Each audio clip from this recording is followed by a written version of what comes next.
Hey everybody, Lenny Ghoul here, bringing you some Diablo 2 Resurrected today. And today we're going to continue with our Necromancer Summoner and play through Nightmare, or parts of Nightmare. I'll see how far we can get. It's just a standard playthrough. I've been playing a really long time. It's not a big deal. Like, it's not like I don't know what I'm doing or anything. You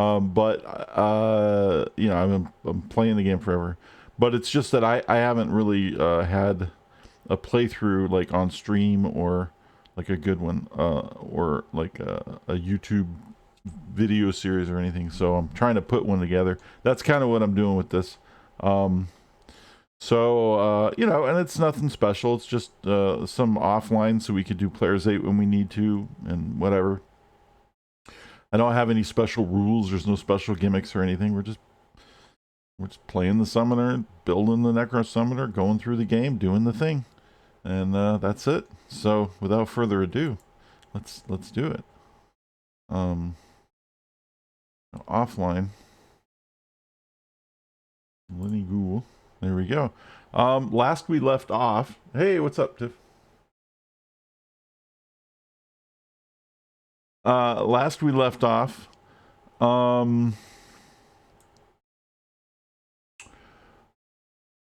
We had finished Bale, and then what I did offline was I did a bunch of Bale runs to level up so that we could do Nightmare, because you don't really want to just start Nightmare until you're close to like level 50.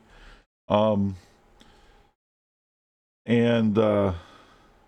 Bale runs is very tedious and kind of boring, and especially with a summoner to watch. So I did all that offline so that we could be up to speed by the time, like we killed Bale online, right? Not online, but on stream, and then and did the thing, and then off stream I went in and farmed some shit up, and you know, got to level 50, and now we're gonna start Nightmare at level 50. So that's what we're doing, just so everybody knows. And then, you know what? Give me 1 second because I almost forgot something. Boop, boop. And then we'll get started.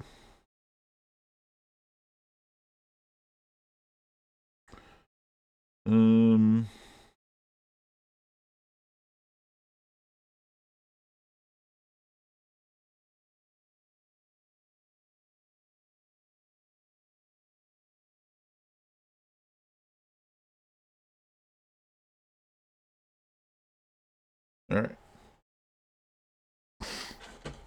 So how's your day going, Tiff?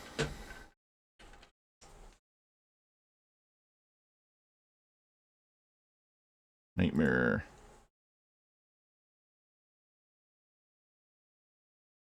Enjoying Twitter today. Yeah, it's quite a fascinating Twitter day. It's amazing how some days it's awful and some days it's pretty fascinating. I'm sure Elon will do something to destroy all of the goodwill that might be coming from Twitter today. Very soon. He's really good at it.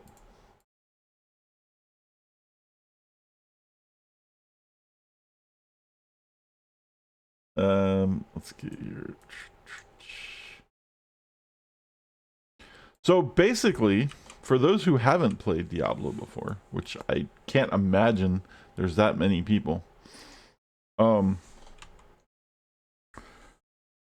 Nightmare is basically the same as normal mode. It's just harder, and the monsters start gaining immunities to certain abilities, and the monsters are tougher. The drops are better. You get types of loot that you can't get in normal mode. You get more experience. That's basically, Nightmare is basically the area that you play when your character is like level 50 to about 70, like 50 to 60 to 70 ish, like somewhere around there.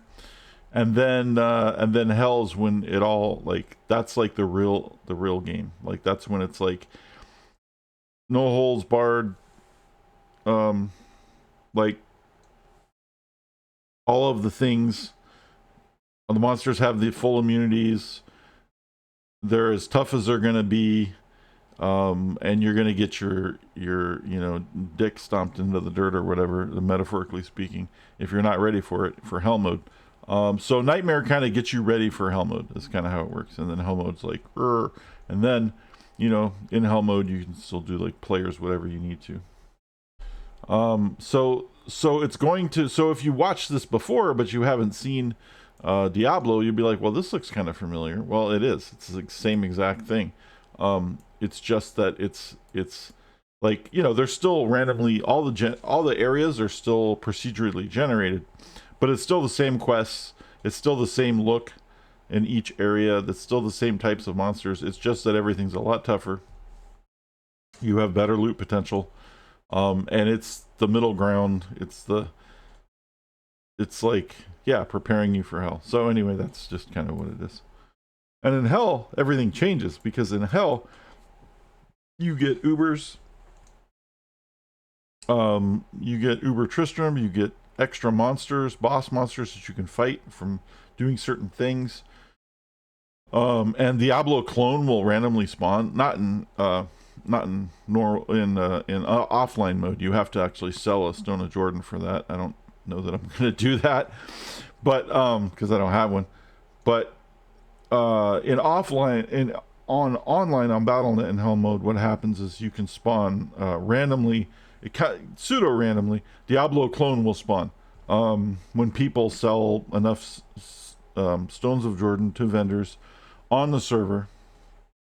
The entire world of Diablo will spawn Diablo clone at the same time, and he will spawn somewhere in the game, whatever game you're in. He will replace the closest super unique monster to where you're at, and he is immune to everything, and will totally kick your ass unless you have tricks, like Crushing Blow is a really good one, which we will hopefully have by then. Which is why we need to start putting points into revives pretty soon, because revives will allow us to revive monsters called Udars once we get to hell mode, and Udars come with Crushing Blow. So you can revive a bunch of those when you see D-Clone, and then you can telestomp him and they'll kick his ass. And it's really nice. But anyway, and then you get like this cool charm and shit. That has like plus skills, or I don't remember what it has on it. It's been a while since I've done all that. Anyway, all of that, we are officially in Nightmare, so let's get going. I don't know, is the sound loud enough?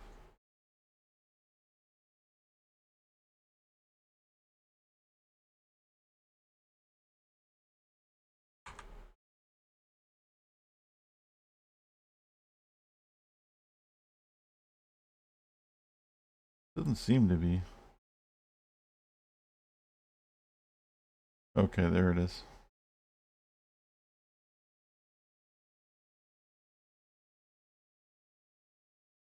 It just wasn't making any noise for some reason. Anywho, so it's the same quest, so and we still get the same rewards, which is nice. So we get another respec, we get another skill point from doing the first quest, and all the things. It's just that everything's harder.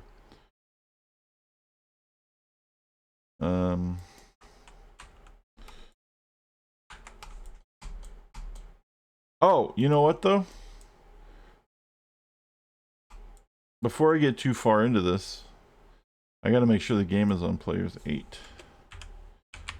And then if it's too tough, we'll scale it back.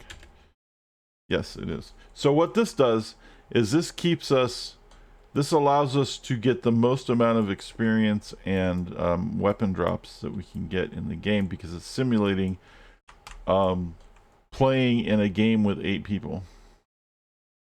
Even though you're offline by yourself playing single player. It's something they added to the game. I think it was 1.3 when they added that, which was like 10 years ago, at least. Maybe longer now. Maybe when we're like 15. God damn, I'm getting old. Time is moving so fast. shit that was 20 years ago last week is 25 years ago already. You know, I don't know. I can't keep up anymore.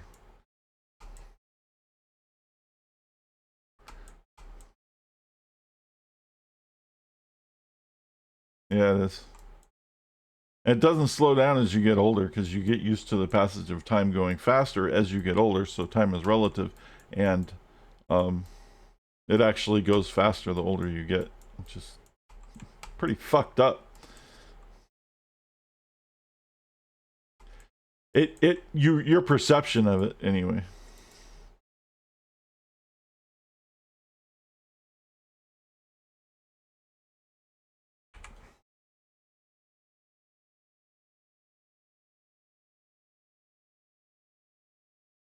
Yeah.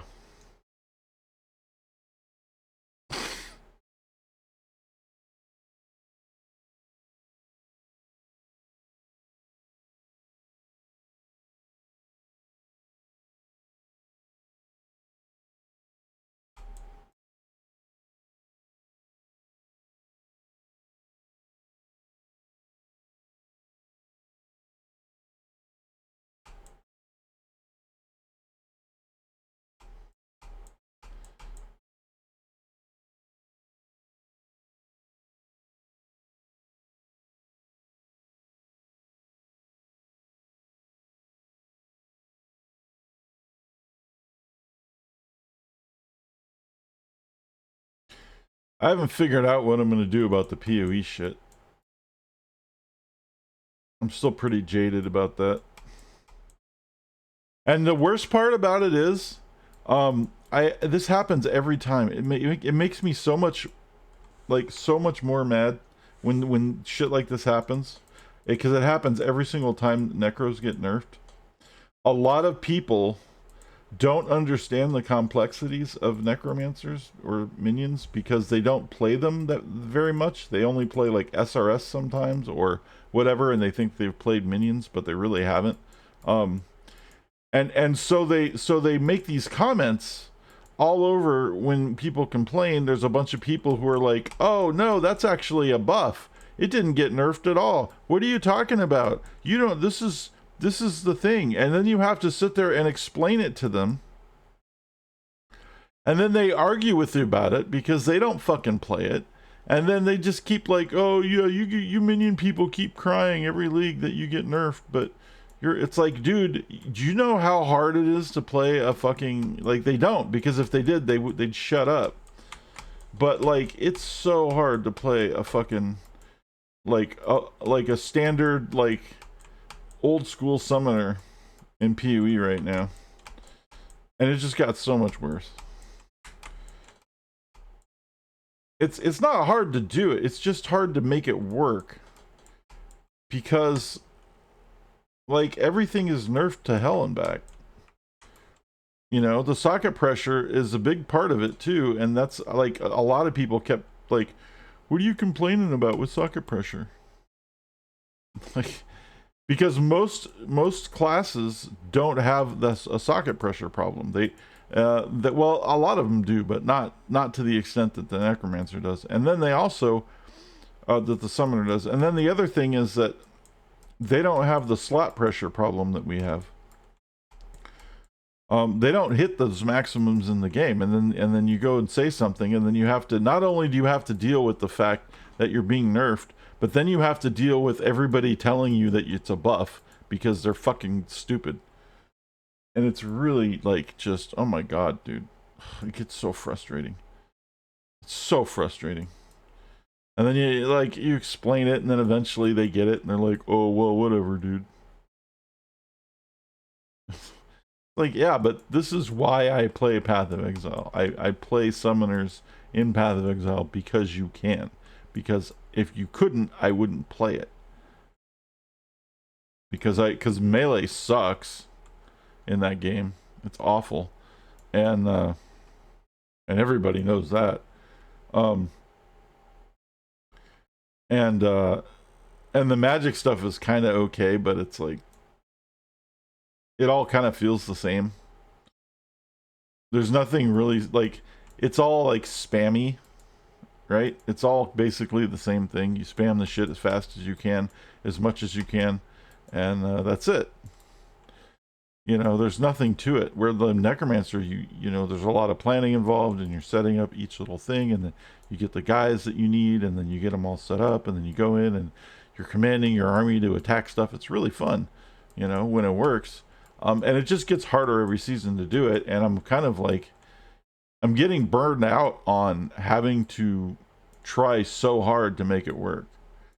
And then every season they keep throwing in more wrenches, you know. It's awful. And then there's this new item that got released, which makes it seem like, oh, minions got a buff.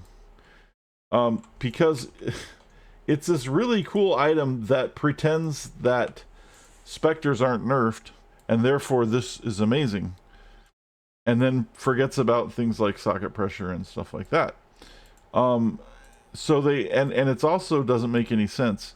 So they showed off a new item that's coming out next season, and it's a helmet. It's an old helmet that they remade called Wraithlord. And it does +2 to minion skill. +2 to level of minion skills, which is what you need on a helmet. So that's cool. But all the sockets are abyssal sockets. And you get +1 specter for every abyssal socket that you fill, which is really good.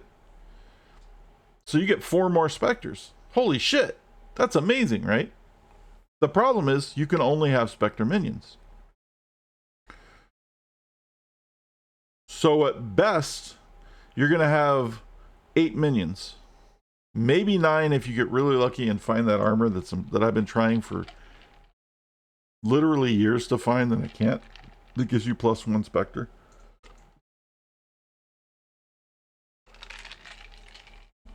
But that's it. And specters got nerfed, and have been nerfed for a long time. And then when you add to it, when you add to the specter nerfs all the nerfs to the ascendancy tree that we were talking about yesterday, it's like, well, this isn't that good at all, because you can only have specters. Now, only having specters sounds really good until you need to actually do shit. And it used to be viable a long time ago, an only specter build. And it still kind of might, but only after you've already like gotten all of the crazy shit. Now, the other problem with this item, and this is what makes it the most brain dead ever, is the only place that you can find this item, it's a uber pinnacle drop. You only drops in a tier 17 map, which is a brand new map type that they just created, that you have to beat the boss to get it, and the boss is an uber pinnacle boss. In order to do that level of engagement in the game, you already need your best self.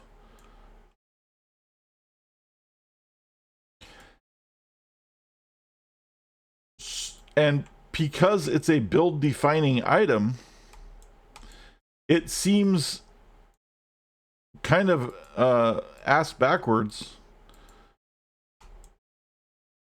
to give you the item that you need to make the build, but have it only drop from the very, very end of the fucking, like, the top highest tier monsters you could possibly get. Because what's the point of the game? Well, it's build progression. But you have to already have progressed your build to that point to be able to beat the monster to get the fucking helmet. And then at that point, and there's no way that you're going to have a summon only build with only 4 summoner or with only 4 specters kill an uber boss. That's just not going to happen. So either you get the helmet and then you completely respec your entire fucking character, or or you build some other character and then you have it, and then what do you do with it? Then you have to build a new character and then make a new character with that. I mean, maybe that's the option, but at that point, like, it just seems pointless to me, right? Because you've already done the thing. Like, what is it that you're going to do when you've already done the toughest content in the game? What are you doing at that point? So it just seems really stupid to me. But yeah, people are like, oh, this item is so cool. It's going to empower all these new minion builds. And then I'm like, okay, so what? And then I was having discussion with people on Reddit about this. And I was like, so let's flesh this out. What ascendancy skills are you going to use to get your specters built up so they're badass? And they're like, oh, well, I'll take this and this and this and this. And I said, yeah, but see, unnatural strength is unholy might, and they changed unholy might. And one of the things that's really sneaky is they didn't tell people that there's in the patch notes there's a link, and the link is all of the ascendancy changes. Technically speaking, it's not an ascendancy change.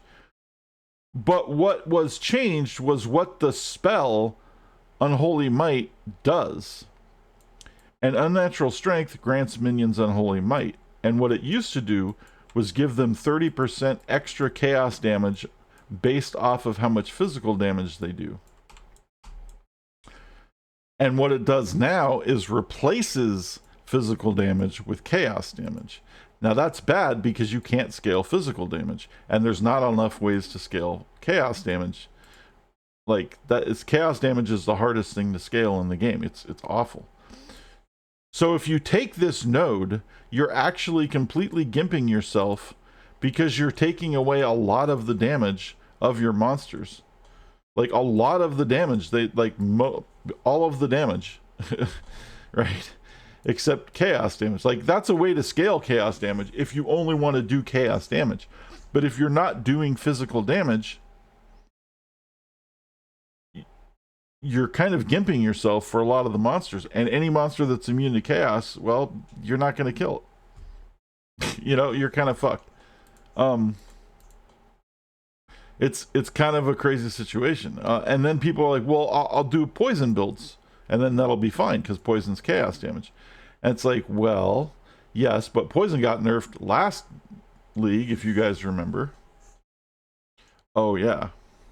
And doing a poison build requires a lot of socket pressure. Oh. Oops. Right? So now you're kind of boned again because we have less socket pressure. And then we don't have the bone barrier. You can't do that. So then you need 2 more sockets in order to make bone armor work. Well, it's not bone armor, actually. It's not even there anymore. It's gone. So you need 2 more sockets in order to make whatever guard skill you're going to use work. But here's the thing about that. Bone armor stops minions and yourself from taking bleeding damage. It's most important to stop minions from taking minion damage. It's a guard skill that helped you, but it also helped your minions. And what they replaced it with is some skills that have your minions leech a little bit of life to you. The damage that they do, life to you, 1%, which isn't shit. And if it's going to be inconsequential. And they are losing actually 20% of their life for that, and it's converting 30% of their life into energy shield, which is actually a 50% life nerf for your minions, which are already hard to stay alive. And because you don't have the bone armor skill anymore, they don't have any protection from bleeding, and a lot of monsters cost bleeding. And so what happens is your skeletons just fucking, they're just gonna die. They're gonna die really fast. Not just your skeleton. I'm talking as if I'm playing Diablo 2, but it's actually Path of Exile. So you have skeletons. Skeletons aren't permanent. Your zombies and your specters and your golems and your animated guardian, they're all gonna fucking die. They're gonna die off really fast because you don't have that skill now. And when you use a regular guard skill like Molten Shell, well, that protects the summoner, but it doesn't protect the minions. So again, we're wasting more. We have to get rid of skills, which we don't have to get rid of. And then we have to, in order to not protect our minions, to make them worse, and not protect us as well as it used to. And like, people are somehow arguing that this is a buff, and it was making me crazy. I was getting so mad yesterday. That's why, like, I had to just stop. Like, I had to just turn it all off and pretend it didn't happen for a while. I was getting so frustrated. Hey, what's going on? So anyway, yeah, PoE's all jacked up. So we'll see. I'm good. Oh my god! Daisy_Luna01, thank you for following. Well, if you're not gonna, I will vet you, and if you're not trying to sell me graphic design work, then I will, then I'll probably follow you back.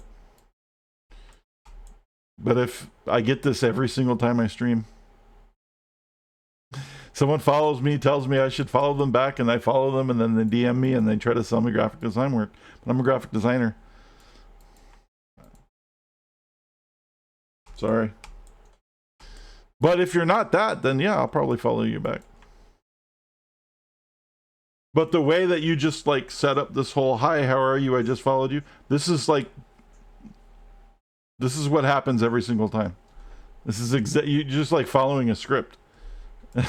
Almost verbatim.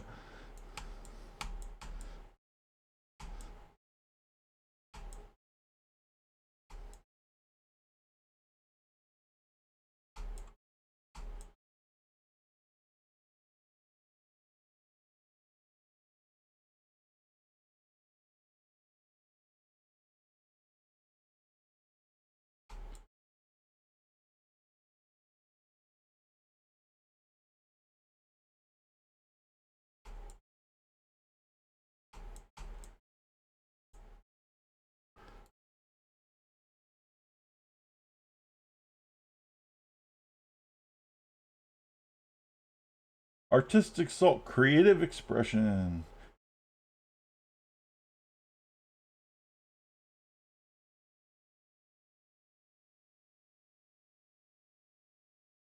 Yep.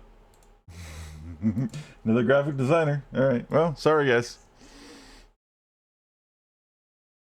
I don't have anything against graphic designers, just that you guys keep spamming me and trying to trick me into following you so you can DM me and solicit me for work, and it's like, it's just tacky, man. Cold calling sucks. I mean, it must be effective because everybody keeps doing it, but like, good God.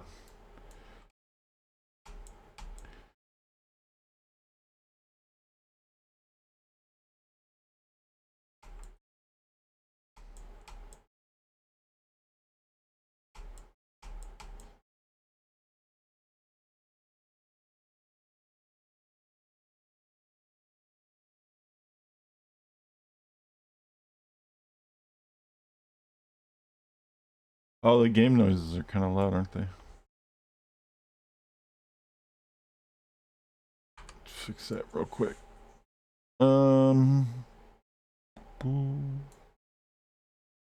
Be good.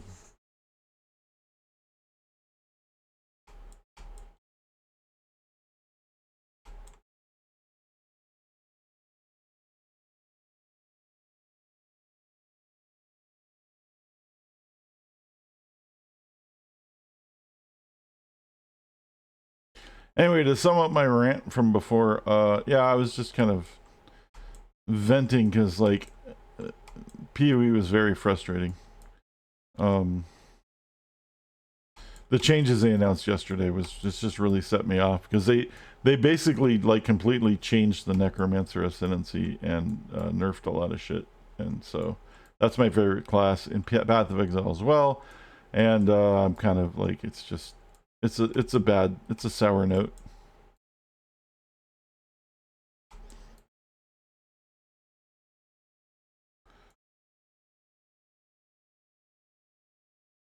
Doesn't sit well.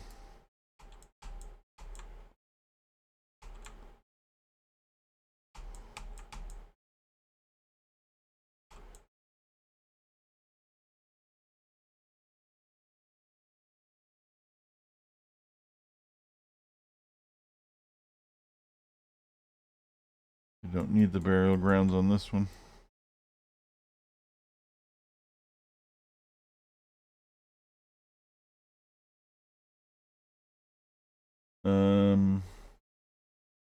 I guess we need revive next, right?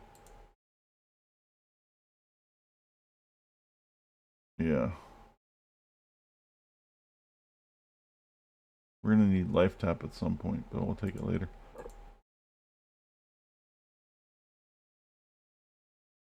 Alright. So we put points in Iron Golem, then we'll put points in Red Skeleton so we can take revive. And that's the play.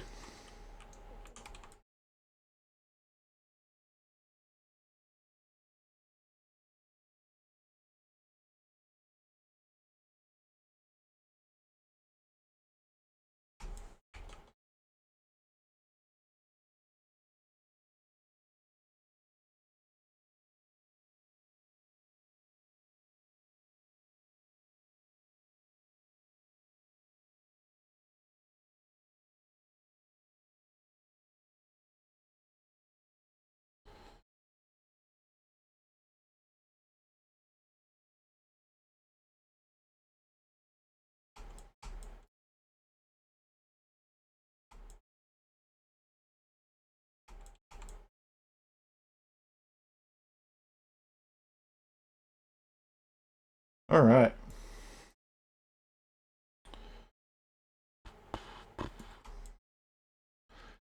I almost played Blood Bowl today, but I was like,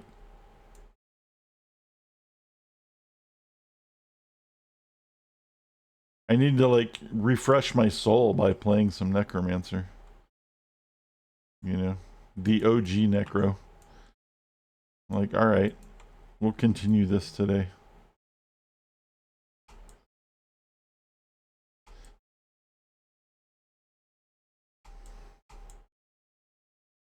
And the other thing, the crazy thing is, like, there's so many changes, right? And no one talks about the league mechanic yet. Like, everyone's still talking about all the crazy changes in PoE. They're not even talking about, because that league mechanic was extremely frustrating. Like, I didn't even know what was going on. I still don't. I was like, what is even happening? Like, I kind of almost got it, and then it just like went right over my head. They talked about it too fast. There's too much going on. Nobody knows what the fuck's going on. No one's even talking about it on the Reddits or anything. Like, it's funny because I don't like everyone's focusing on all the changes. It's like, we'll just have to wait and see what happens with the league mechanic, like what the hell it actually is, because I don't think anybody really knows yet. It's just strange.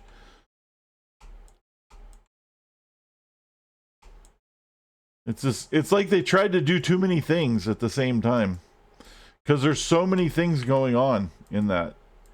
It's kind of absurd.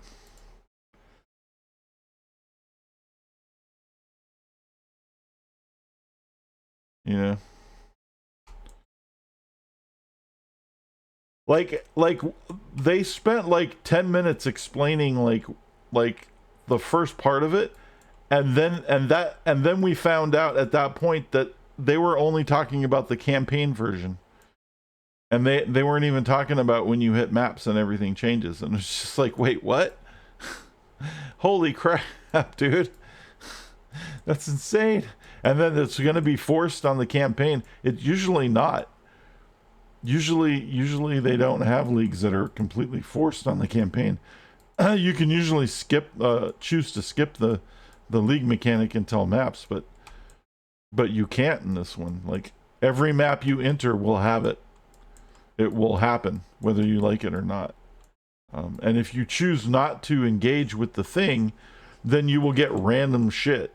It'll be really tough, and you'll probably die a lot if you don't engage with the thing.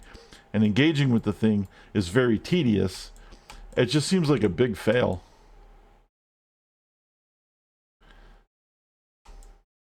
So.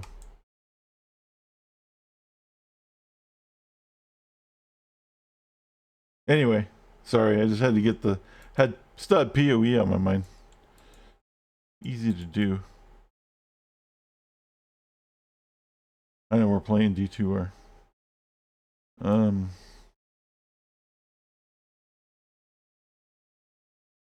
Oh, there it is.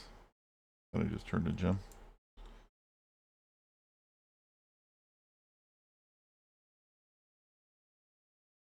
I wish there was more D2R stuff I could talk about, but really they didn't. They pretty much abandoned the game again because D4 is so fucked up. But they're just focusing all their attention on trying to fix D4. And I saw some of that stuff. Holy hell, they're doing that wrong. I don't know what they're thinking. Oh wait. Oh, there it is. There's the this is what I'm looking for right here. That's the exit. Anyway, yeah, they don't know what they're doing. They're claiming that they're reworking the entire itemization system because that's what everybody says is still broken, but they can't because what they're doing isn't actually changing it. They're changing it, but they don't understand what's broken about it, and it's obvious based on the things that they're changing that they think is going to make it better. And it's really stupid to say that because if they would have just listened to the player base for the last 5 or 6 years during the development cycle of the game, when they were posting developer diaries and everybody was commenting on them and telling them, oh, you shouldn't do that because of this, and this is why this is a bad idea, you should do something else, and they ignored everybody and did it anyway, and now it sucks, and they don't understand why it sucks. Well, if you would have listened to what everybody told you back when you were developing the game, we wouldn't be in this fucking situation. But, you know, they don't. And so the game sucks. And they're trying to fix it. And they're not going to. They won't be successful because the one thing that's fucking it up, the core problem with the game, is the entire concept of item power being used in an ARPG. You can't have a game that's based on character progression and then have it be totally fucked up by like an item power system. It's antithetical to the whole thing. You never feel like you're getting any better. You always feel like you're getting worse every time you level up because of the way the items work. Because you will always feel worse when you level up until you get the next item to replace the gear that you have,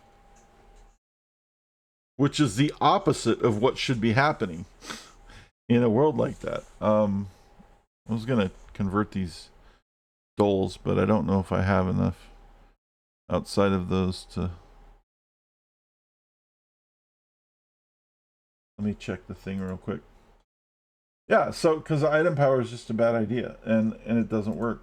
And it's like, and so they're adding they're doing the worst thing is that their solutions that they're talking about,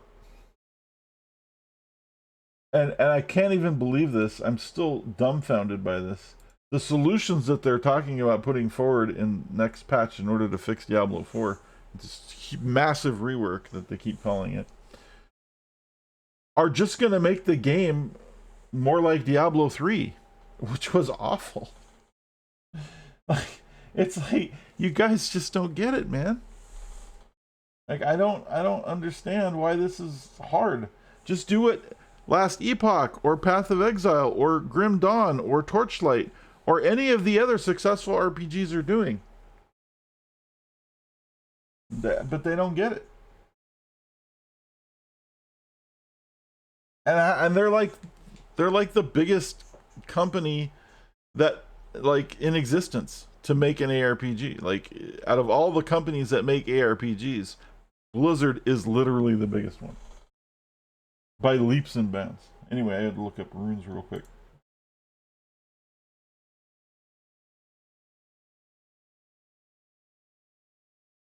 So stupid. All right, and a chipped emerald. Boom, boom, boom. Boom, boom, boom. Wiki, wiki. I got this. I have this stuck in my head. Where is it? I have this stuck in my head right now.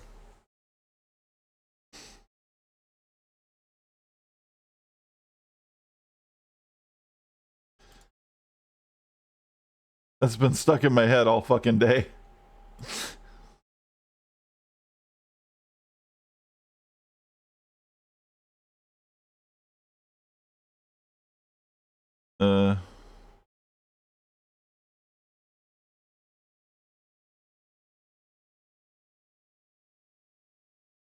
Where is... whatever, we'll fuck with it later.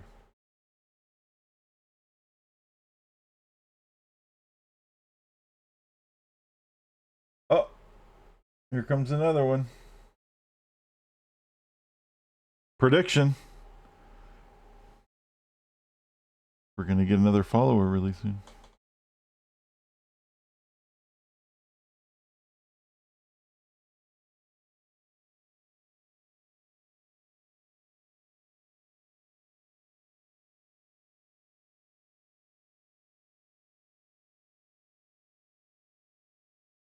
What is going on with this?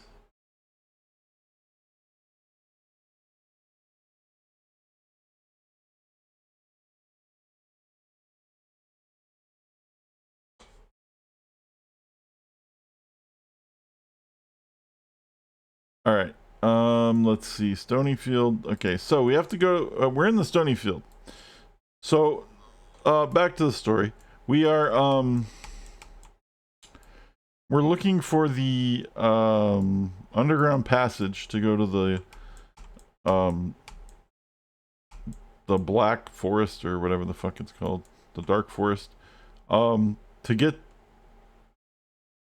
the Scroll of Infinite, so we can come back to the Stonyfield and use it on the Karn stones here, which will open up a portal to save Cain and Tristram.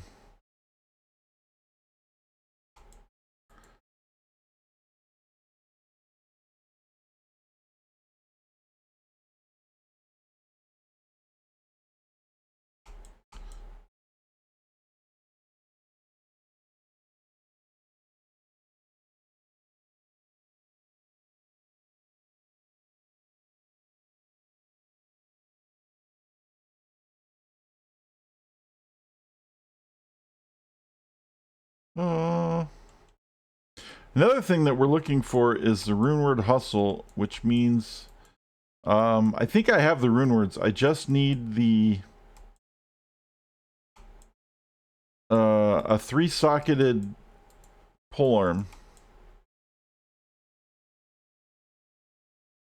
and we're gonna give it to our merc. I think I might even have one, but I don't think his level's high enough for it yet. Or his strength.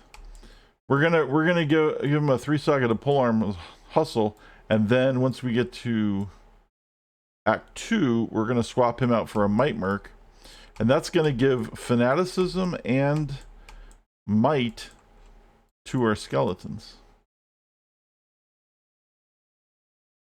which would be pretty cool. Which will make them move faster and attack faster and do more damage. A lot more damage. And they don't really have a problem doing damage as it is, but it's always good to do more damage, especially in boss fights.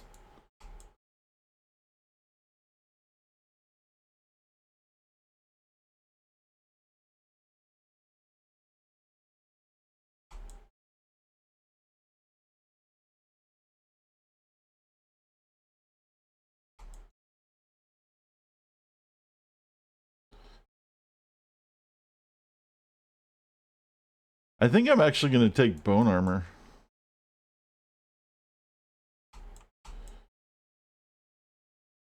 on this guy instead of...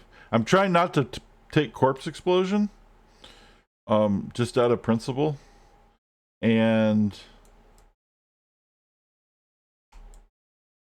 I'm trying to figure out where I'm going to spend those corpse explosion points. I'm going to have some extra points left over after I... And I'm not going to put any points in the skeleton, into mages. I have to put 1 point in the mages.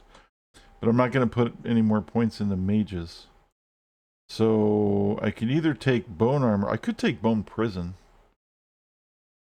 That could be interesting. Although I don't really know that I need it. I never use it. It's fun to fuck with people with it, but I'm not playing with other people. Battle branch? Yeah, I don't need that fucking thing.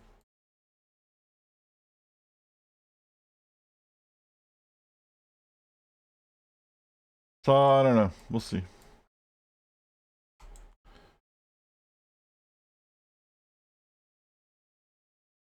Yeah.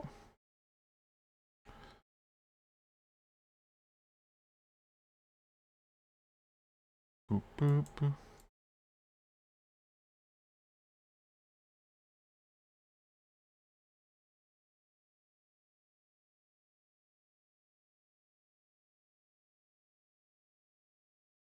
All right. Darkwood. Boom.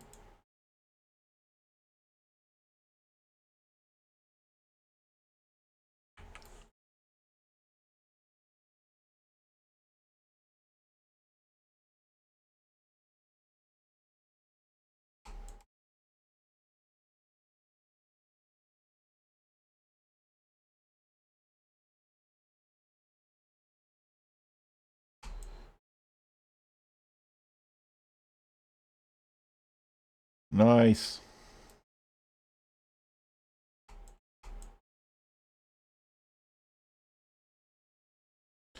Yeah, I saw you post about that. It's like in April or something. Right.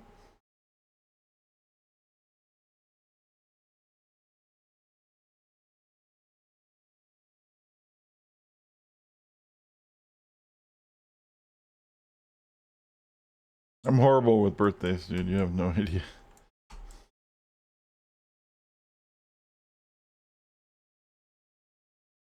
I try, but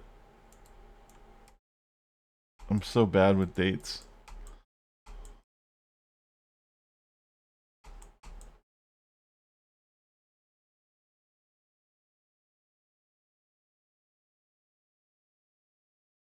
Really?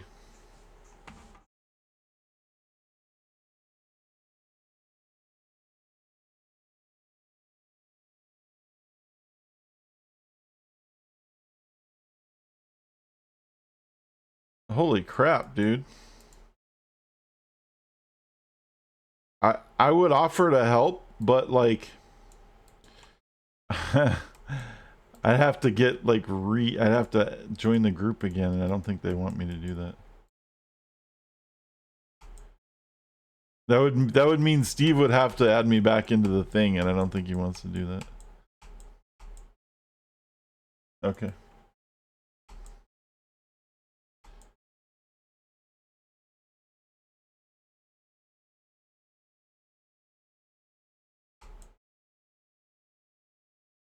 Oh, that sucks, man. I hope she's okay. You think Hallow gonna do it?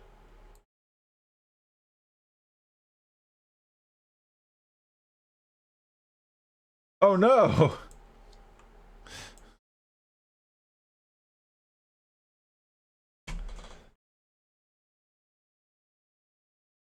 Uh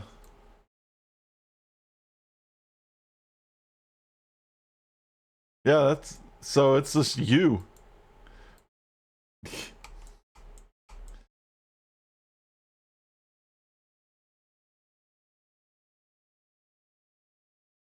I mean, unless Steve actually decides to do something, but like, come on, you know? Oh, okay.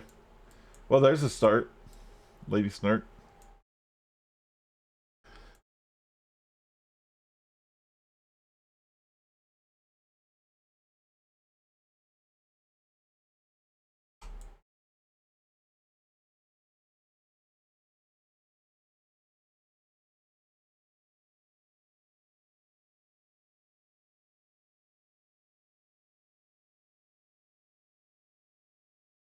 Oh no.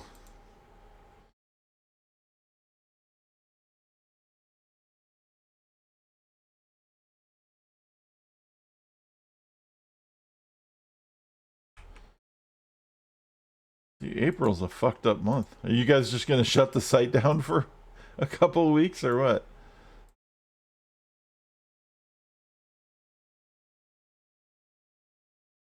That's crazy, man.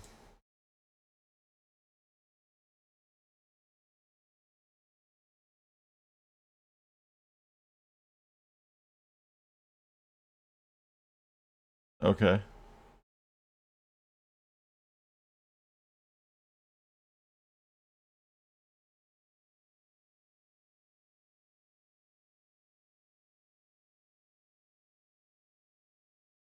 Well, like I said, I wouldn't mind helping out a little bit if I can, but uh, that would require a lot of insanity.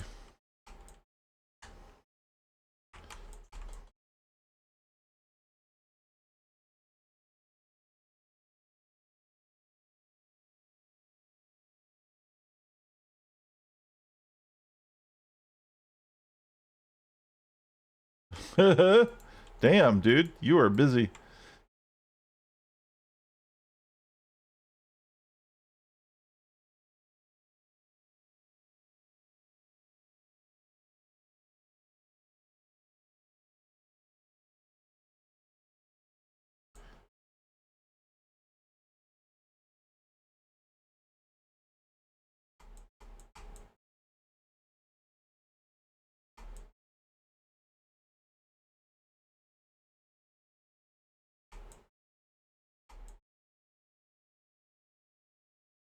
Oh shit, dude.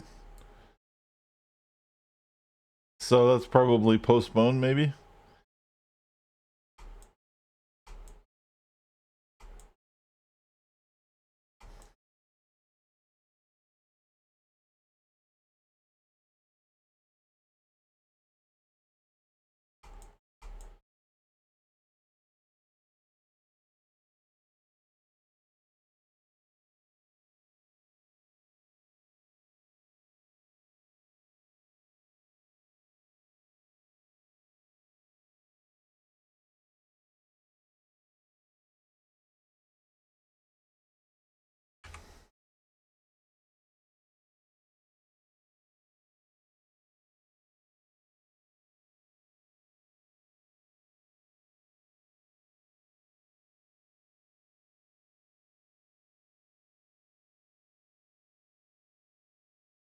Damn.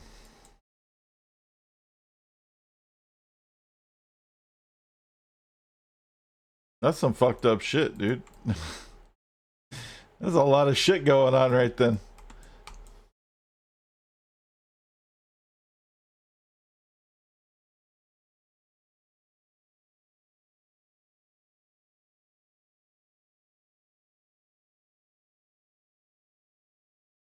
Totally, dude. When it rains, it pours.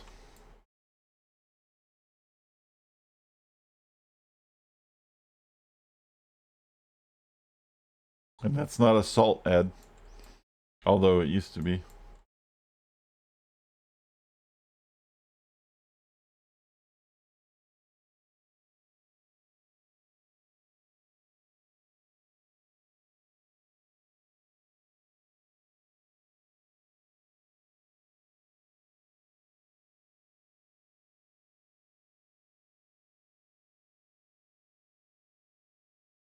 That's crazy, dude. That's a lot of shit.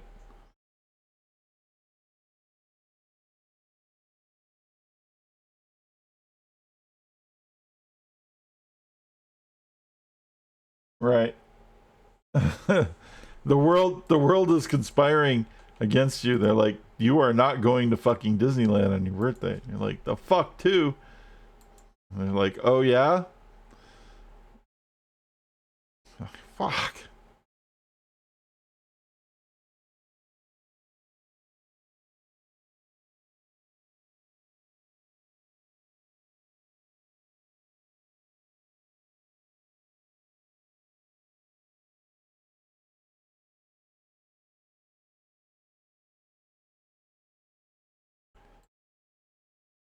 That's crazy.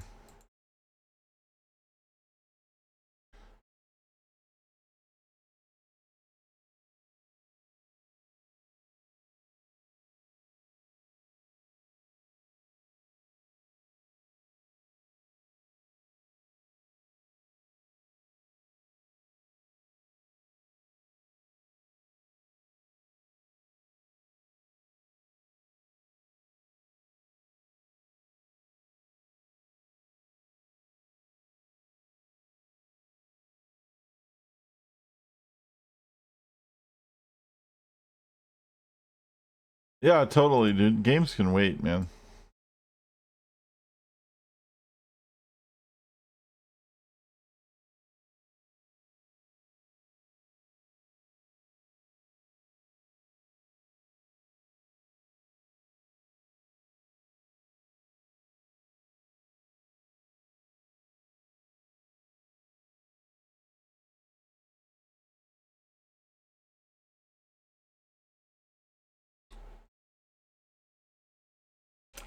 Well, that's good.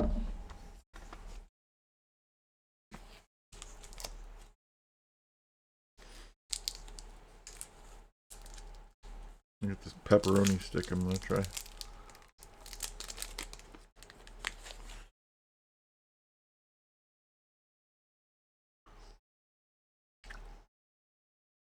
It's not bad. Tillamook Country Smoked Sausage. Actually pretty decent.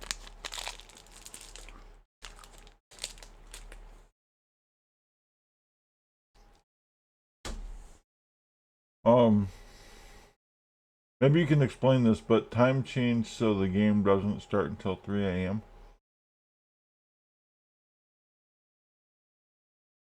Huh. I don't know.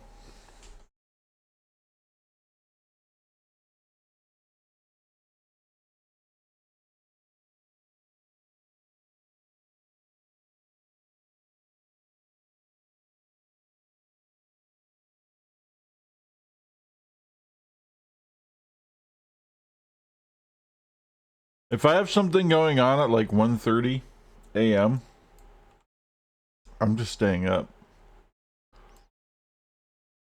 Personally, there's like no way I'm going to bed and making that. But I'm a night person by default, so it doesn't matter. It's different. I pretty much just sleep whenever I can, but by default, I'm mostly, because I played in bands for so long, I got really used to doing like staying up all night, sleeping during the day.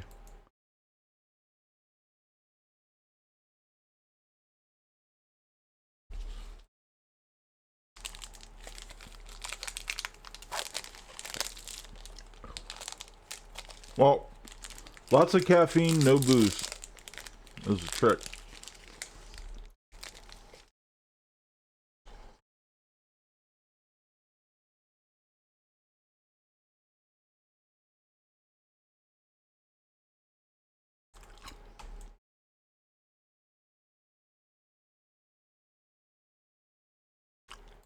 Huh.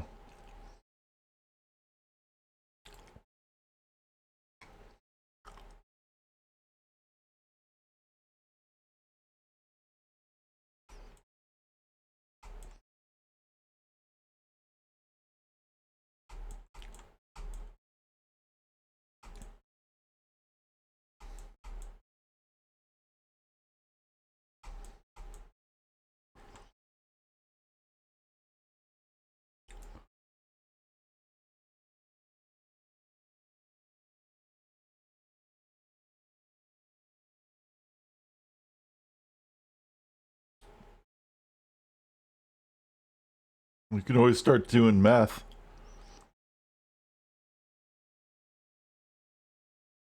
I'll keep you up for like 18 hours. Or 3 days. Depending on how you do it. There you go.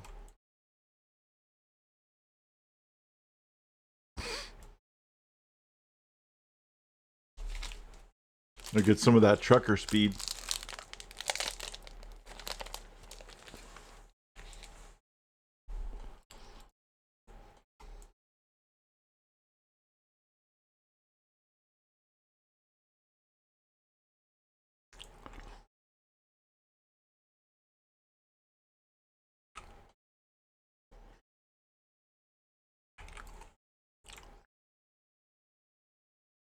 Not a bad little amulet. +1 Amazon.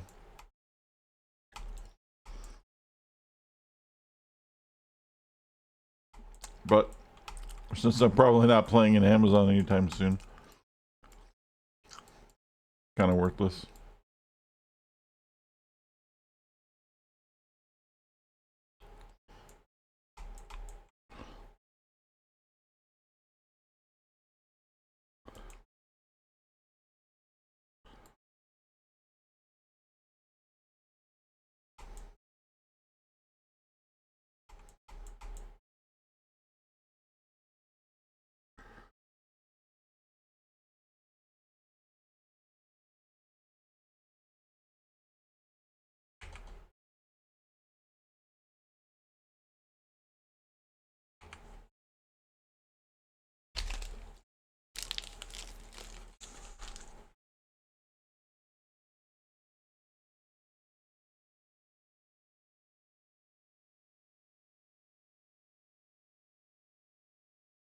This charm would be really good if it was a small charm. Unfortunately, it's a large charm. It's a grain charm, so it's not.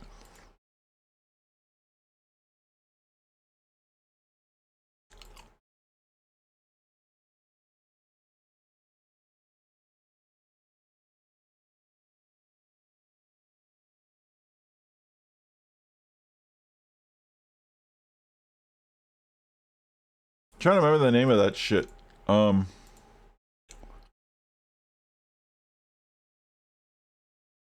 Ephedra or something like that. They used to sell all that legal speed at the convenience stores.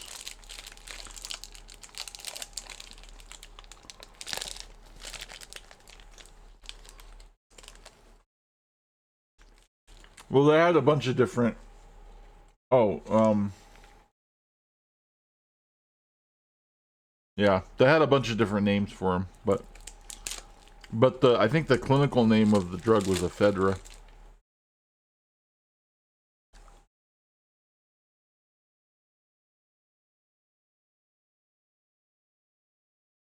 I don't remember.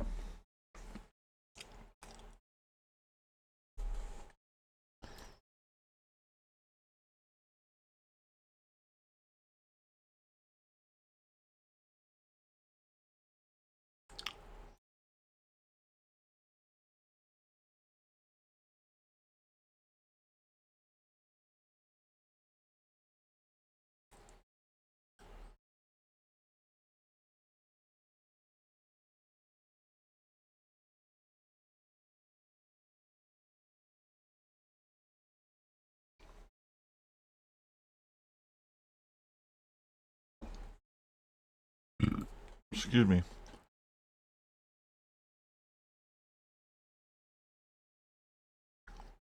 I'm just trying to finish my stupid beef jerky stick.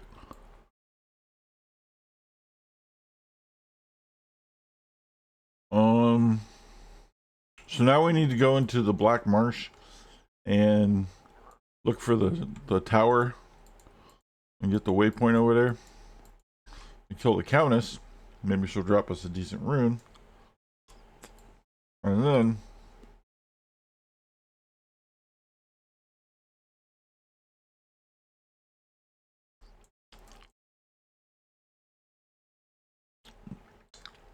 we start the hunt for Andariel.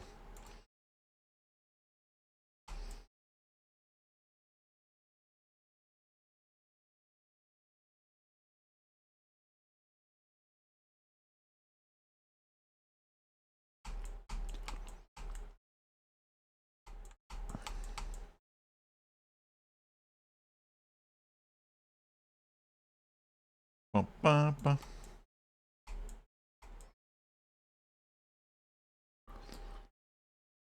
I still got that song stuck in my head. That's crazy.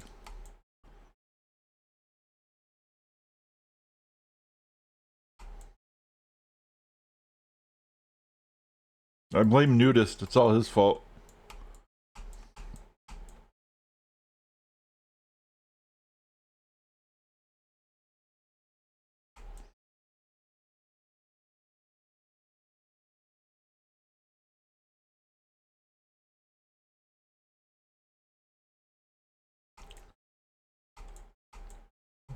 Ooh, excuse me.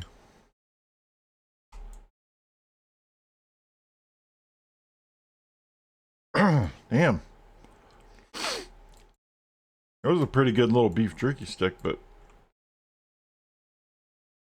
making me burp.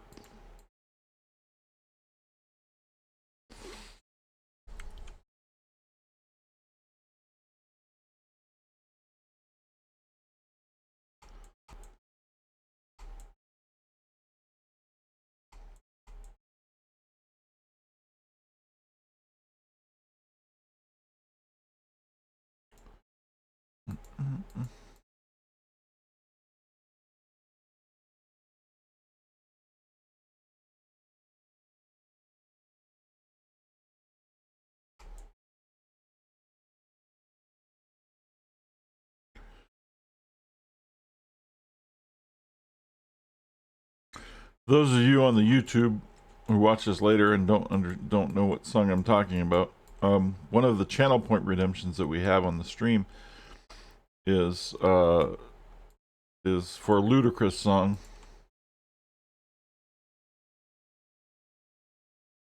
I think it's called Sticky Icky Icky or something like that. And that's the song that's stuck in my head.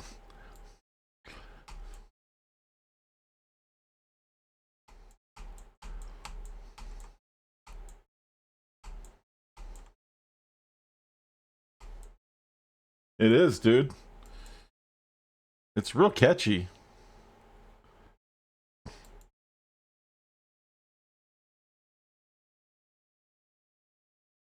Well, it's not bad anyway, but it's just annoying that, like, I keep hearing it in my head.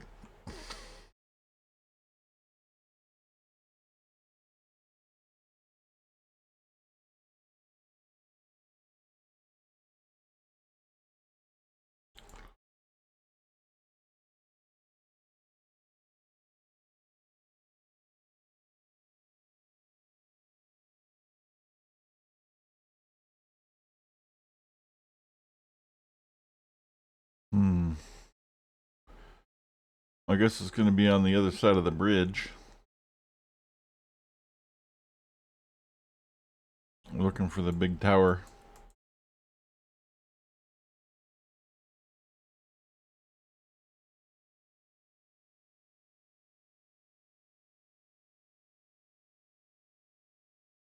I don't remember what the max rune we can get in Nightmare from the Tower Countess is. I believe it's Ist, but I might be wrong on that.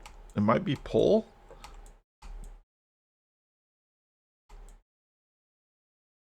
It might not even be that high. I honestly don't remember.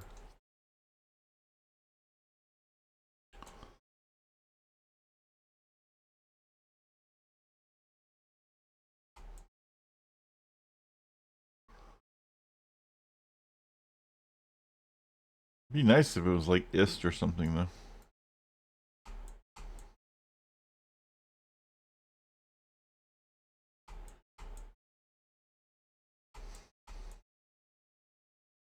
But basically, when you kill the Countess, she's not guaranteed. She's 99.999999999% chance that she'll drop her rune. And sometimes two. But every once in a while, you get a no drop.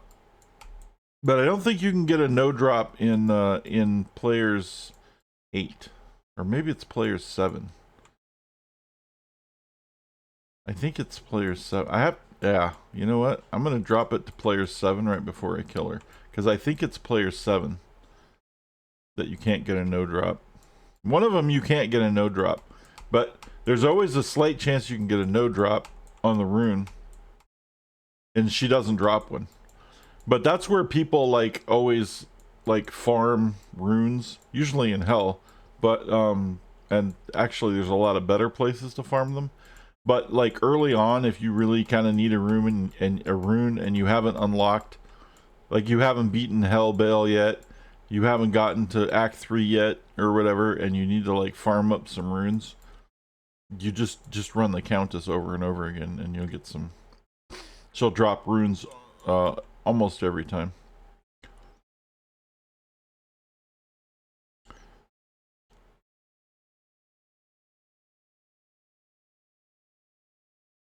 You're pretty much guaranteed to get one, but like there's a slight chance.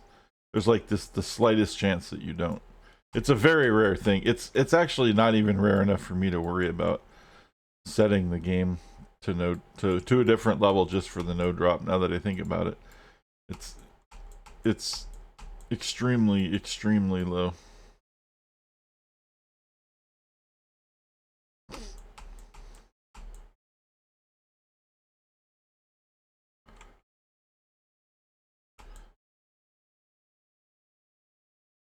All right.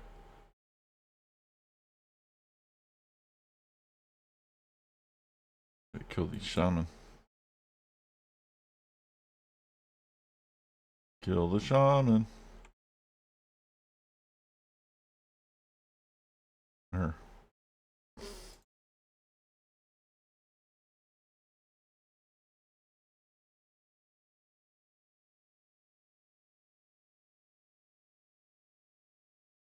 That's the song.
I used to remember the trick to this.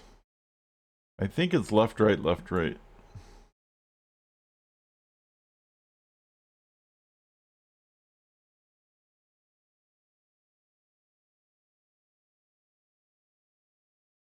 Or it's all lefts. I think it's left, right, left, right. We'll find out in a minute.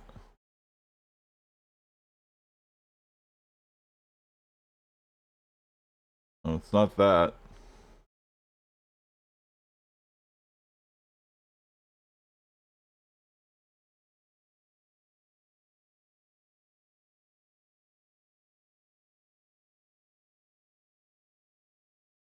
I think maybe it's all lefts.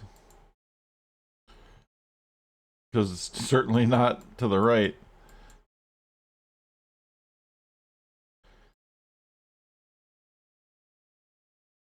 I used to remember all the maps when I played this all the time. Like I had all the map layouts. Not the maps are different, but they're procedurally generated, and you can tell based on the way that the mini map is laid out when you enter the map which way the exit is. once you get used to how the maps, when you play these like a couple thousand times, you get used to it. Oh, it is left. See, there it was. So it's gonna be, it's the player's left. Yeah, that's right. On this one, on the tower, I believe it's the player's left when they enter the door. Now that I'm trying to recall it.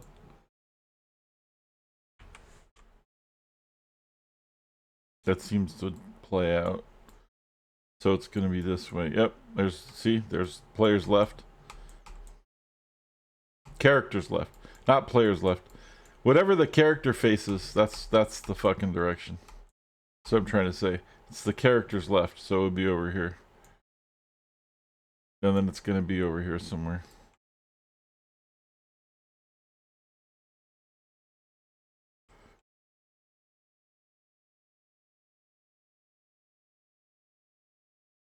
There it is.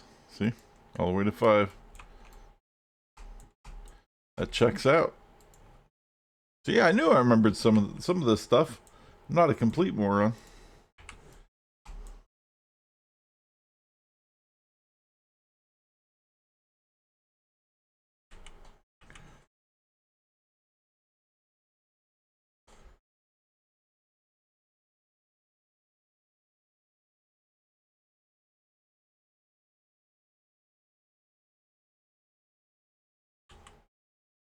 Wow, our fire resistance is ass.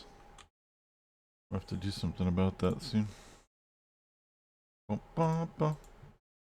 Icky, icky, icky. See, there it is again. Oh my god, I have to get this out of my head.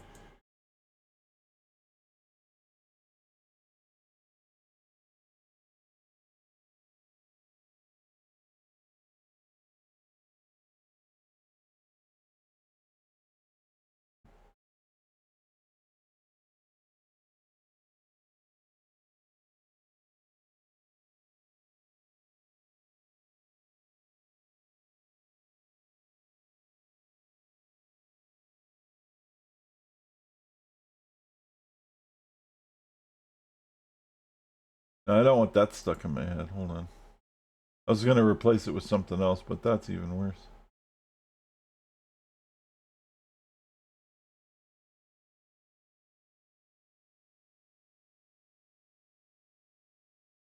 Um,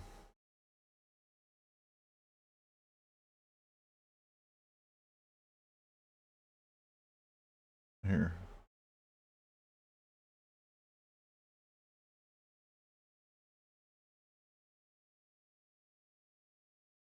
Maybe we'll get that one stuck in my head for. I can handle that one more than the other one. A little bit.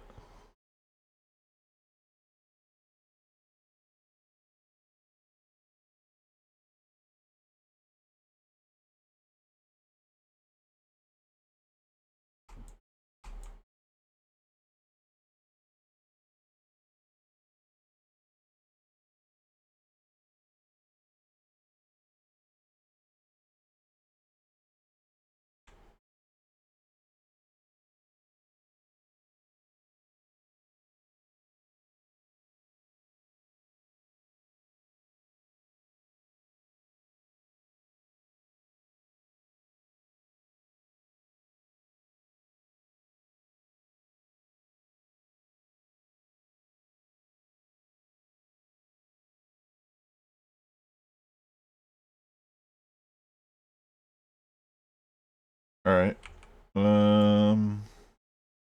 That's wasted. Go from this side. I usually go from the other side, but we'll go from this side this time. Just to mix it up.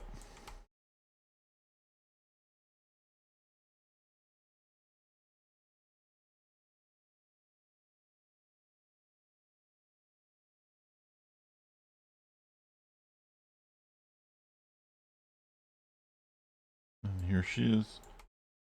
Here for a bloodbath, bruh.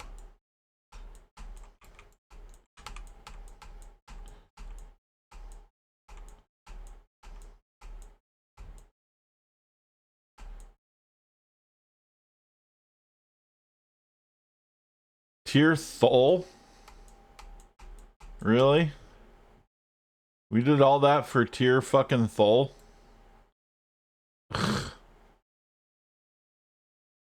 Wow. I'm over fucking joyed.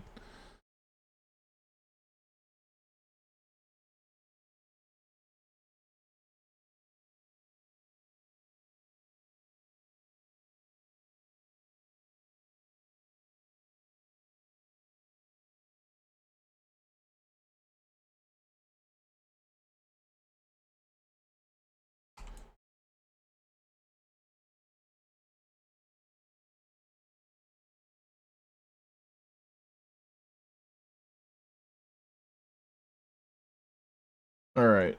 Well, that was a bust. But we got a level out of it, so that's cool. Means we get a raised skeleton skull and eventually our revived skull. That's what we're going for. Wait, did I not have 20 points in that? I do. Okay. Yeah. Huh.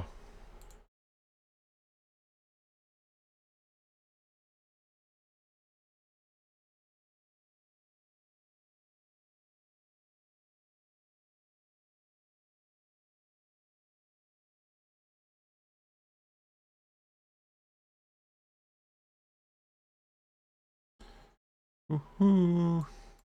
Nope, still there.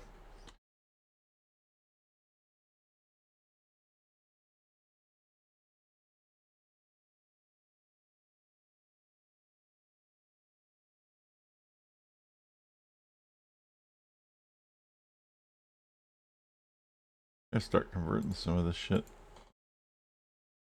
Am. What's am? Is it amethyst? Or topaz? Amethyst? Yeah, it is. Okay, good. I just gotta convert some of these runes down. I'm starting to get a little too many.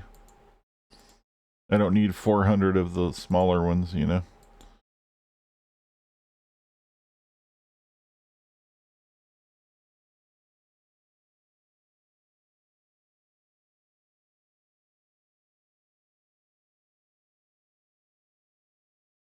Warts are pretty useful.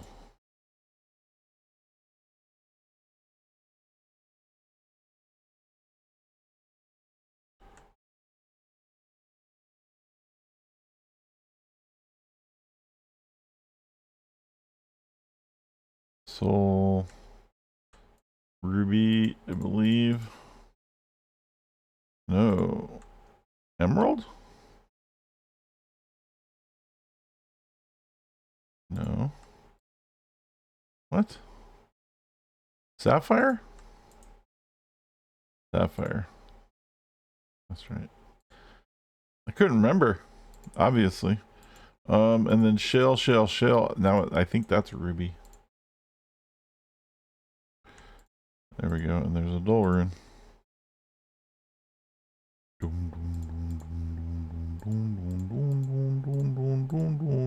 Hey, look. I got the zombie one stuck in my head now.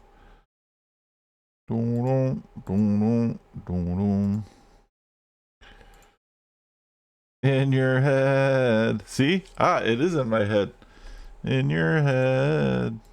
Zombie. You don't want me singing, though. That's probably pretty bad.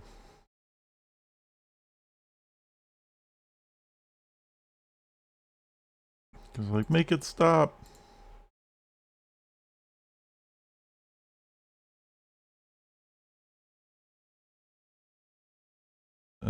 Eld. Tier.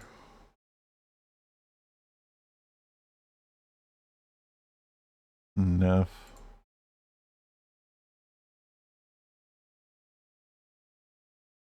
Ith.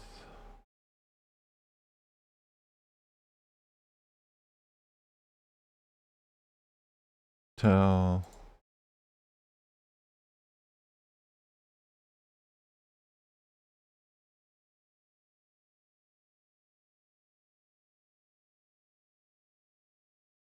Rel. Oh, there's another Neff.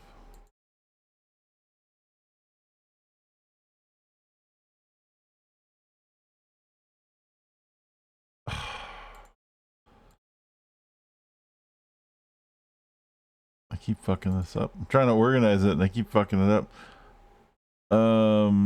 Shit, where's the F?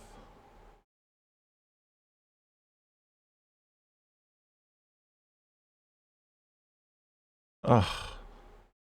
It's F-ith. Oh, fuck.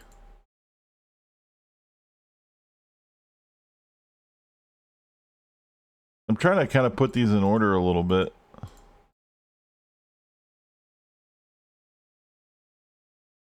Just for a couple of rows. Just to make it easier to know what I got. Ral. Fuck. Another fucking F.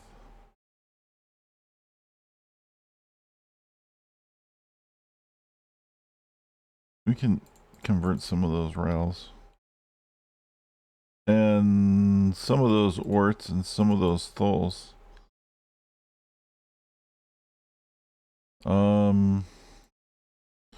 I think Ral is straight up.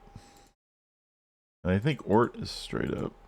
No, Ort is... What is Ort? Is it a topaz? I don't remember what Ort is.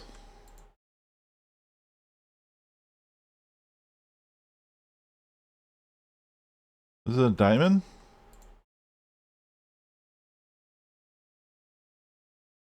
The fuck? Oh no, it's nothing. Why did it not work before? It still is a topaz. Okay. That was weird.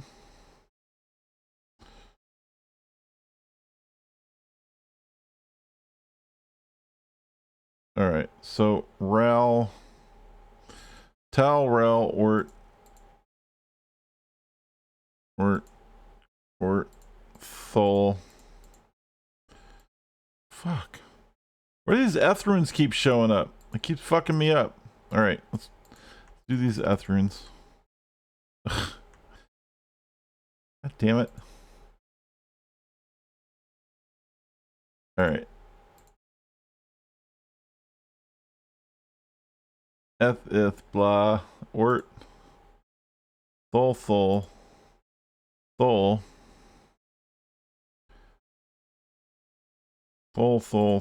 We can do it again. Do we have any more topazes? We do. Thul.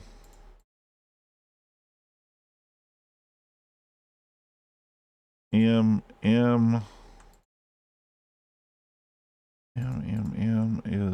is what did we say Am was?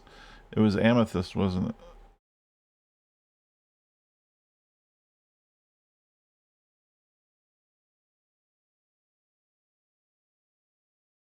I don't have any chipped amethyst left.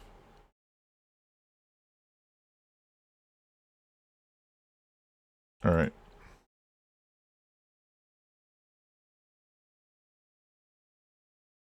Oh, there's another Ethrin. You dirty bastard. He squeezed it in. He just appeared out of nowhere.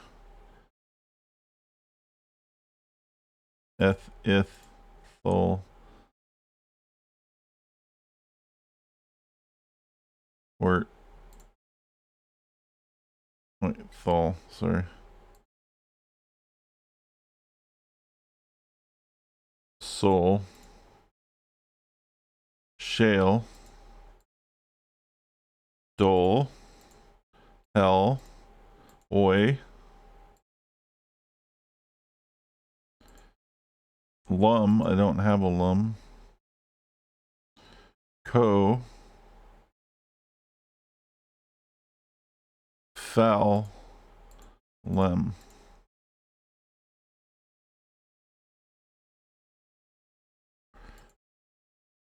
There we go. And I still don't have anything higher than a fucking lem rune. You believe this crap? This is a fucking conspiracy. It's horrible. Alright. Let's see if we can do some of these two while we're at it. I know you guys are like, dude, I don't want to watch you fuck around with your shit, but you know what? Sometimes you gotta fuck around with your shit. So we're gonna do that.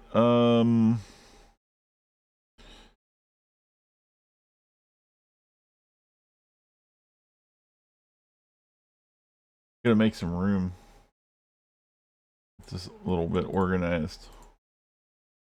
And we'll go back and we'll do the rest of the act. Boom, boom,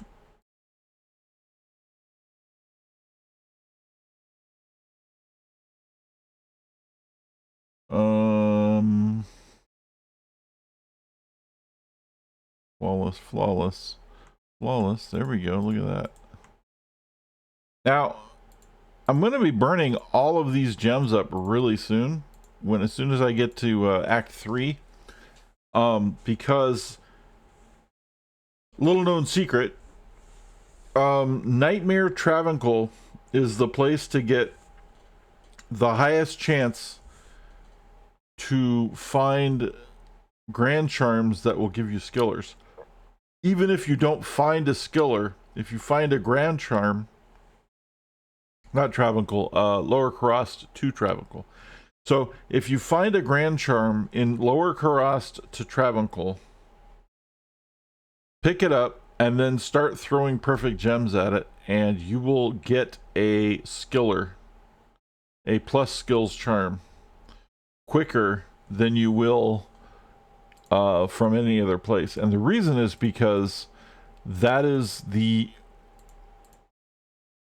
lowest level area needed to generate that mod on the grand charms. And so you don't get the pool of all the other mods that you don't want that are above that. Now, obviously, the best skillers are ones that are plus skills that also have like insane, like high-end like if you had like a level 99 charm and it had like +1 skills and like some like amazing really high-end affix as well, then you want that preferably. But we ain't there yet, you know what I'm saying? And if you just want some good cheap skillers, it's a really good easy way to get cheap skillers. You just go into Nightmare Travancore Nightmare Lower Karast, pop all the chests, all the fucking little things in there, not the super chests, but like all of them, like the chests and the barrels and the fucking corpses and the little tree stumps and all that shit. And you will get probably 2 or 3 charms, grand charms. And if you take those charms and you just keep throwing 3 perfect gems at it, eventually you'll roll a skiller. And like I said, it'll be a lot quicker than if you roll a charm found anywhere else. So that's kind of the plan. That's why I have so many of these stupid gems yet, because we just haven't been there in a while. And they're starting to add up, and we need to burn through them. And we will get we'll probably get 2 or 3 skillers out of it. Because when you use 3 perfect gems and a grand charm, or 3 perfect gems in any magical item, it will re-roll it as to whatever the item level is of the item, not the level requirement, but the item level. And you can't see what the item level is, so you don't know. But if you know what level monster killed it, and the monster levels are based on the area that you find the monsters in, then you can estimate the item level, because that's the item level is usually the level of the monster that dropped it, or something like that. It's like, you know, at least that. That's how it works. That's how it generates items in the game. And knowing that information makes it a lot easier to target farm things. Because much like PoE, you could play Diablo and never know that, right? And a lot of people do, and they don't know that, and it doesn't matter, right? It doesn't have an impact on their game at all. But knowing that, all of a sudden, elevates your game, because now you have a higher chance of getting skill charms, because you know how. This is why Diablo 2 is such a good game. And why I keep saying there's a lot of things about Diablo 2 that you don't have to know to be able to successfully play it and enjoy it. You can be a brand new player who has never played a game in your entire life and pick up Diablo 2, and you can beat normal mode with it, and if you work at it, you'll beat Nightmare and eventually Hell with it, and it won't take a lot of internet research or any kind of shit like that. You don't have to look up builds or anything at all. You can just fuck around with what you have, just click on the skills you want to do, figure out how synergies work, right? It tells you. I mean, it's pretty fucking easy if you just fuck around with the game enough to figure the shit out. Now, again, so it caters to really easy players and really, like, you know, new players. That's what makes this game so good, because not only does it cater to them, it also caters to the people who like to nerd out on all the crazy details of shit, because the game facilitates both. That's why it's considered one of the best ARPGs of all time. The itemization is just right, and it caters to a really wide array of audiences. It's very rare that a game can cater to both brand new players and veterans who played for a really long time, and that's why the game is still being played 25 years later by a lot of people. You know, there's a reason for that shit, and that's what makes it such a special game. So that is one example, right? That one little thing I said is one example of where you don't need to know shit to beat the game, but knowing a lot of technical details help you beat the game a lot more efficiently, and then do like more crazier things in the game later on. Like, you know, you could do a lot of Uber stuff and start killing clones and all that kind of stuff. It's fascinating how the game balances those two things so well. And there's a lot of even just building your character out, just knowing like things like breakpoints, right? Breakpoints are huge in the game. A lot of people focus on them a lot. I don't necessarily do that, because when I'm playing summoners, I don't need to know what the breakpoint of anything is, because I'm just, you know, I'm letting my fucking minions do the work mostly. I don't need breakpoints to cast fucking curses, you know. But like, so, you know, a lot of people are like, well, what the fuck is a breakpoint? Well, a breakpoint is the point at which a particular type of modifier increases in performance versus the number for it. So, and that's like really what, like, oh my god, you just blew my mind. Like, what are you even talking about? I don't even know what you're saying, right? But it's actually really simple. It just sounds technical. So if you're going to have a modifier on your stuff, like faster cast rate, or faster casting, I think in Diablo 2 it's called, I don't remember.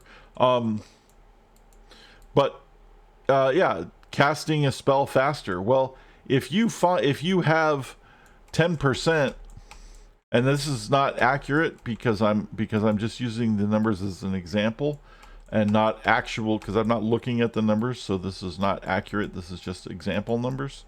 But if you have, say, 10% faster cast, you're going to do 10% faster cast. But if you have like 20% faster cast, you're not necessarily going to do 20% faster cast until you reach the break point. It's going to add to the 10% or whatever. It's going to keep adding. You add up all of the percentages, and in increments is where the actual faster casting kicks in. You don't need to know these things to play the game, but if you know them, it makes the game like better, because you know, oh, just because I have 20% faster cast on this particular thing doesn't mean I'm going to get 20% faster cast, and I actually need to get 35% faster cast before I notice a difference, because let's say 35% is the breakpoint for that spell. How do you know these things? Well, people have done a lot of testing over 20 years and looking into the data and all this stuff, and they know how this stuff works. You don't need to know that at all to play the game. You can just keep putting on stuff that does faster cast, and eventually you will cast faster, right? And that's all you need to know. But knowing what the breakpoints are for things like faster cast, or for faster hit recovery, or all these, there's a lot of little mechanical things in the game, and knowing what those are for what you're doing make it a much better experience. But so the technical people love to fuck with that shit, right? So they're getting something out of it. They're learning. They're like, oh, well, I need, a glove with, this FCR on it to be fucking amazing. And like that, they do. Like people that trade in this game go totally crazy about stuff like that. Like, it's very, very detailed. Oh, you don't have the fucking, this isn't going to hit my breakpoint, so I'm not going to buy it, even though it's like an amazing thing or whatever, right? Like that kind of shit. So it adds this really deep level of complexity to the game, but at the same time, unlike Path of Exile, if you don't know the deep level of complexity, it doesn't matter. You're still going to be able to do well at the game. That's the unfortunate side of Path of Exile, is you're probably not going to do well at the game until you learn a lot of the complexities of the game. I love Path of Exile. It's a great game. I mean, until they recently just fucked me, but that's another story. But that's an illustration of a difference of that game versus this game. Or games that are too complex, that cater to players who really like the complex stuff, or games that cater to newbies who don't know shit. And this just happens to be one that does both, and it's amazing for that reason. And that's just one example. There's all kinds of fucking things. There's like almost every stat that has some kind of like benefit like that has a breakpoint, right? There's and there's even like resistances have breakpoints when you break immunities. And there's all these little technical things. Like, it's crazy. But you don't need to know any of it. That's what the coolest part about it is. But it's there.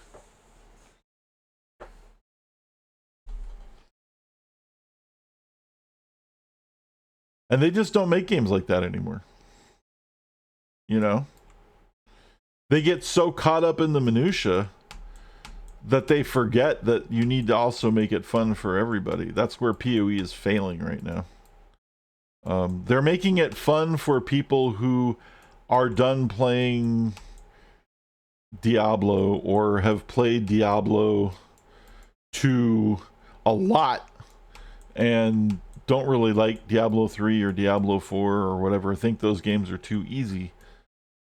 Path of Exile is kind of like made for those people, and then they get into that, and it's like a whole nother world of thousands of hours of like minutia that you have to deal with, and that's crazy, right? And it's a lot of fun. But if you're a brand new player playing Path of Exile, you get lost so fucking fast, you don't know what the fuck's going on, and it's like, good luck. And then the game changes every 3 months, and that's like one of the problems my sister's having. For example, she loves the game and she loves playing, and she loves all the minutia of it, but it changes so much and she doesn't have enough time to play, that every time she plays, she has to start over because everything's different. Right? Now, when you play a new season, generally you're starting over anyway, but if you're not keeping up with the changes of the game and you only play it like for a couple of hours a season, you're not going to have a good time. Like, you're not ever going to progress. Your character's going to change every time you log in. Your character your passive ascendancy tree is going to be like, or not your passive ascendancy tree, your passive skill tree is going to be like, you can reset it now because things have changed and the things that you had skilled before are different. And you're like, fuck, I just wanted to play my character again. You know, that's just not that kind of game, and so that's why it's real frustrating. Another reason why it's real frustrating for people who don't play very much. Whereas a game like this pretty much doesn't change very, like, even when they make changes like this, it's not dramatic enough to really make a difference. You could play the same fucking thing, you know, that you were playing 20 years ago, and it's probably really close to the same. Like, it just doesn't matter, you know.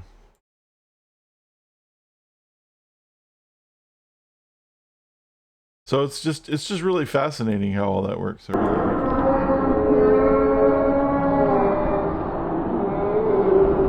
it. Saint by Design, rating with a party of 8. Thanks for the raid, dude. How goes it? Hey, raiders. Saint the Design is rating with 8 viewers.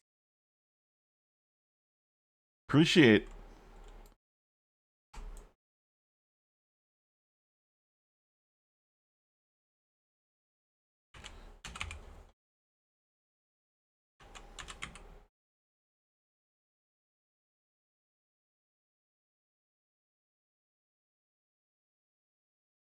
I haven't got to catch a stream in a while. Hope you're well. I am.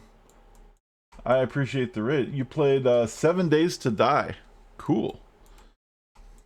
How was your game?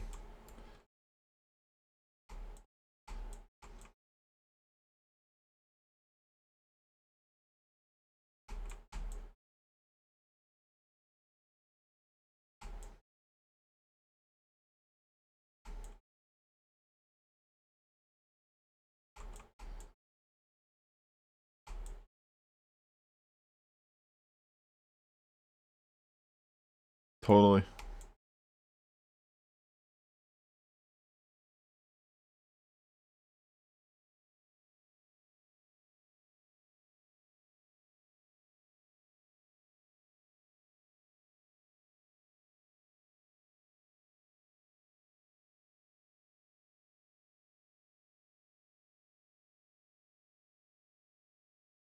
Cool.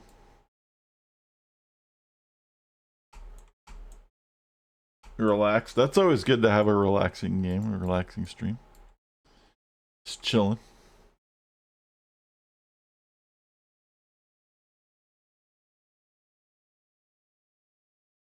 Just going through some a little bit of old school Diablo, doing some Nightmare, getting the Necro leveled up, or I don't know, progressed through the quests.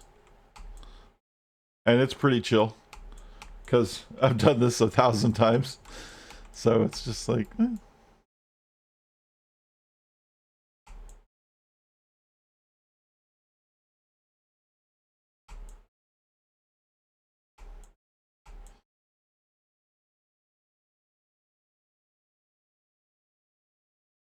Have you played much Diablo 2? It's been a while. Very nostalgic. Yeah. Well, I don't know if you bought the Resurrected yet, or if you've played the Resurrected. These are like the graphics. These graphics are amazing. This is the new version. Now, the interesting thing about the Resurrected is that it looks like what you remember it to look like, but the actual game never looked like this.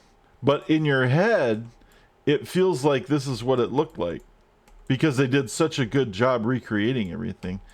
But they actually put it over the base of the original game when they did this remake. And they added in a toggle switch in this game so you can even see what it actually looks like, so you can blow your mind when you remember, because it really does. Like, this is how I remember it being all the time. So this is what it used to look like.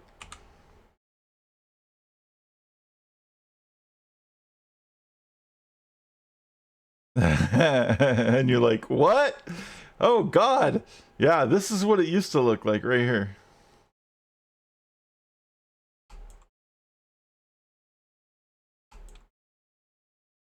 And then that's what it looks like now, and it's like, holy crap, it's totally amazing. And now all of a sudden it's like, dude, they did such an amazing job. Yeah, I know, right? It's crazy. It looks so good now.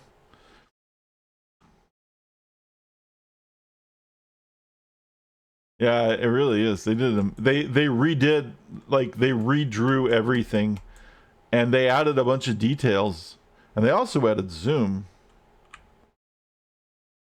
so you can zoom in on the details.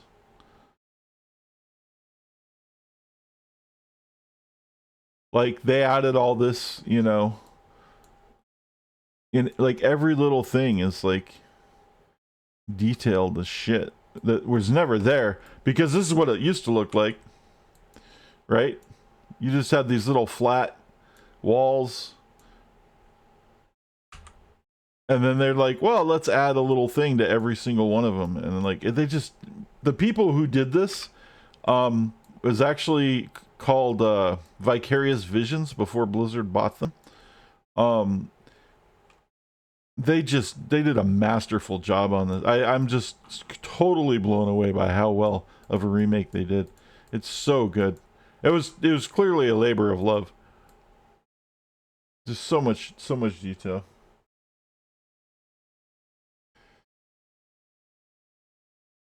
Please remaster Painkiller now. There you go. Now, the company that did this also did Tony Hawk Pro Skater 1 and 2. And it's just as beautiful. So if you ever played that back in the day, the new versions of that are just amazing too. They're just, it's like, it's the same thing. They're just incredible graphics now. Yeah. And it's, what they did is they merged both games into one. And then they added a couple of things. Like this they actually did add a couple of things. Quality of life improvements and stuff. But there's nothing that's like, and they fixed some bugs actually, which is good. But there's nothing like game breaking.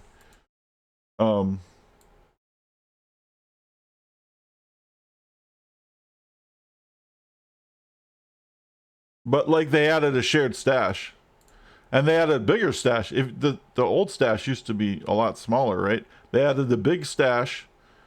This is a personal stash, and then these 3 tabs are shared between all of your other characters. So you don't have to mule shit anymore. You can just go to a shared stash, drop shit in the shared stash, go to your other character, and pick it up. And like, that's it. You don't have to like switch games out. Remember how you have to like drop something on the ground? You had to leave the game open long enough and then drop something on the ground and then switch characters real quick and come back before the game closed to make sure you can get your shit and then pick it up. You don't have to do any of that shit anymore. It's just such a good, there's a lot of little stuff. Automatic gold pickup is another one that they have. Any gold that falls on the ground automatically picks up if you walk over it. You don't have to click it. Just little shit like that.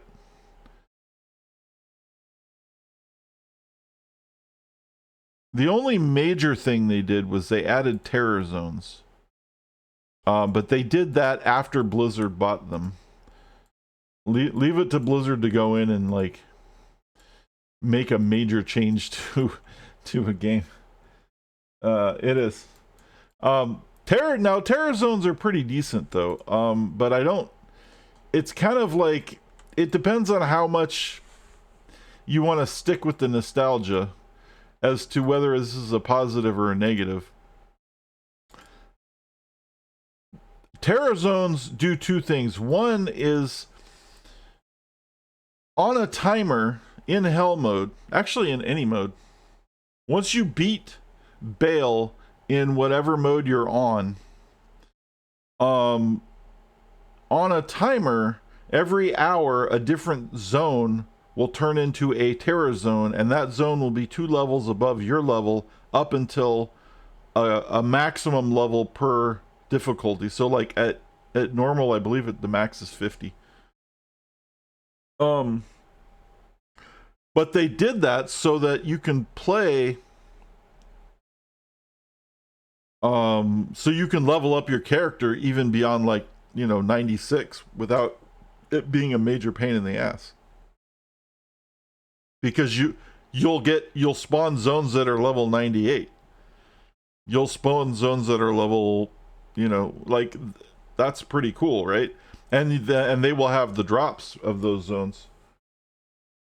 Now, the thing that Blizzard did, though, that I don't like with it, some people do, some people think it's amazing, is they added Sunder Charms that drop in Terror Zones.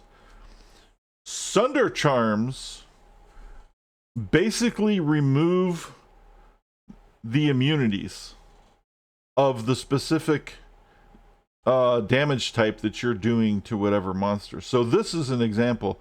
This Sunder Charm removes magic immunity from monsters that have magic immunity. Because if you remember in Diablo 2, in Hell mode, every monster is immune to 2 things.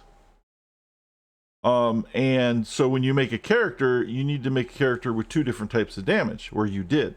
But that was kind of the charm of the game. I thought that was kind of the charm of the game myself.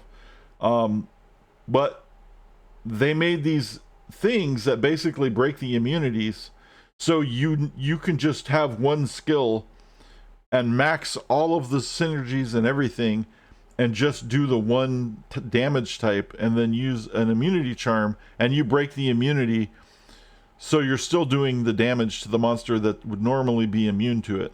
And I don't know how I feel about that.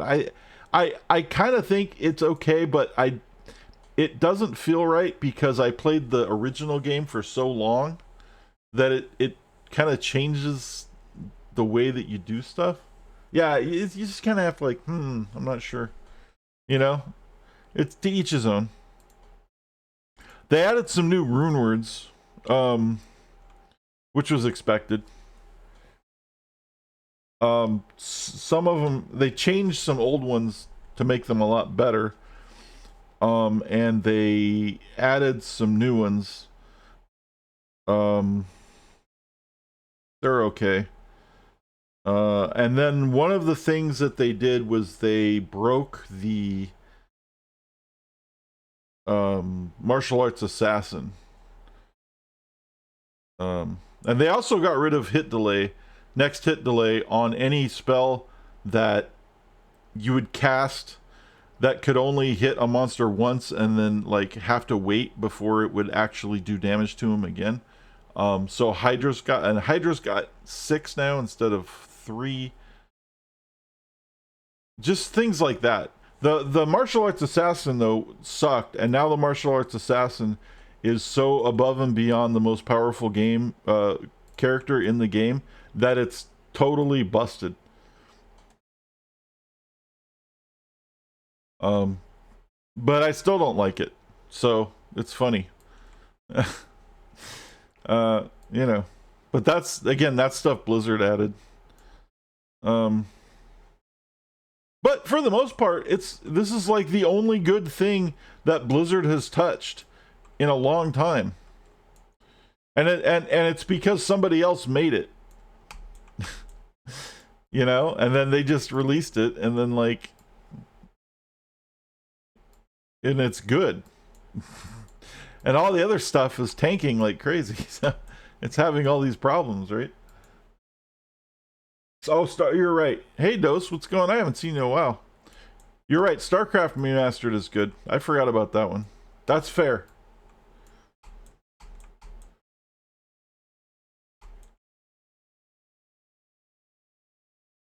I just remember having a bunch of ears in a bag. Not much else of the game, to be honest. Yeah, PvP. You kill somebody, you get their ear.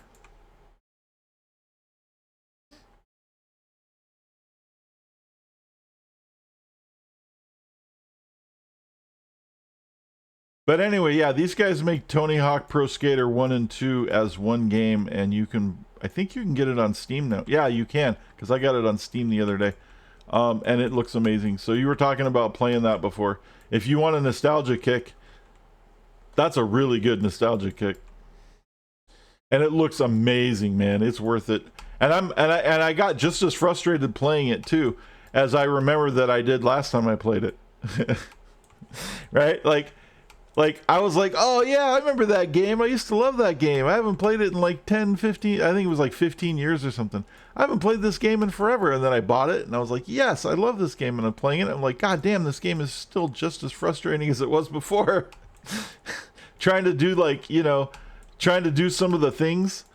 Like you have to unlock the parks and stuff. You have to do like some of the crazy tricks. And you're like, fuck, I don't know how to do it. And you're looking it up and you're like, I can't do it. And smash the controller a little bit.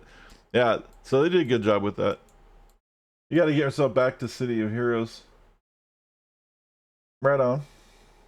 Helldiver's taking too much time. Yeah, I'm gonna play City of Heroes again. But I haven't actually played for like a week or two. I don't know what. I just kind of got. I got on sidetracked with Blood Bowl for a while. And then this Diablo thing that I'm doing. But I mean, City of Heroes isn't going anywhere, so it's cool.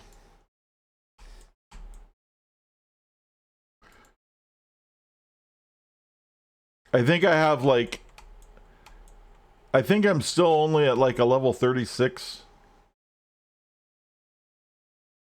with like Jose Jalapeno or whatever. I think that's it. Like I didn't even get beyond that. I need to go and finish that shit up. I'm so lazy. Got alert. That's cool, man. Oh, one of the Blood Bowl scenes? Oh yeah, totally, man. Blood Bowl's a lot of fun.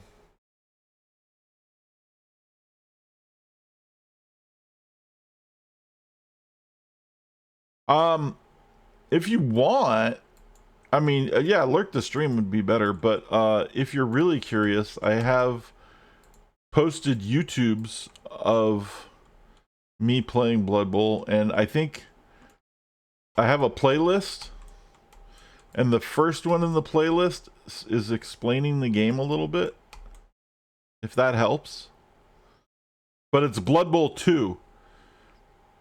Not Blood Bowl 3. Blood Bowl 3 is awful. Don't buy it. Blood Bowl 2 is the one you want. And you want the Legendary Edition. It comes with all the things. But yeah, so you could check out my YouTube at some point if you want. Or catch a stream. I might play it tomorrow, actually. So we'll see.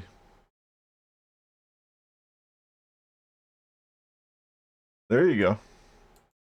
Yeah, I got a lot of videos on there. I got there's a lot of Blood Bowl on there. There's some of the City of Heroes streams are on there.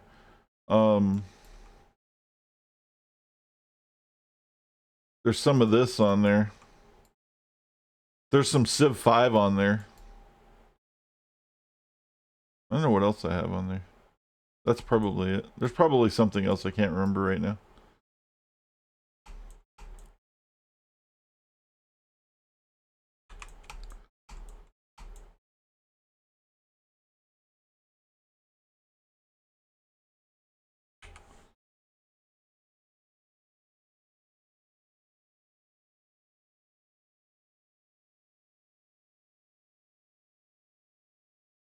The other thing that they just released, but it's not remastered, which is really weird. But EA just released all of the Command and Conquer games on Steam as a package for $10, including Generals and 0 Hour, which were my favorite. And I was thinking about buying them, but there's a caveat, and the caveat is they're like cracked versions. I don't even know how they're getting away with it. And so there's like, and they're not remastered, so you have to go find some like third-party patches and shit to get them all working right, which is it's kind of janky. So I haven't bought them yet, but I'm still like, I still want to, but I have to do more research to find out how much of a pain in the ass it's going to be to get those working. You bought the package. Is it any good, Dos? Have you played it yet? Did you have to do anything? Oh. The Max Payne, yeah. Exactly. Like, I don't like, they shouldn't. How hard is it for these game companies to just spend 5 minutes to freaking, write a patch? Oh, we'll just make it work with Windows 10. Oh, we'll just add in a little bit of a fucking high-res patch. Boop. I mean, because the modders are doing it, But these companies are like, oh, we have these old games that people are still playing. Maybe we can resell them. And then they spend literally zero money doing anything to make them playable. Like, what are you doing, guys?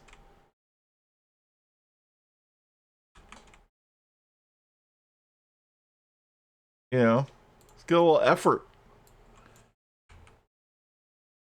Easy money. Hire one guy for like an hour to fucking write a patch, Jeez. Find a modder, give them some money. Exactly. There you go. Just buy. That's even better. Just buy the mod from a modder. Be like, here, I'll give you, $1,000 for your mod or whatever. They'd be more than happy, dude. Shit. I've modded games, and you never get paid for modding shit. So give me something. I'll be okay with it. Like, sure, why not?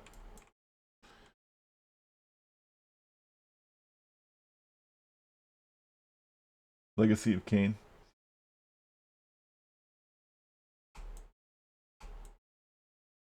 There you go. I want to find someone to remaster Soldiers at War. It would be, oh my god, I miss that game so much. It was one of my favorite games of all time. It's a SSI game from the 90s. And it's so good. It's turn-based World War II, and you get a squad of like 8 people, and you like outfit each one for each mission, and you get all these cool things. And then they have this really cool system in the game called Opportunity Fire. So it's a turn-based game, but what happens is, hold on.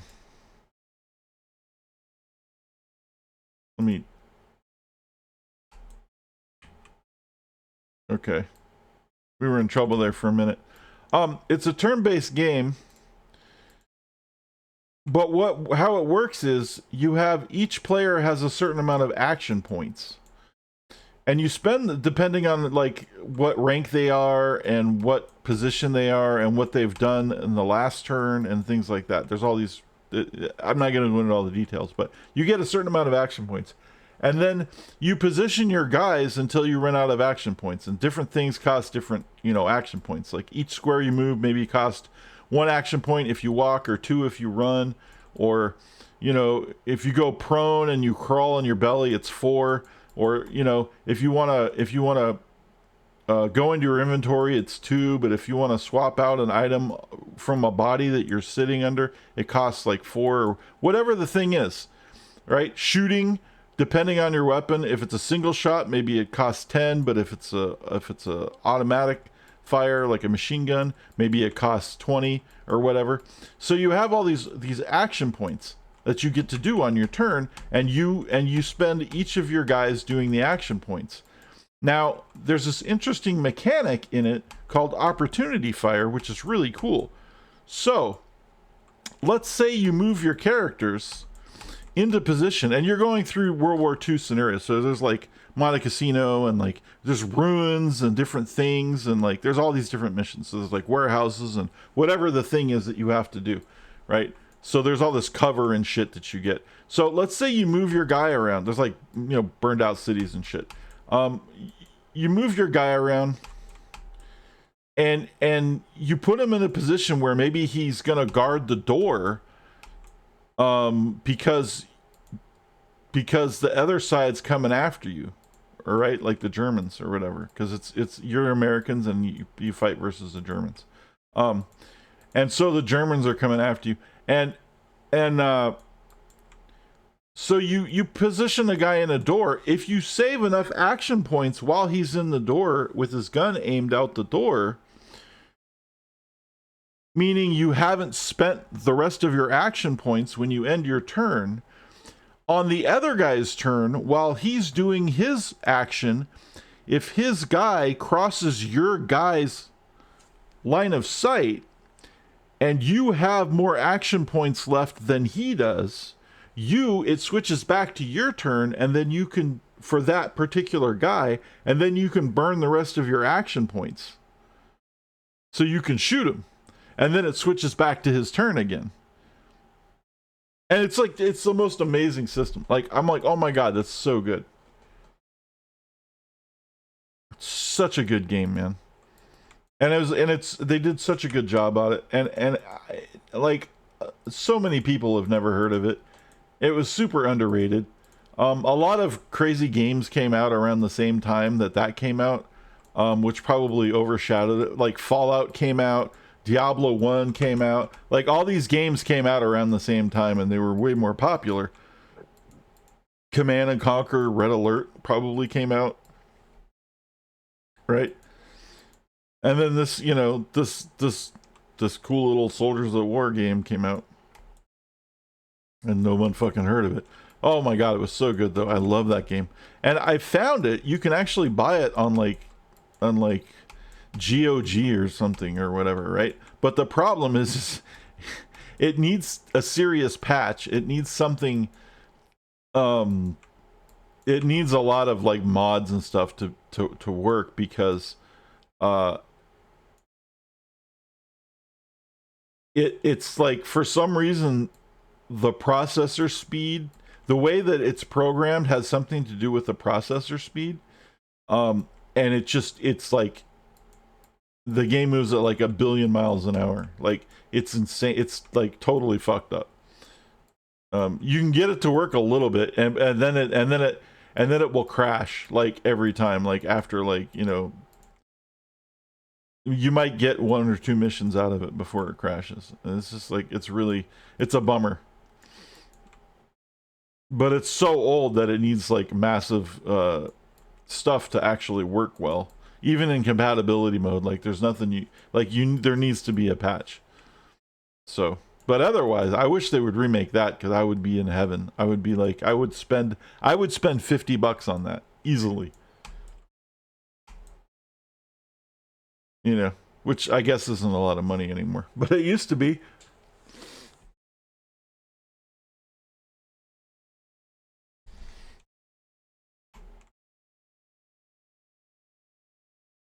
That game is so fun.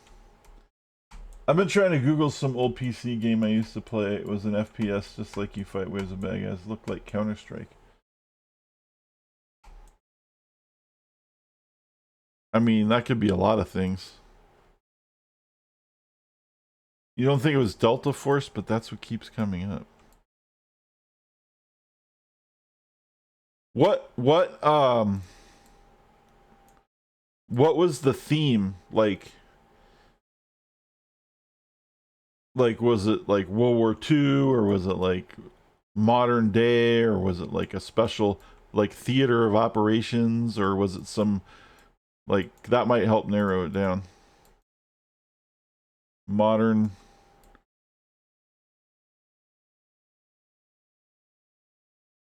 Was it like generic, or was there like Middle East, or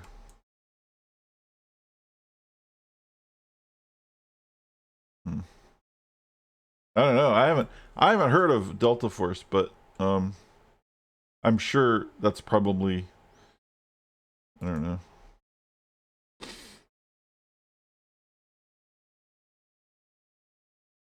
SWAT. Rainbow Six?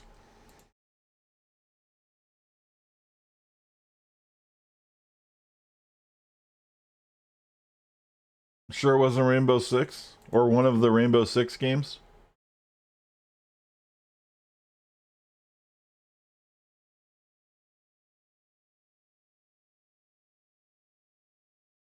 Well, Rainbow Six came out in the 90s.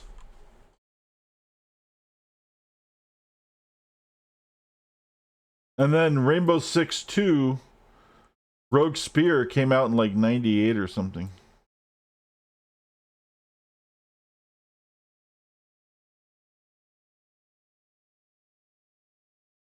Because I actually played Rainbow Six when it first came out. Like back then, that's when we were playing a lot of Rainbow Six. And then even Rainbow Six 3 was like 2000 maybe. They made a lot of fucking Rainbow Sixes. And they used to be a lot better than they are now. In my opinion. They were extremely detailed, and like you got to swap your guns out. Like the guns were real world guns, the armor was real world armor. And like if you got shot, like you were out. Like you could only take one bullet, right? Like once in a while you could take two, but usually if you got hit you were done, and you'd had to like it was really like super.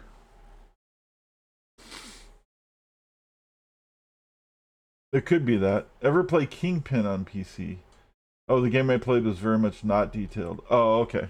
Well, I don't know. I was just throwing it out there. Kingpin. That rings a bell. I think I did. That's like a mafia thing or something, wasn't it? Kingpin game?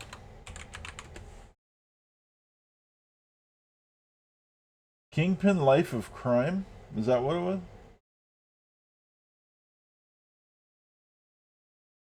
1999.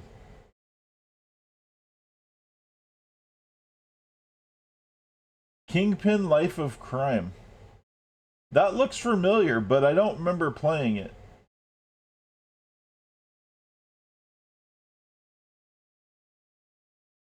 It was just people's face being wiggled. Oh, you know what came out recently, and I even streamed it.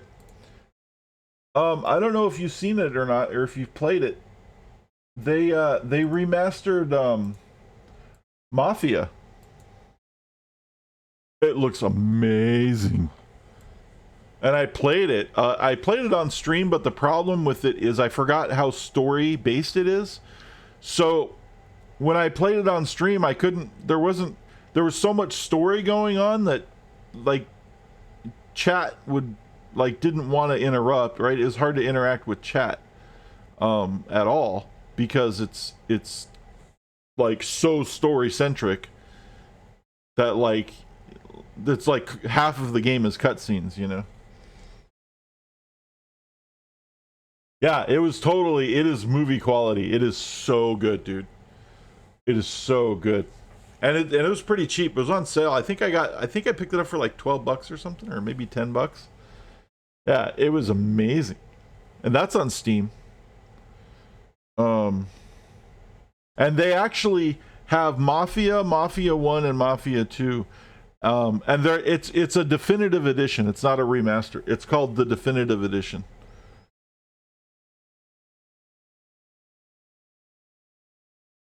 I mean, it is a remaster, but they call it the definitive. You know how they do that? Like sometimes it's the definitive edition, sometimes it's a remaster, sometimes it's both. Right. Yeah.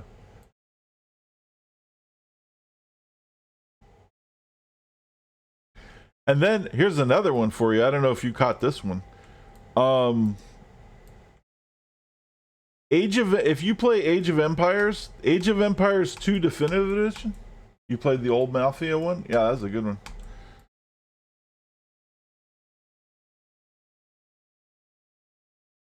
Yeah, it is. It's an amazing remake because I just bought it. It looks beautiful, Dose.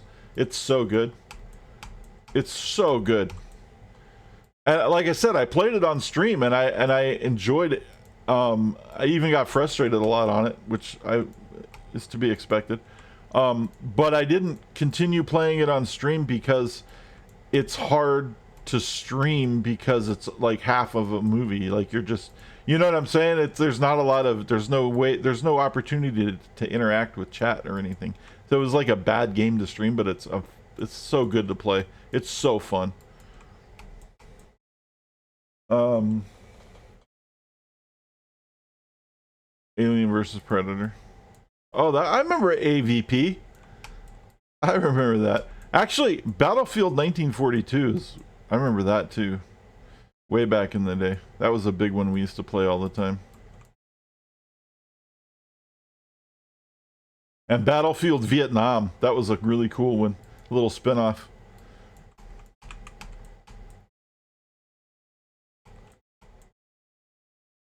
But yeah, AVP, Unreal Tournament. Remember Unreal Tournament? I'm sure everybody remembers Unreal Tournament.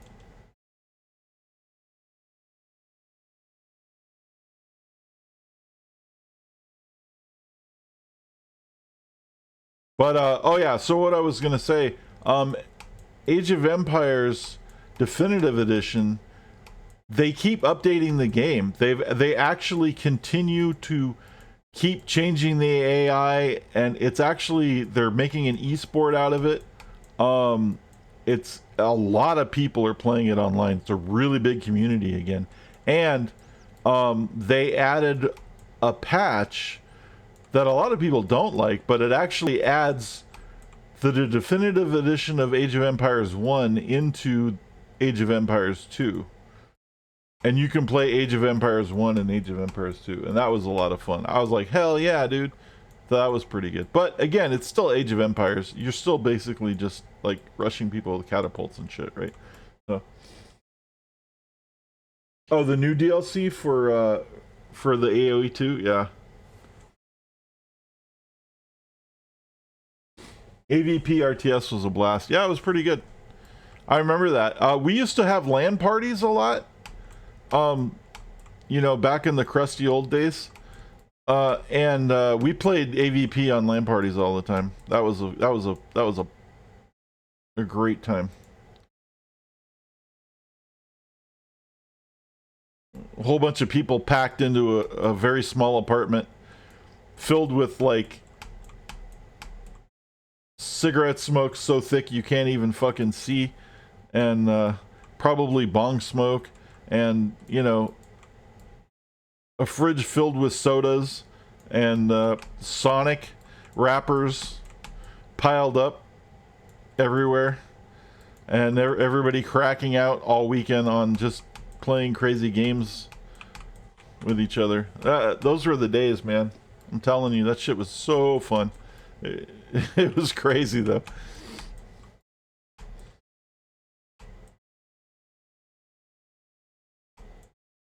Is it rated like shit? Oh, that sucks. They dropped the ball.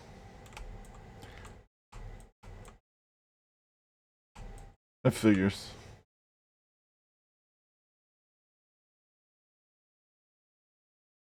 Actually, let me save that.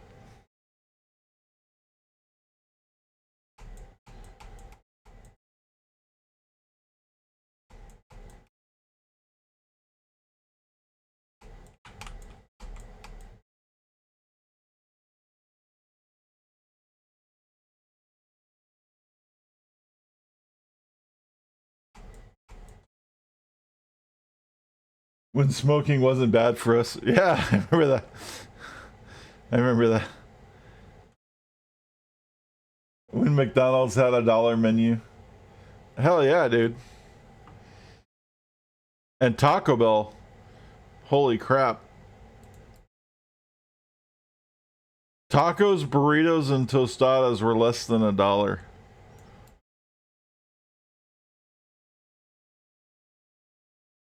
We would get like, and they had the 12 packs of tacos back then. So you get like 2 12 packs of tacos for like I don't know, was it like $15 or something, and then just a couple 12 packs of soda, and that's like you're good for the weekend. You know.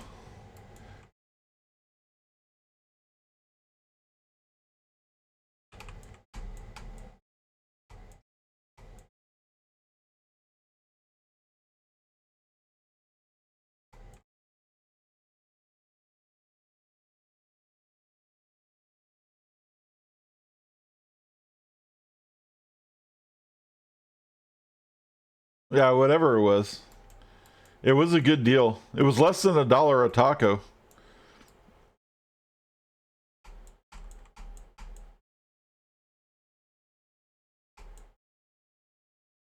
And Wendy's had the best value meal back then, dude.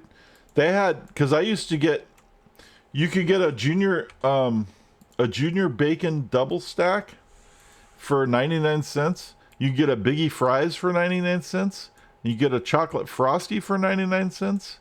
And you can get like a potato and a salad, like if you wanted to be healthy. Like I once in a while I got the salad just because I felt like maybe I needed some greens in me once in a while. But yeah, dude. So you could like, I ate, dude. Those were days when that shit was necessity. Where I was like, I got $3 and I need to eat dinner. Let's go to Wendy's or whatever. You know, like that shit. That was a reality for a while. And you know, hey, it worked. The salad days.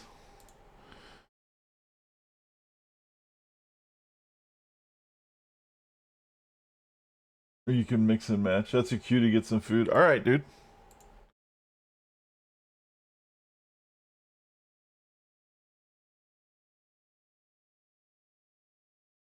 Well, if you're going to take off, thanks for being here, and I'll see you next time. Thanks for bringing your crew.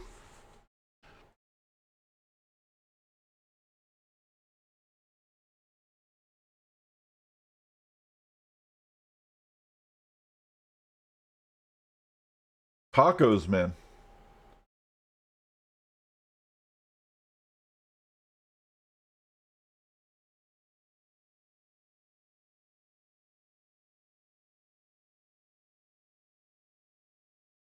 Victors and Vanquished rated mostly in the negative, 29%.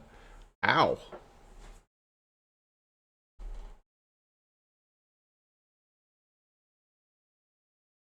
There you go, man.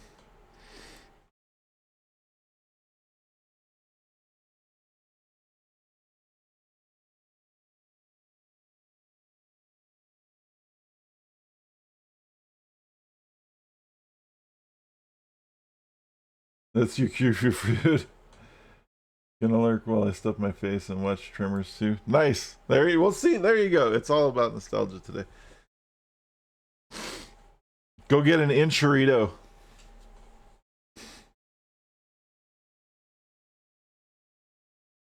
Later, dude.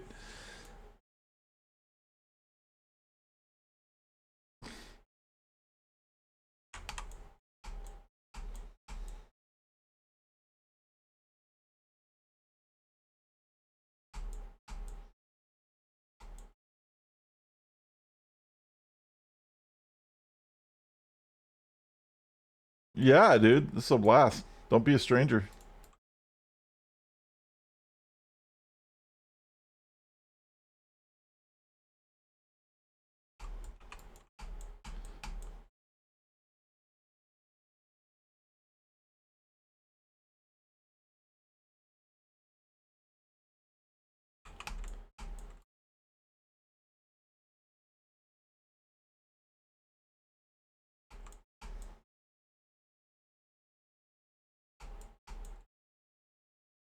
Did they say, are you reading the reviews, Dos? Did they say why?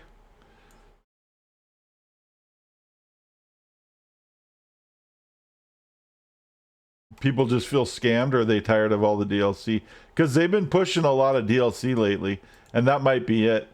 People might just be like, dude, we're getting tired of all the DLC.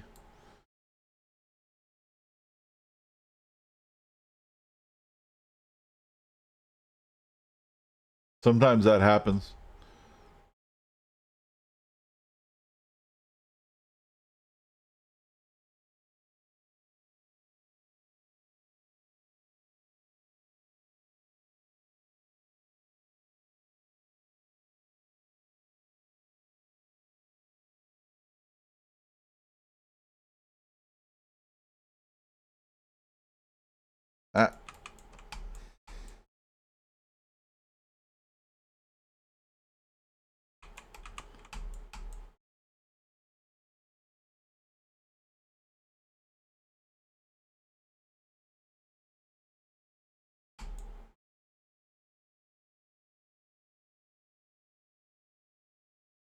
Where is the fucking thing?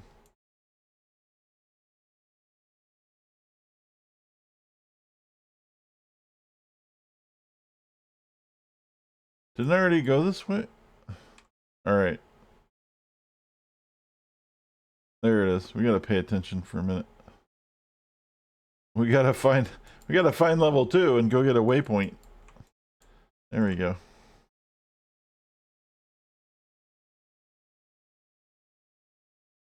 But anyway, yeah, the Mafia game's amazing, dude. Oh, it's just so good. So good. And I actually beat the race. The first time. I don't know how I did it. I was shocked. I did it on stream.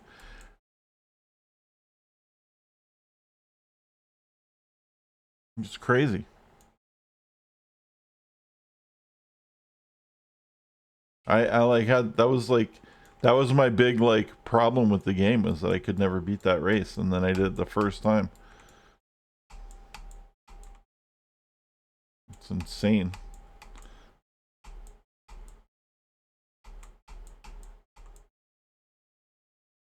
Oh wait, I have revive now. Haha. What do I get? 5.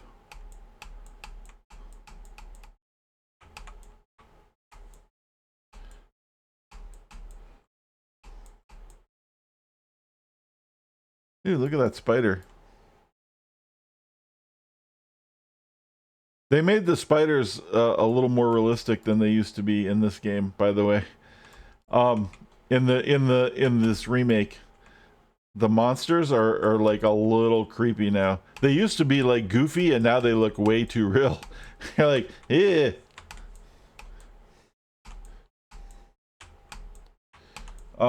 Some reviews said it's mod content already available for free and nothing new, but now voiced, and someone said 90% of that seems by one guy.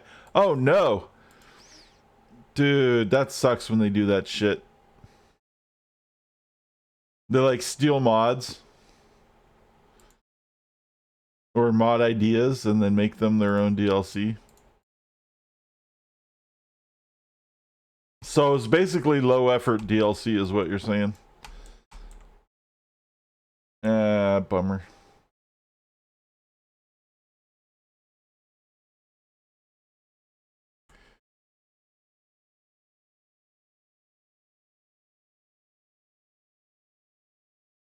I haven't played that game enough to like lately, or even in a long time, to justify buying any new DLC for it anyway. But I did buy the AoE 1 thing, the one that adds the AoE 1 stuff to it, because I really, really enjoyed AoE 1 a long time ago, and I didn't want to buy Definitive Edition because I already had AoE 2. And I played it, and it was fun, and then that was about it. Like, I don't play that game very often, but every once in a while, I get the urge to play it. You know? And then, like, I'll play for, like, a game or two, and I'll be like, oh, yeah, now I remember why I don't play it that much. You know? Because it's kind of like... Unless you're playing it like it's StarCraft, it's just, like, not really worth playing. And if I'm gonna play the game like it's StarCraft, I'll just play StarCraft.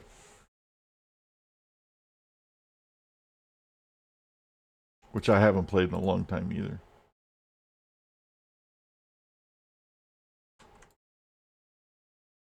But I still like that game.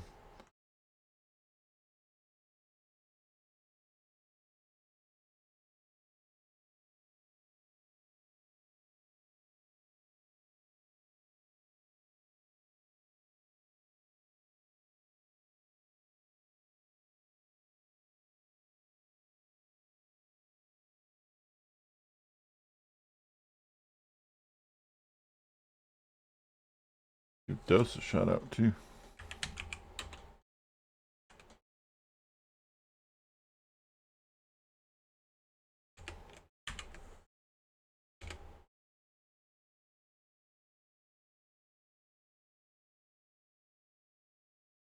There you go.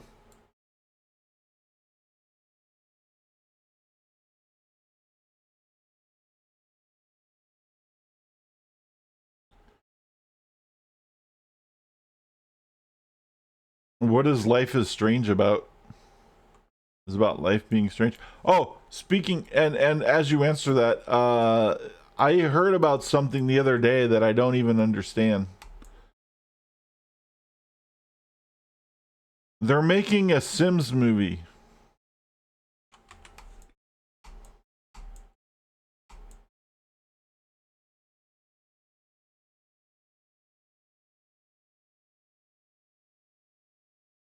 Is it? That's cool. Like an old school adventure game. Nice. I haven't played one of those in a long time.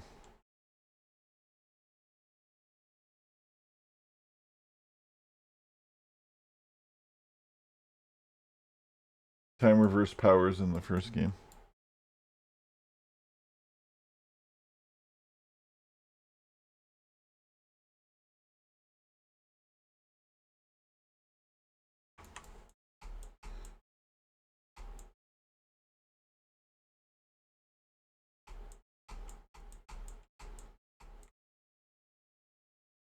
Huh.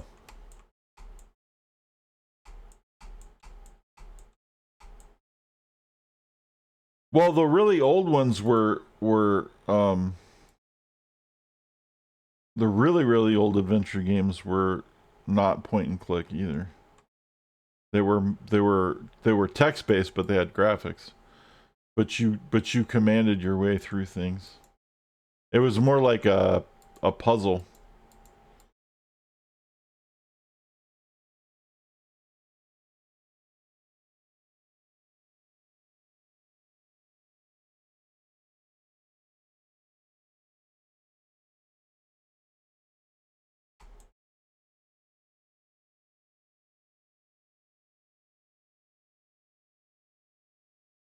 I don't know. I have to look at some things. We'll see what that's all about.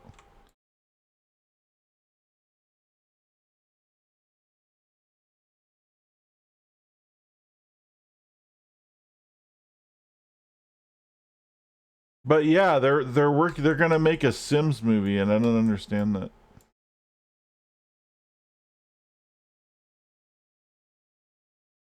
Like I could see the potential,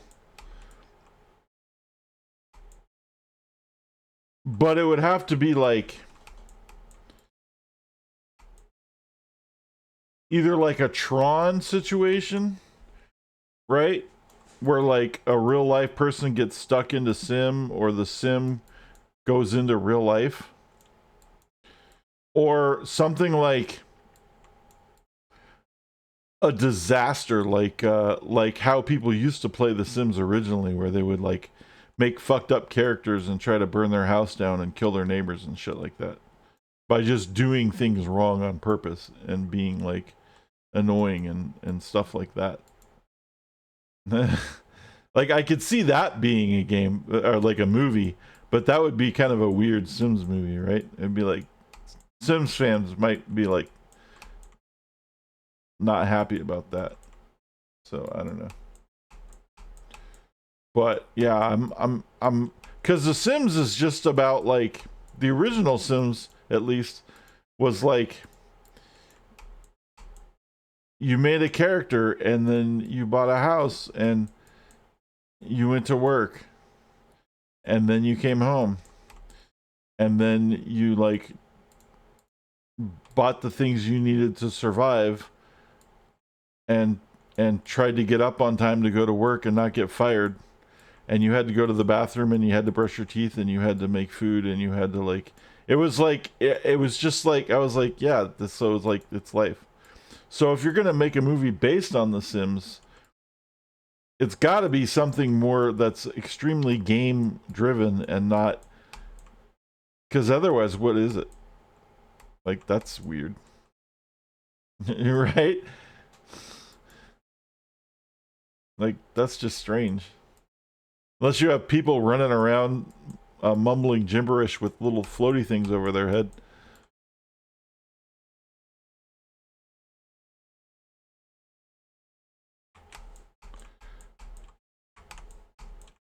And a lot of overpriced DLC.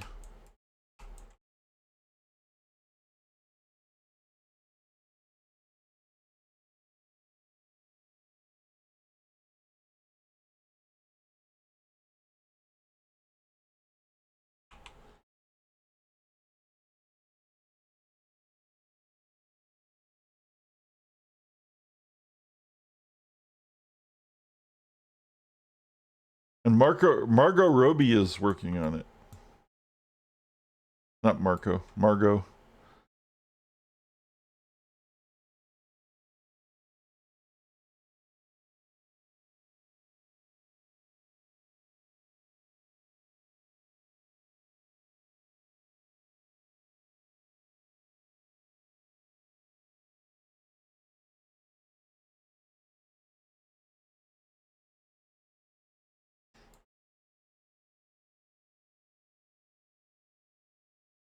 What did I see?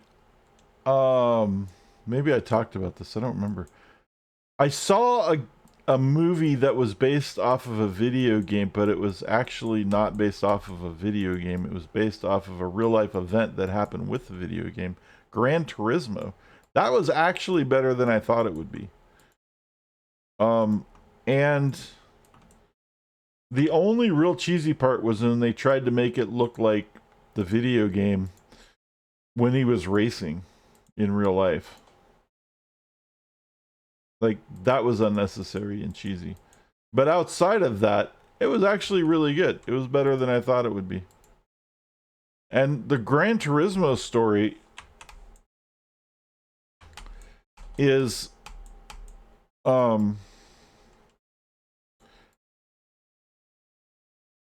what happened was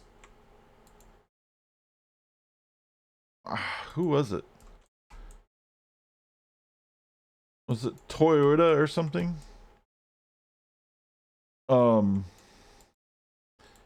Had this idea for a marketing stunt to have a contest so that people that played Gran Turismo would be in this huge like tournament, and then the winners would be sponsored by Toyota and actually run in actual real racing circuits.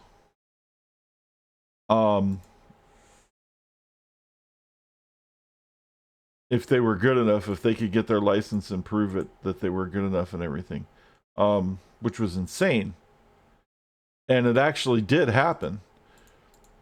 And the kid won Le Mans, which is insane.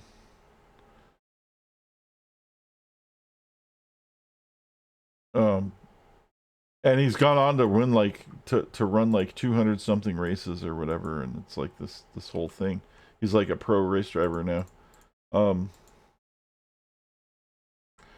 But I just thought that story is like, that movie was actually really good. I was surprised. And that was a movie that's based off a video game, but it's based off of an event that happened in real life because of a video game. So it's a little different. You know what? I forgot to get the Haragic Malice.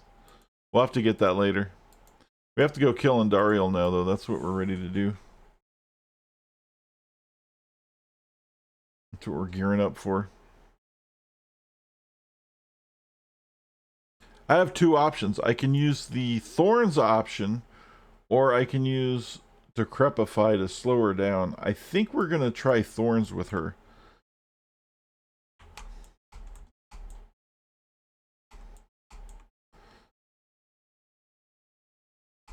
As far as a curse goes. So she kills herself trying to attack my guys. Decrepify would slow her down to where she couldn't. Well, we could just do that. That actually works. That's right. That works really good now. Between the Clay Golem hitting her and causing slow, and Decrepify causing slow, you can actually slow the boss monsters down so much that they can't do anything. But if she does poison anyway, if she gets a poison attack off, and we do the slow thing, that might not help us. So, I don't know. I have to figure it out pretty soon, though, because we're going to have to fight her in a minute.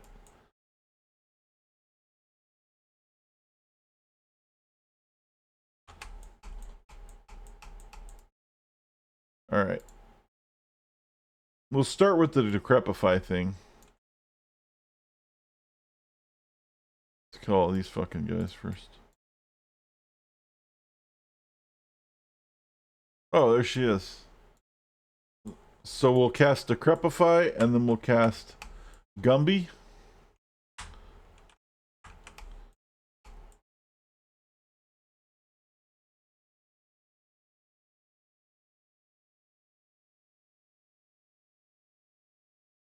But she's casting poison on my shit. So that's what I was afraid of. But she's getting whittled down, so that's fine.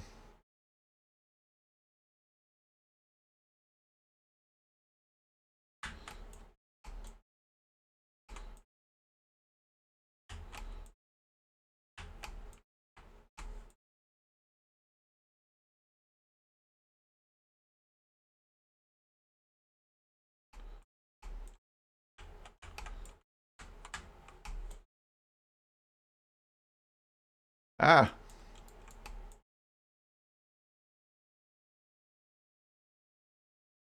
I don't know. The thorns might be quicker next time. This is still effective.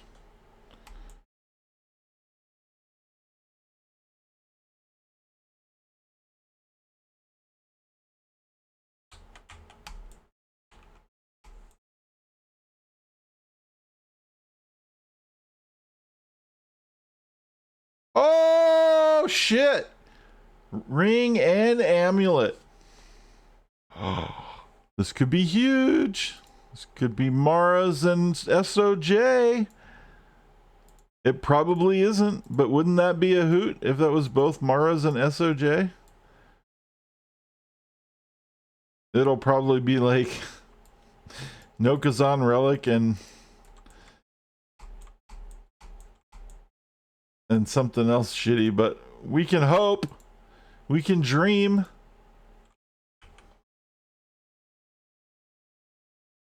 We'll check it out what it is when we get upstairs. That's amazing. Unique amulet, unique ring. Even a Ravenfrost would be pretty good. I wouldn't sneeze at that one. SOJ would be sexy as fuck though.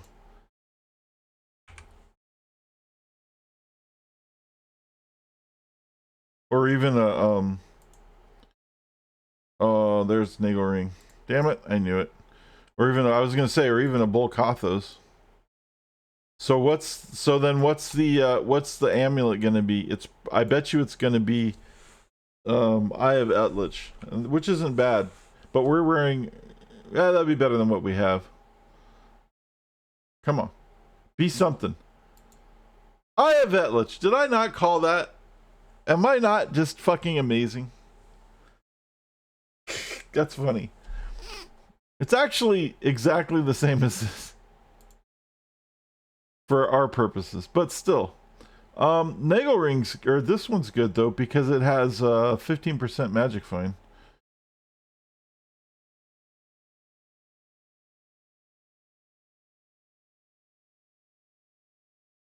So that's a start.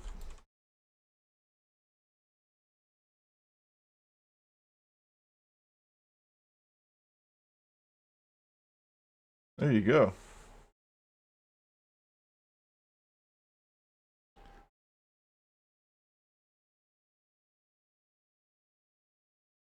The cool part is that we're in Act 2, which means we can get our Might Merc now. Yeah. Well, we're gonna be there in a second. Anyway. I don't need either of those.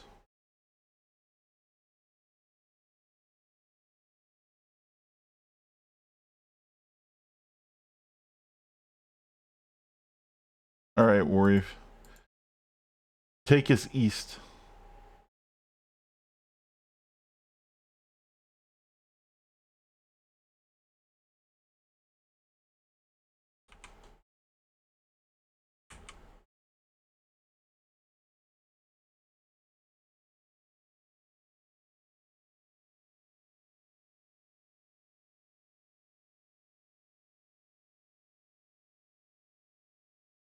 Okay, so now what we need to do is we need to swap out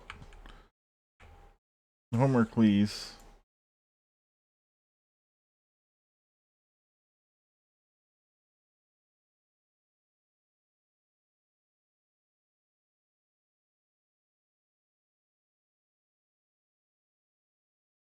You know what? I have a but. Did I save that the demon skin? I thought I did.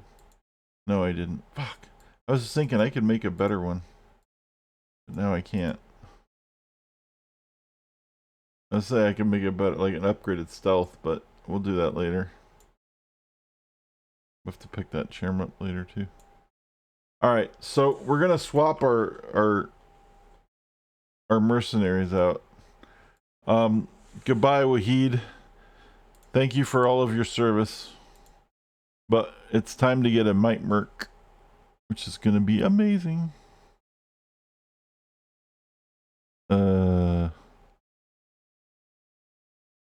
Or not. Where the fuck is Might? Thorns, Defiance, Thorns. Dude, that's bullshit. God damn it.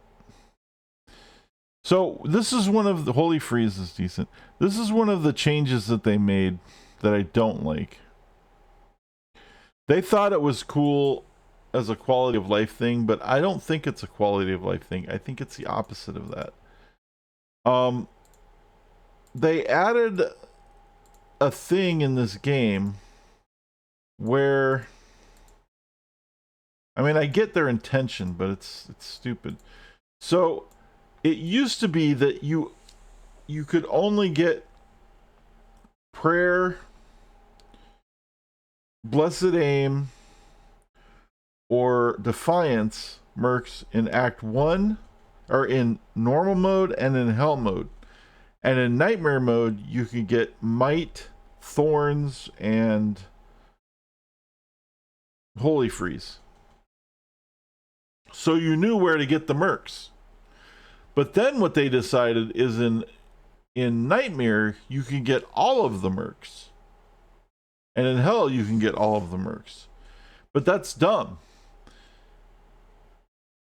Because you could already, if I needed the first ones, I would get them in normal mode, and I wouldn't have to come to nightmare to do it. So what it did was it polluted the pool of mercenaries. So now I have to reboot the game. Well, not the whole game, but this map. I have to relaunch the map. I have to make a new game essentially to change the mercenary selection so that I can get the mercenary that I want. This is like where before I could just buy him because the one I want would be there because there's only 3 different types. But now the pool of mercenaries is got 6 different types, and 3 of them you don't need. It's really dumb, and I don't like that change, and now I have to deal with it. It's kind of annoying. So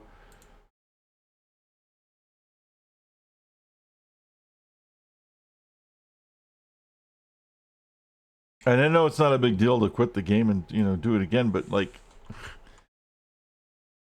I gotta run all the way. Like, this is just stupid. Like, why are we wasting my time doing this crap? Like, it's not a quality of life feature if it makes it more pain in the ass. Oh, there's a might one. So we have 1 might merc. Out of all that reset, we have 1 might merc. And that's who we'll take.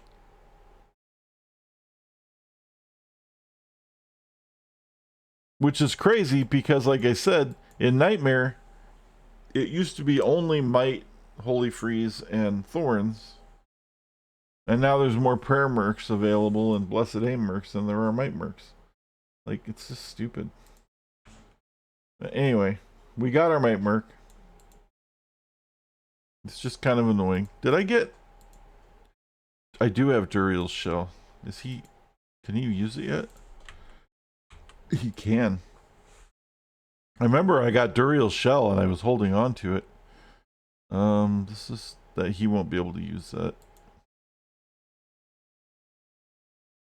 I need a 3-socketed weapon so I could put hustle in, but this has got too high of a strength requirement for him.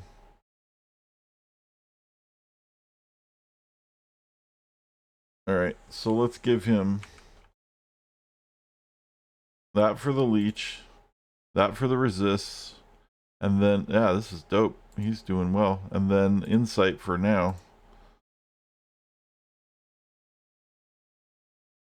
I could do an insight partisan.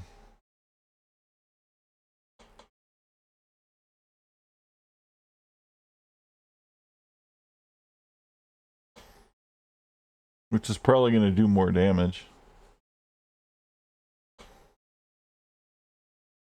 Reltir tells Soul.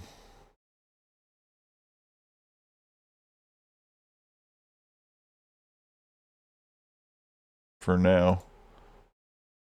Until we find a 3-socketed something else, and then we'll put Hustle in it.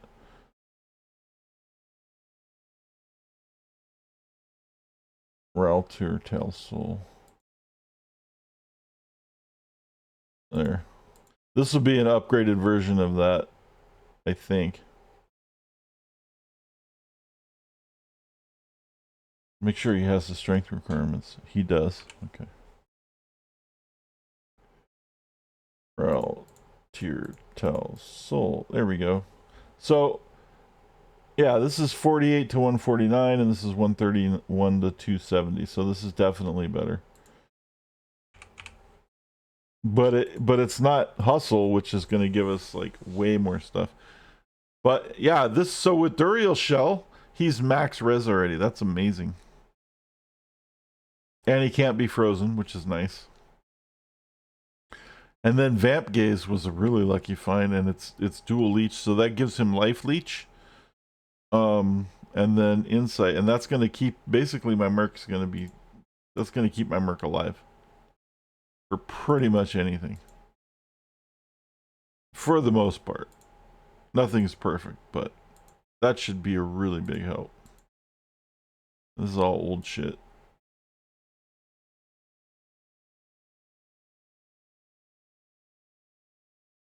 All right, good enough.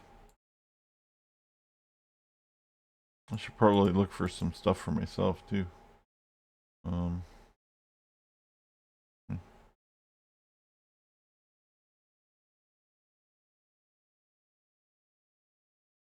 Actually, you know what? Those are 30, but these are 20 with fire resist, right? Yeah. That's better. More fire resist, better.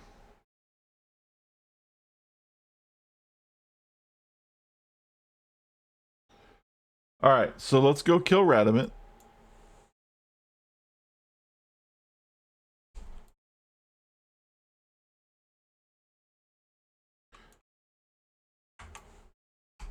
Oh shit. See, you know what? Here's one of the problems. He actually might not live for a minute. Because we had to reset the thing. Actually, that might be good for spirit. Which I already have. Because we had to reset the thing, we lost our summons. So we had to resummon them. So I went down there with no summons and I'm like, oh shit.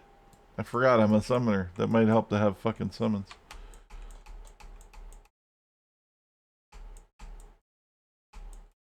Kind of part of the name, you know. Kind of implied.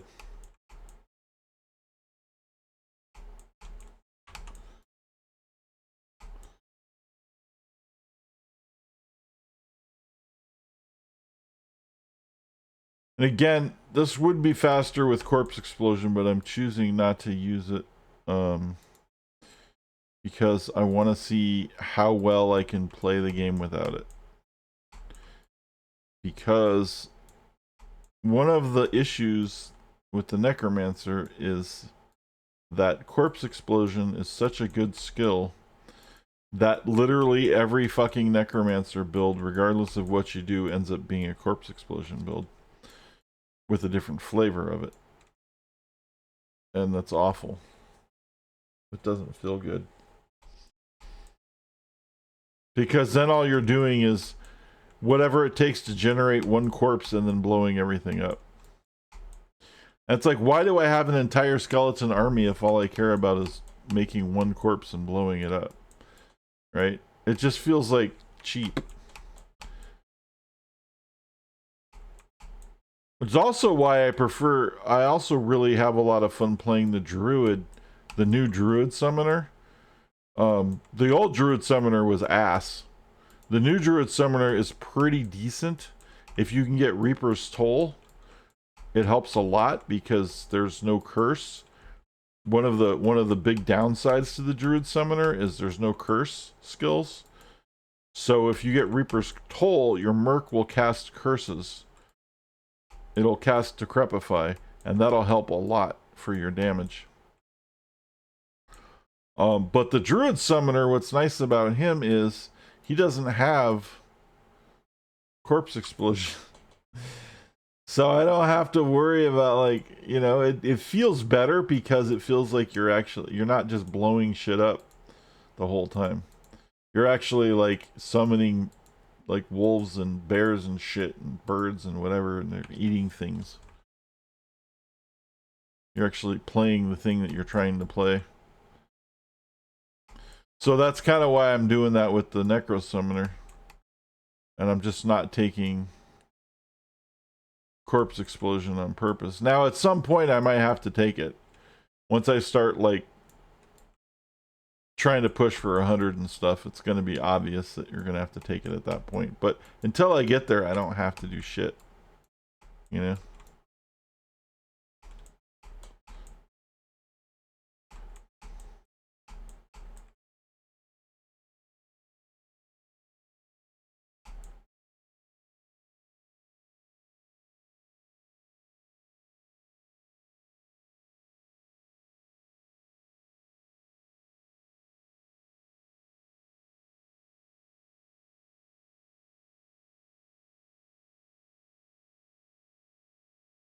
Bum, bum.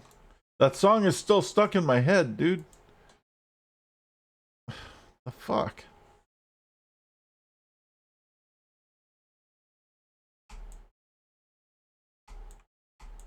Evil.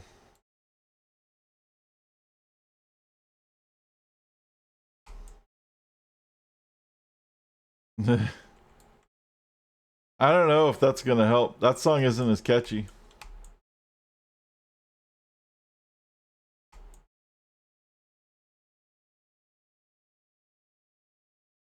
But I appreciate the effort.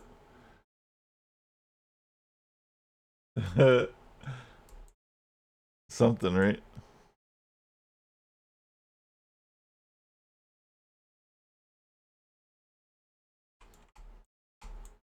There you go.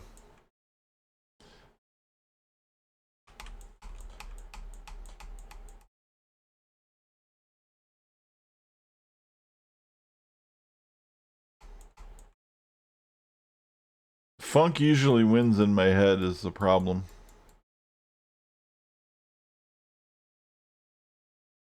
That's why I get Chili Pepper songs stuck in my head all the time too.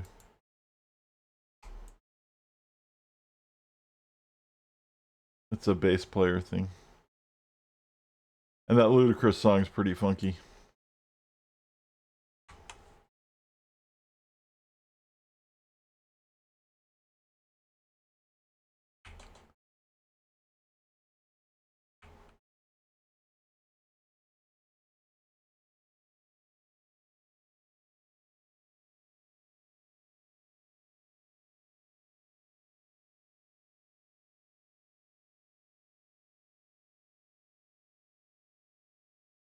Boop, boop, boop, boop, boop, boop. Boop, boop, boop, boop. Alright, what's going on, dude?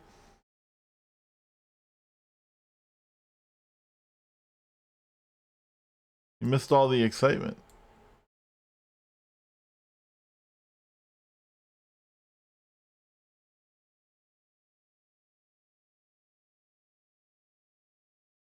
Sup? I said, yeah, you did. I don't know if Ara's your hero, but she's something.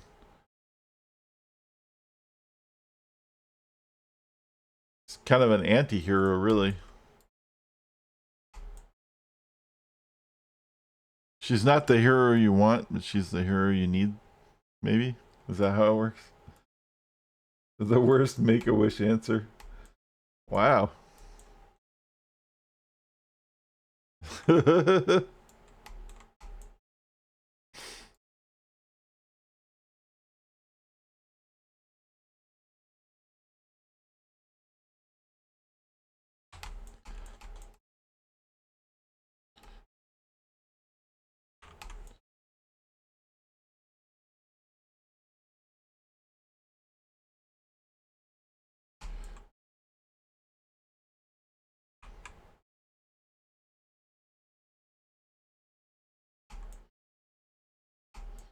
Where's my fucking merc? Why is he the fuck over there? Dude, what are you doing?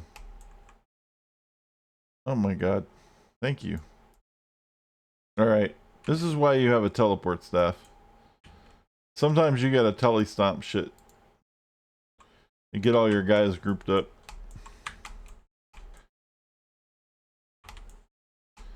Get your merc back in line.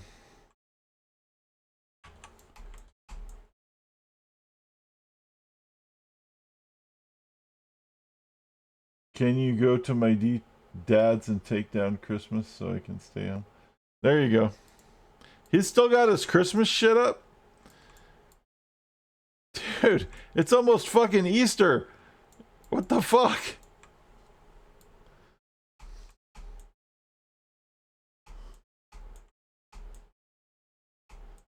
Oh, that's right. I forgot, man. I'm sorry. Don't yell at me. That's fair.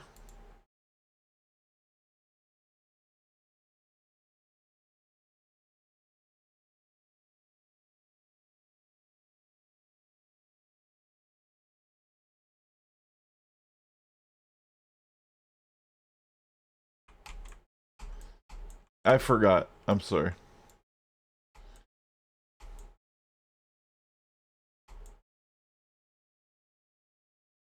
The adults in that. Yeah, I know that feeling.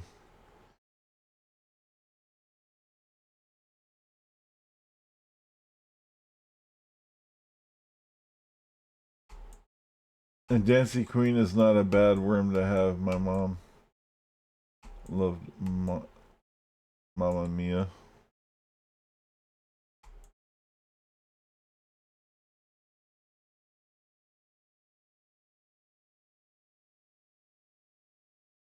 There you go.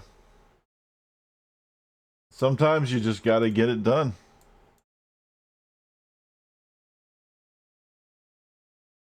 Or you could just leave it up until next year and then you don't have to put it up next year.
Man, talk about dead end.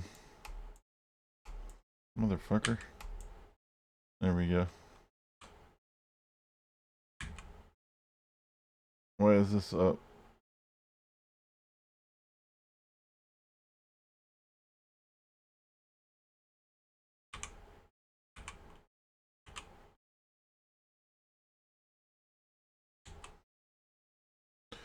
I'm saving my stat points. I need to start buffing them soon, but I'm saving them in case I need a spirit shield, which I'm probably gonna get. But if I don't find the four-socketed monarch, if I find a really good necromancer head, then I don't need the spirit shield, and then I can save those strength points and put them into vitality. So you don't want to spend them. You want to save about 100 points until you get to hell mode, in case you have to put them into strength to get the spirit shield. Because either you're gonna take the spirit shield, or you're gonna find a better necromancer head, and it's a toss-up as to what you're gonna get first. You never know. But you won't get the spirit shield until hell mode anyway. So you just kind of need to save about 100 points for hell mode to do that. So that's why I'm saving my points right now.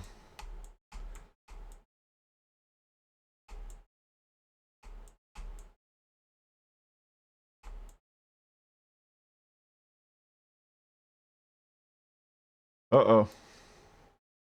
You're gonna cross the streams, guys.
Actually, I have to sell some shit so I can go pick up the book.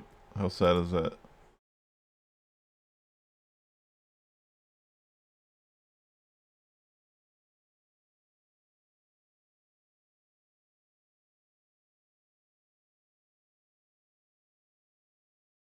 We'll talk to her in a minute. Let's get my book.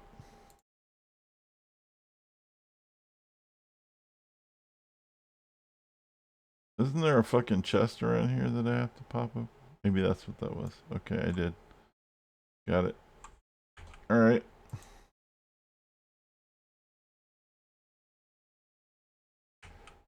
There's the book. We'll talk to Atma.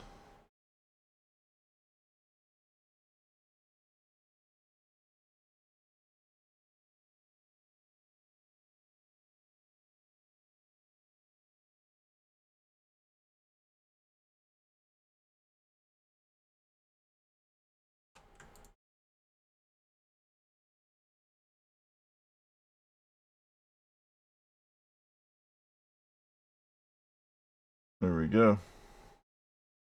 Keep the revives reviving.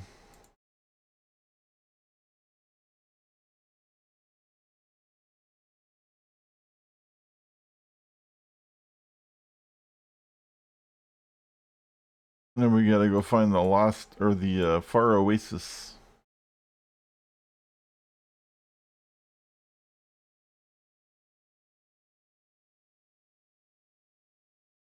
We gotta keep our eye out for a 3-socketed polearm still. I don't know why I haven't found one yet. It's driving me crazy.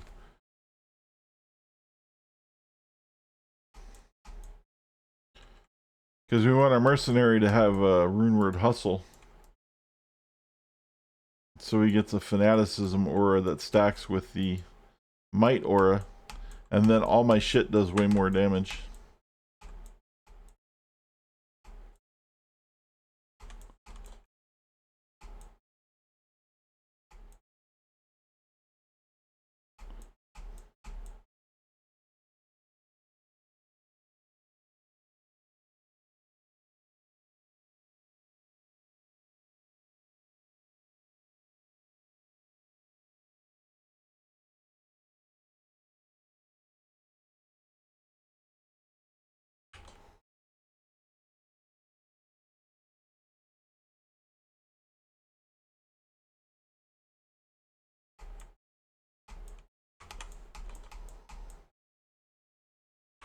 Alright, so we're getting more revives online. Which are basically zombies of dead monsters. But they don't last very long. They only last like, what is it? How long do they last? 180 seconds.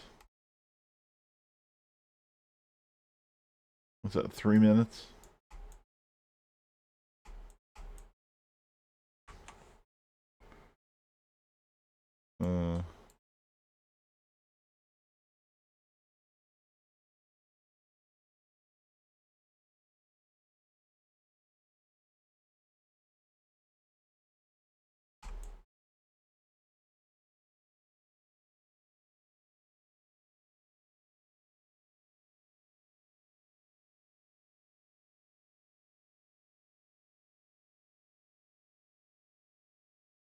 Hey, Ara, have you heard from crotchety old one lately?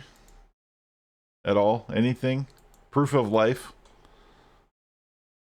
Do you know if he's still kicking? Nothing? I haven't heard anything at all whatsoever. Nothing. I know you guys aren't on speaking terms. But like I was just wondering if he's still alive. Because I haven't heard anything. And it's been since like before my birthday.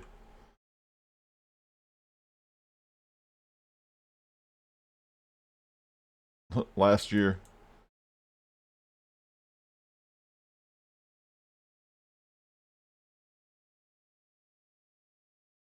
I think.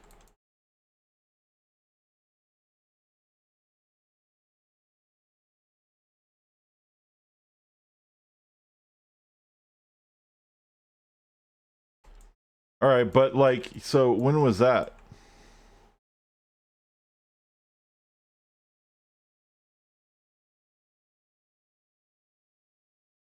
Like a month ago?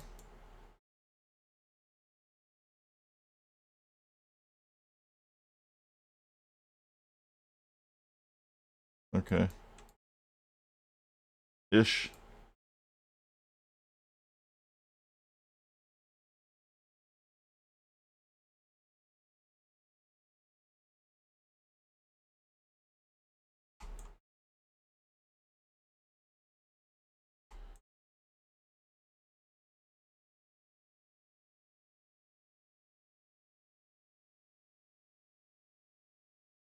Alright.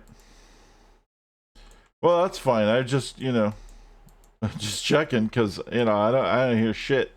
I don't know what's going on. So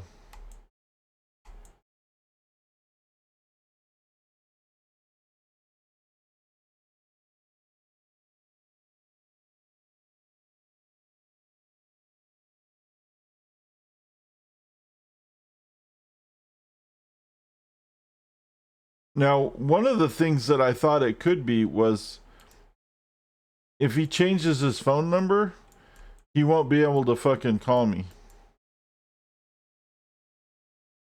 unless he texts me with the new number.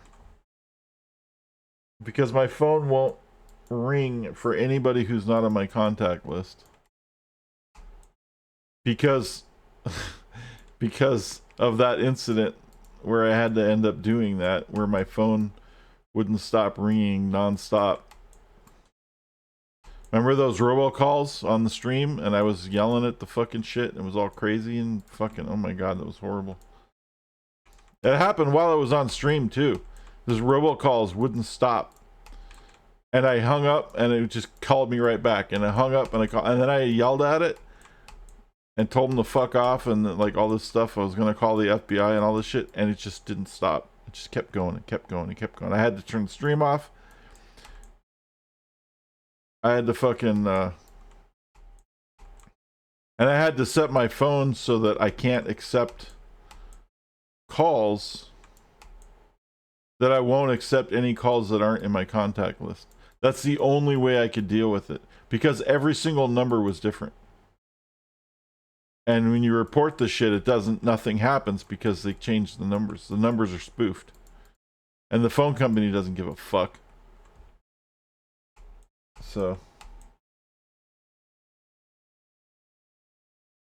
yeah, that was awful, man. It was so awful.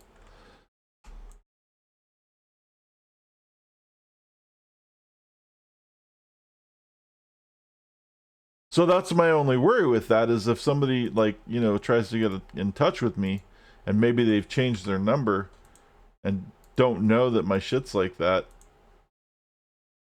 I mean, there are ways that you can get in touch with me if you absolutely have to, the people will find a way. But it's just kind of like, you know, I wonder how many people think I'm avoiding them by not answering the phone when they call because I don't know they're calling. you know?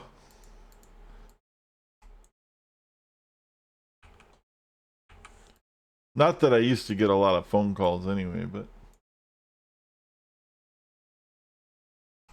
Here's the same. I gotta go. Okay. Take care, Tiff. Good to see you. Thanks for hanging out. Um, have fun messing with Christmas stuff. Deconstructing.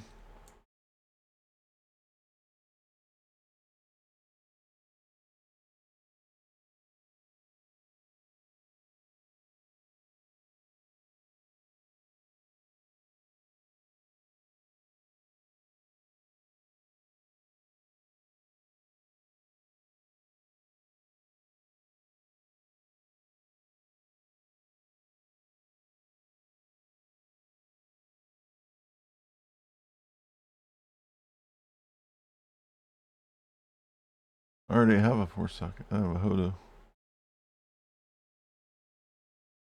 The Holy Shock Hodo, though. I have the Flail, too. The Flail would be better for Hodo, though, right? Because it's lower requirements. Not that I have the runes for Hodo. I still need a Vex rune, I think, for Hodo. Let me see what I need for that. Rune words.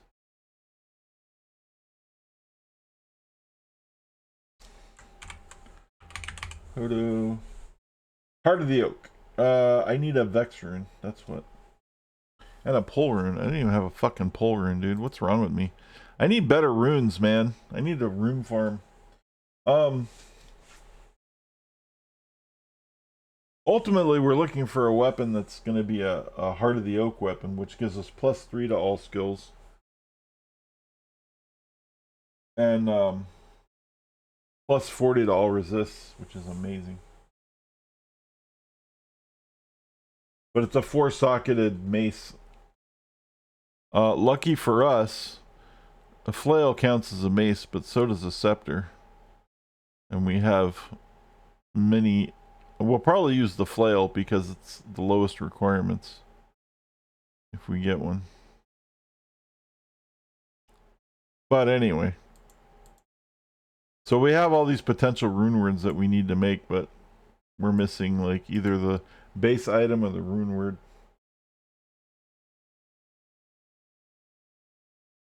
Question. Okay. Shoot. Fire away. Hit me with your best shot.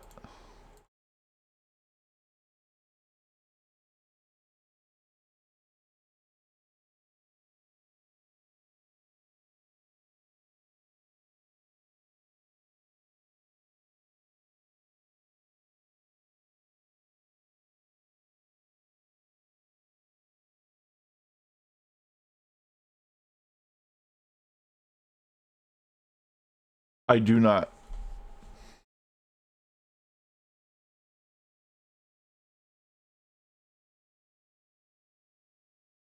Are you looking to sell?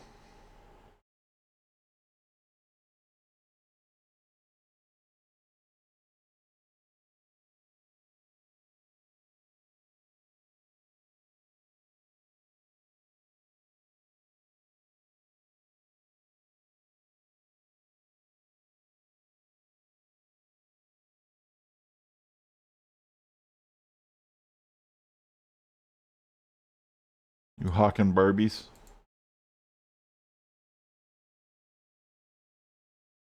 Vintage Barbie box. Huh.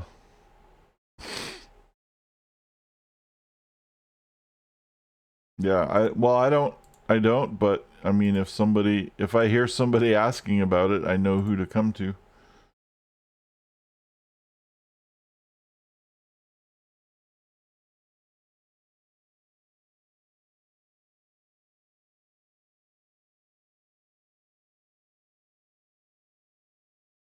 Have you tried looking on eBay to see what they're worth?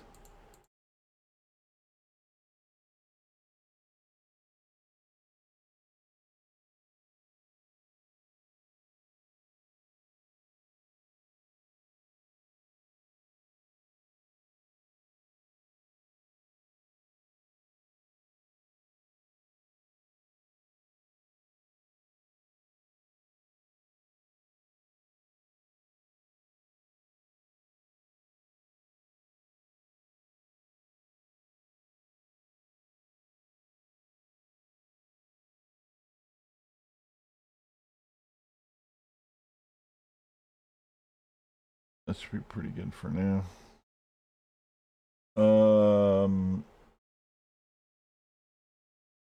eBay gave you nothing to go on. Oh, that doesn't help.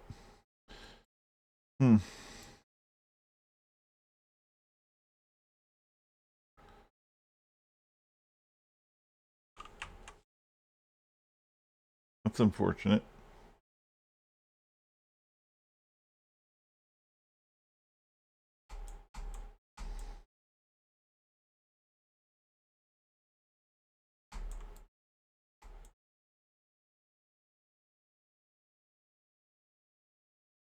I'm sure there's somebody out there somewhere, because Barbie's like pretty big again because of the movie.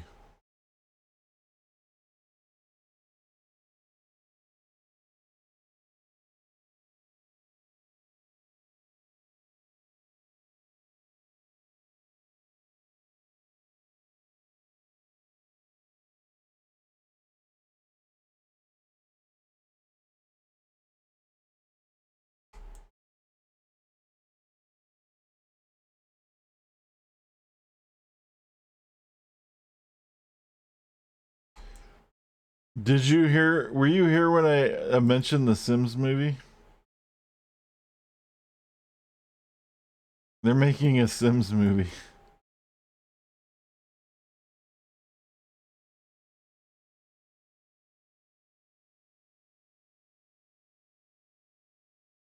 I have no idea why. Yeah. I'm like, really? Why the fuck would you do that? And again, if you ever played The Sims, you would know how ridiculously dumb that sounds.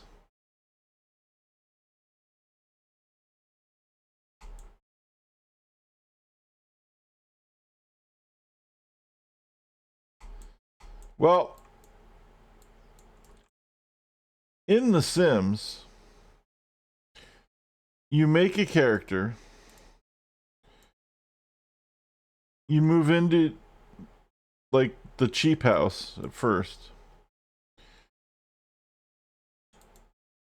You get yourself a job, you go to work, you come home, and you have to eat, brush your teeth, take shit, go to bed, and make sure that you get up in time to go to work.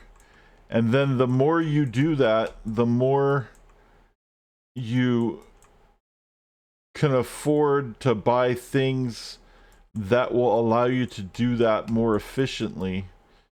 Better alarm clock, more comfortable bed so you don't have to sleep as much. Things that provide your character with happiness, better food, better nutrition, and which allows you to get a better job, which allows you to pay more money, lets you to buy a bigger house, which allows you to buy more shit, which gives you more free time to fuck around with more shit in your house. People come over, you have to call people, you have to talk to people on the phone, and have people come over. The entire thing is done in its own language of just mumbling and expression, so you kind of get the general idea of what the people are saying without actually saying things to you. And then that's it. That's like the game. Now, a lot of people, when they played the game, found more fun in trying to kill the character off, because it's pretty nasty. Like, you can get like, it's actually like you can make like a slob and like not go to work, and like or like pizza boxes collect because you don't clean up around the house, and then you get like shitty old furniture that looks like ass. Like, you can totally slum it, and that's kind of fun, right? Like making a fucked up character and then trying to kill off like people, like drowning your neighbors in your pool and stuff like that. Like, there's like things that you can do to try to fuck shit up in the game, and that was more interesting than actually playing the game.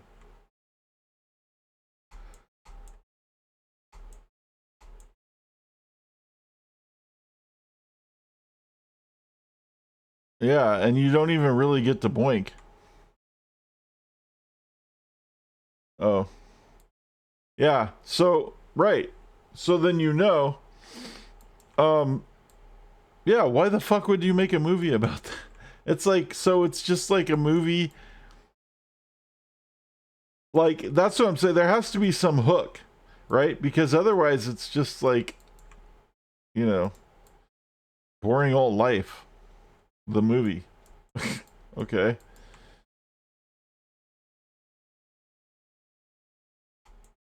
Unless they're, like I said, unless there's some kind of hook like Tron or something, where like a real life person gets somehow magically teleported into the Sims, or a Sim somehow gets magically teleported into real life, right? Like, I don't know. Those are the only scenarios I could think of that kind of almost would make for not even really an interesting plot, but like at least a plot.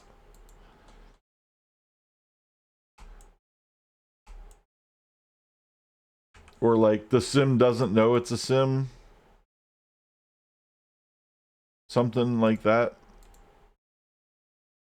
But even then, they don't speak English.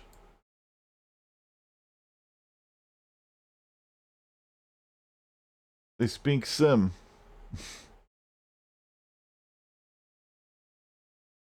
Wreck-It Ralph, where there's a deeper story. I mean, there you go.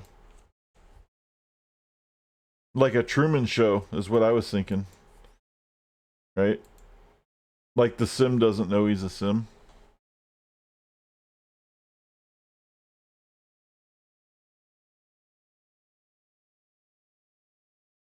Yeah, I know. That's what I'm saying. Margot Robbie is actually producing it or something. She has like a major part in it. Or like she's not. She may be acting in it, but she's like part of like the production of it or something. She's like producer or director or something like that. So maybe it has potential to be a little twisted, but like I don't know. It's just like why?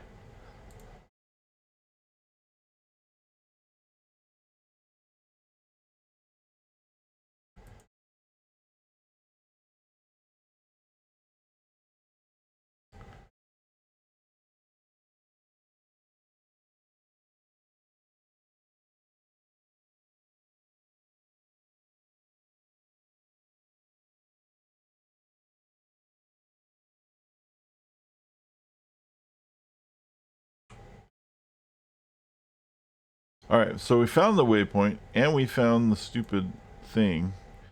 So let's go ahead and do that, and that's probably, and maybe we'll be able to get the claw amulet as well.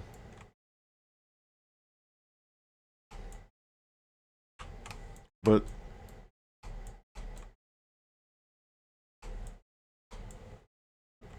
I got about 20 minutes, so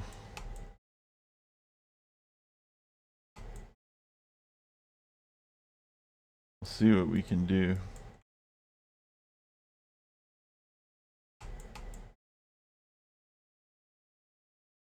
I do have a teleport staff. Oh shit.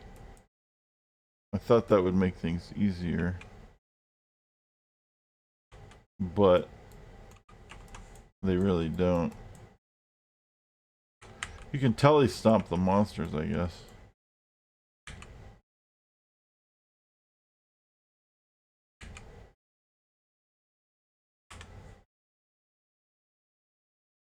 But I don't want to get... Oh shit.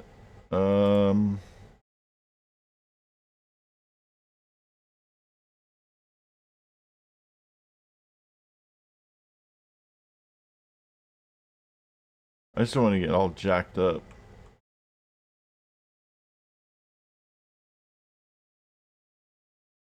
This is the worst area for this character in the entire game. It's the absolute worst place you can be for a summoner necromancer. This is the map. Maggot layer. But teleport staff does help. Because it's all these little tight corridors that everybody gets stuck in. But you can teleport around them if you have teleport staff, which is why we bought a teleport staff. But if you teleport too far ahead,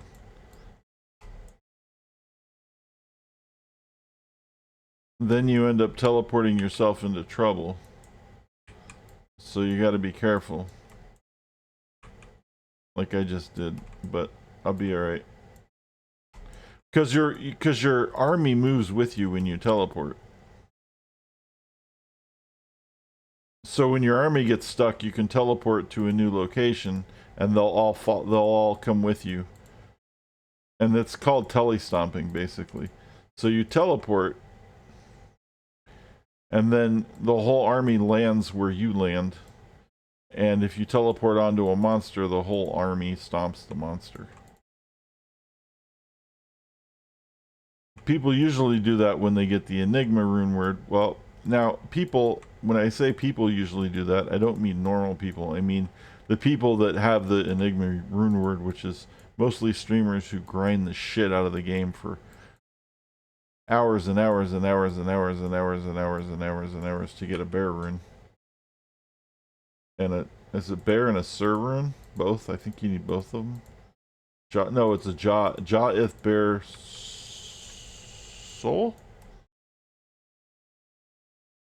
Something? Jaith bear something? Maybe it's Jaith bear, I don't remember.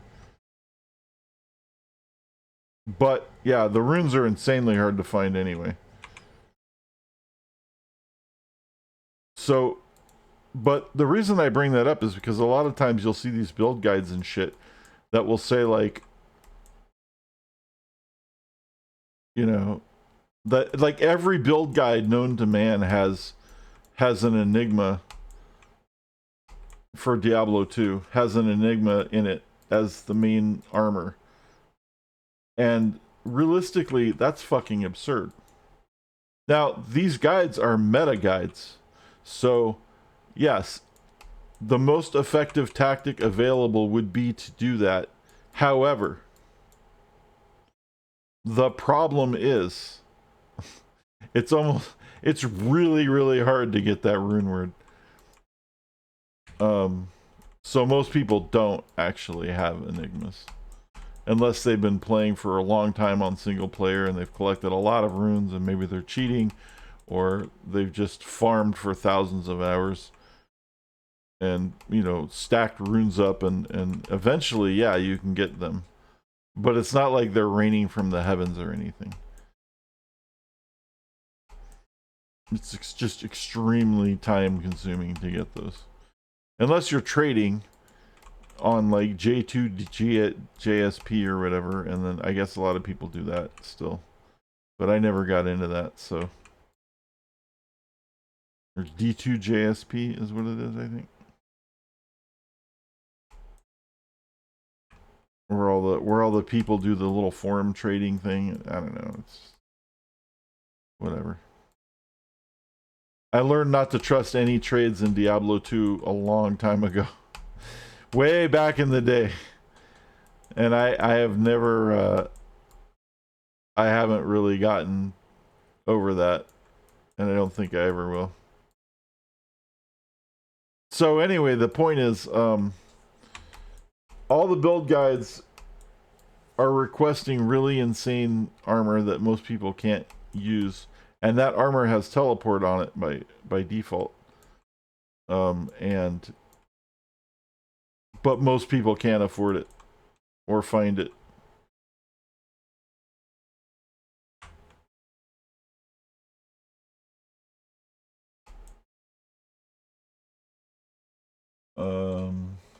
Yeah.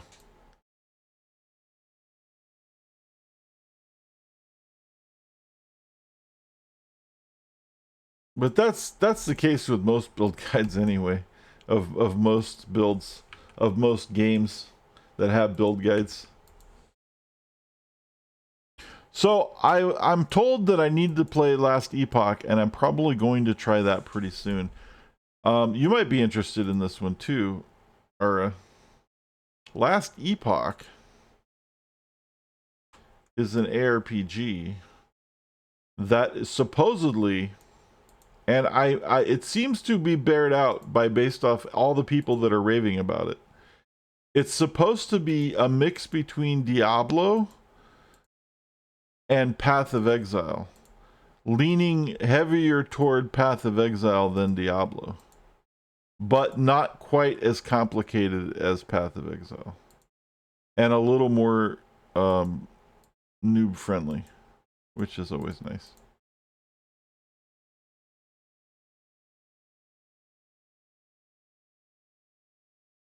And I'm like, really? Now, it's been in early access for a long time, but it came out of early access recently, and it's actually full release. A lot of people like it.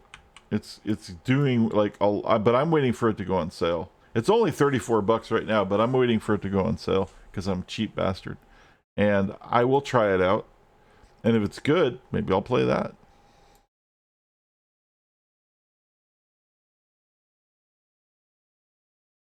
Well, I mean, I guess not really a spin-off. It's not it's in the way that Path of Exile is a Diablo clone. This is a clone of that and Path of Exile. Right? Or Grim Dawn is a Diablo clone, or Torchlight is a Diablo clone, or like there's a bunch of games that all have that same ARPG feel that Diablo invented and then everybody expanded on. This is another one of those games.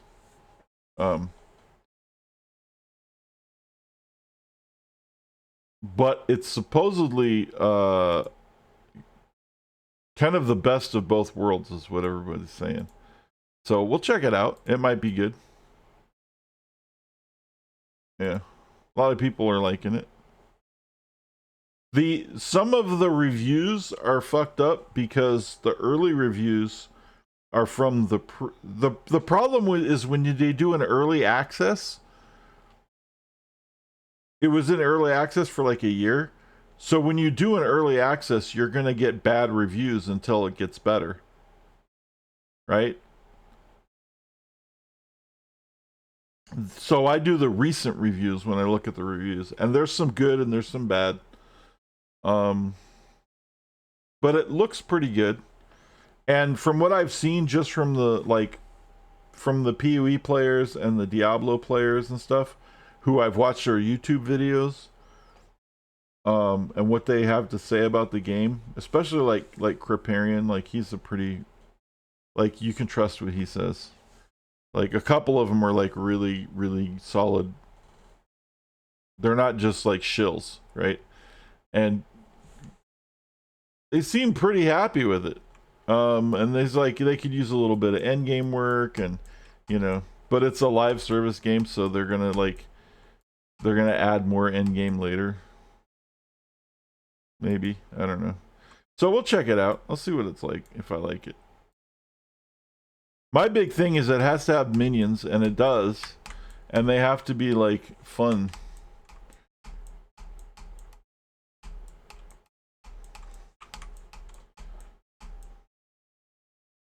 So we'll see. Might be good.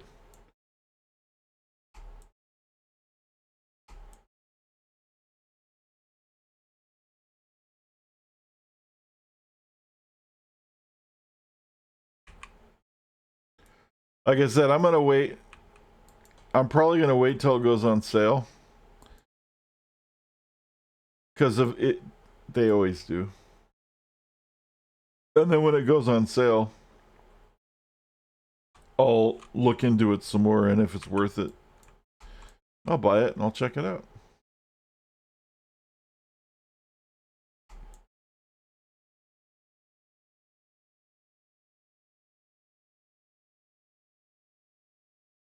But I've been hearing about Lost Epoch for a long time, and what I heard when it was in early access was that the game has a shitload of potential to be really good. but they were working, but they had a lot of work to do. But that was when it was in early access, and now it's out of early access, and people are like, they really like it. So we'll see. So it could be pretty good.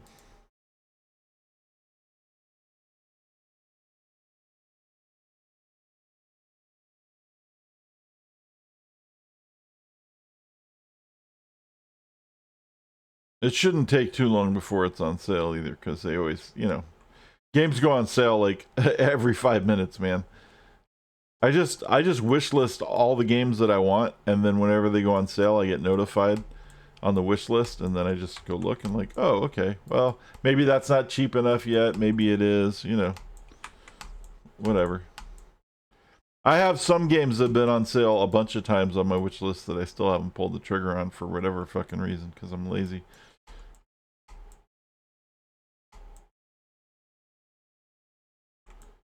But every once in a while, I'm like, yep, I gotta buy that.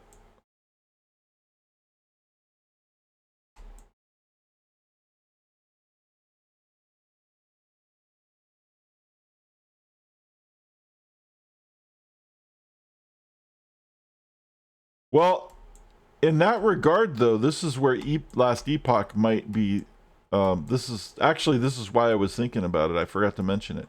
So, one of the cool things about Last Epoch is you can play it offline.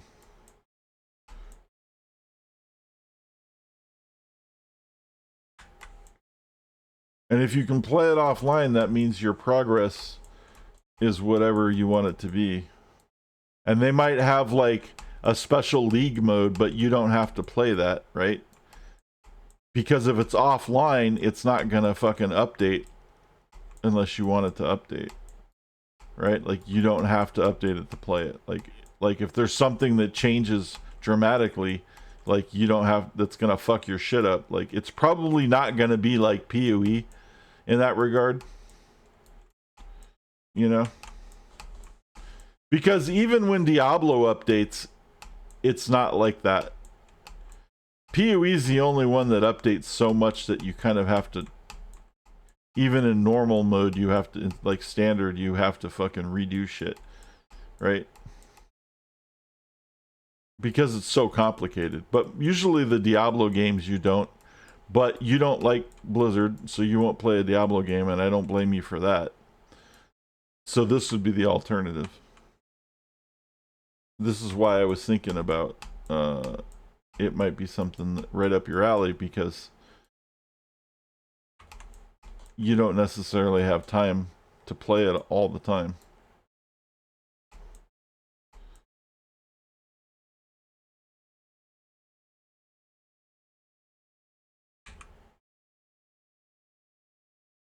I keep forgetting that I can telestomp.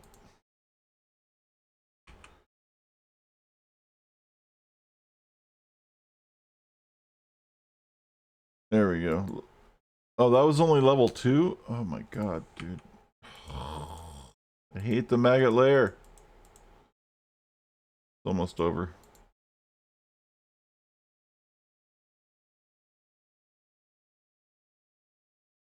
Ah!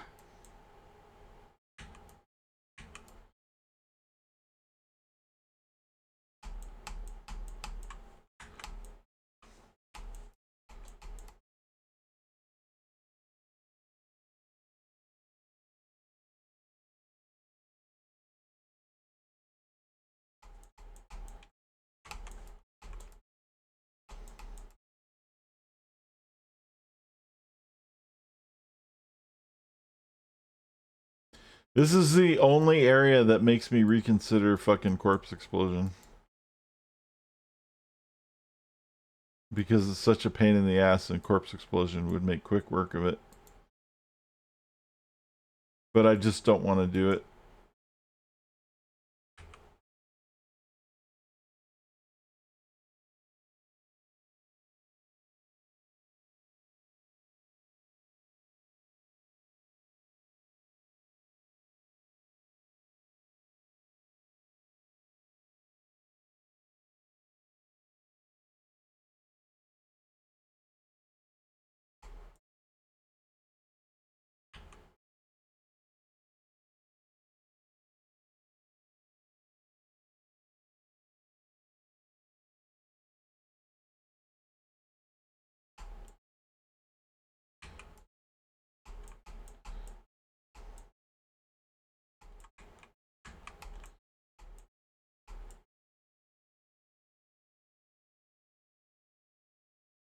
Damn, it's so bad that you can't even telestomp it very well. That's how awful it is.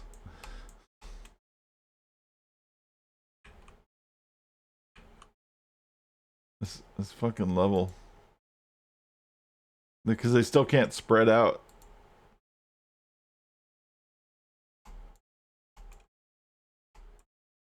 This is something I wish they would have fixed.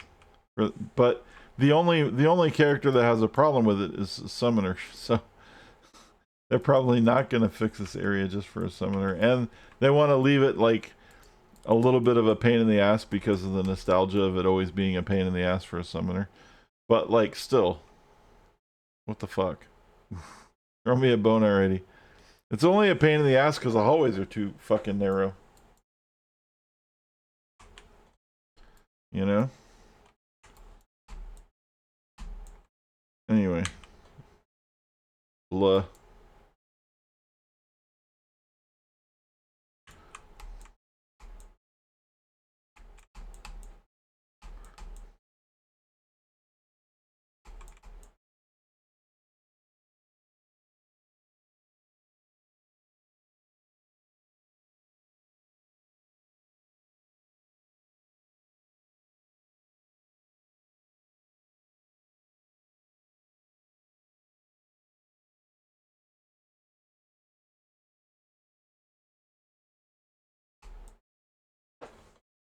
What's that one?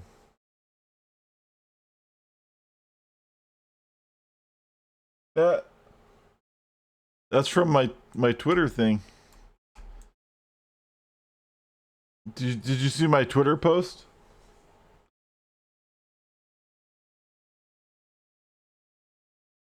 I used that meme. Your first emote. I used that as the meme for my Twitter fucking post for the for the spam of the stream.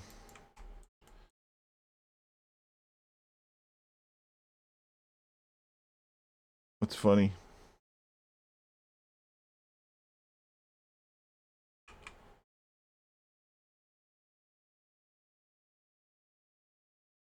Look.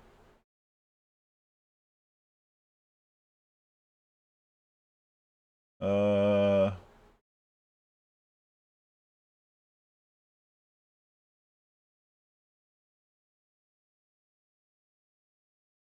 Why isn't it showing up? Fuck. Hold on.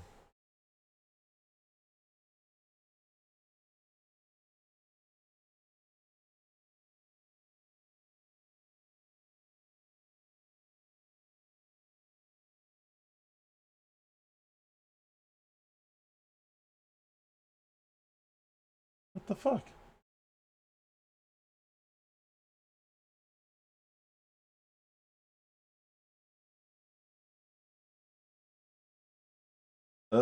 What's going on here?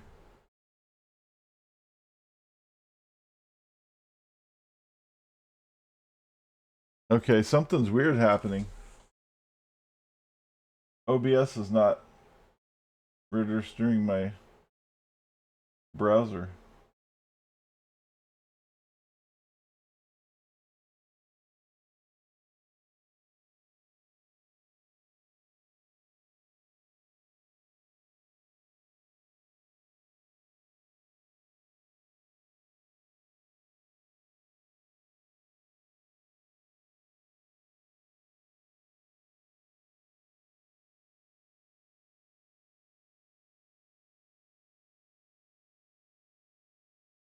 See?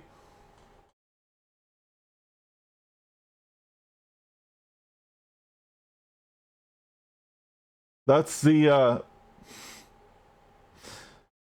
stream spam that I posted. It's the same emote.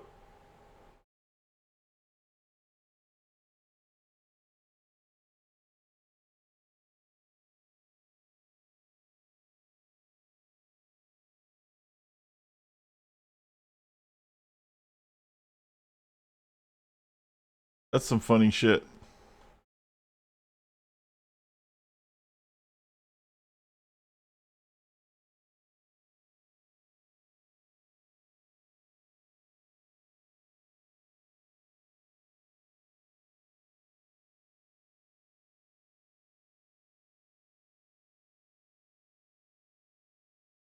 There you go.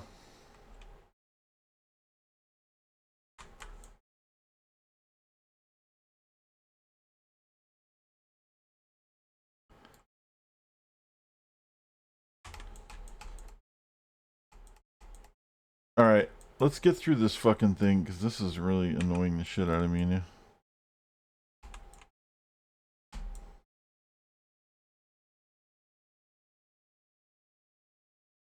I'm burning up those telly charges, boy. Oh my god, this isn't it still. I have to go back and repair the stuff. Fuck, no, no, no, no, no, no. That's the worst place to die. Oh my god, just fucking kill me right now.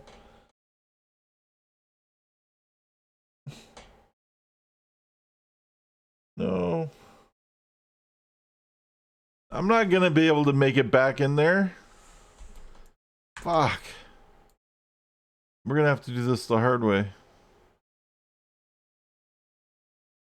You have to, in Diablo 2, if you die, you have to go pick up your loot, or you have to make a new game and pick it up off the floor. Ugh, Jesus Christ, dude. I was just trying to get through that shit, because it's so fucking annoying. It's like the worst spot of the whole fucking game. And then after that, it's like smooth sailing.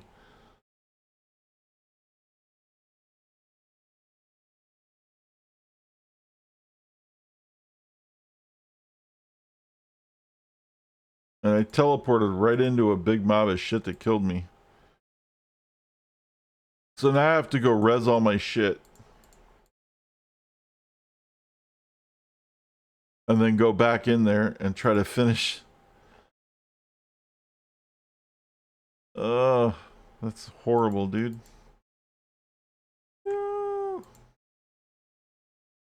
That's awful. It's so bad. Alright. Let's go get my mark again.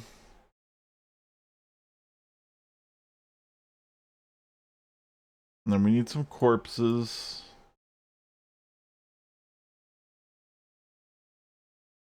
We'll probably find some on the way. We have to go through all this bullshit again. Oh my god, dude. Now, yeah, because I made a new game, they're all gonna be... I have to kill them all again.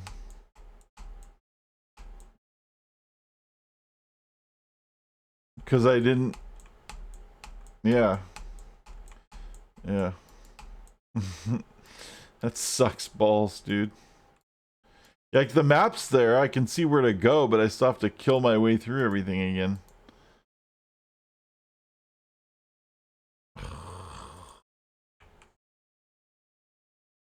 Ugh.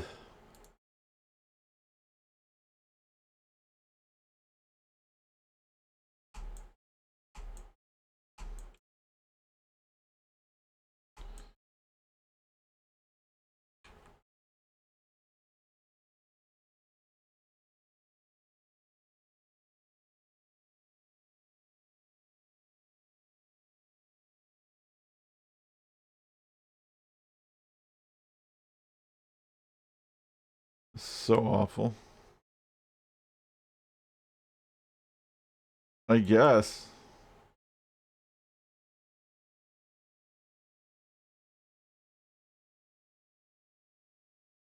At least I know where I have to go. Fuck, dude.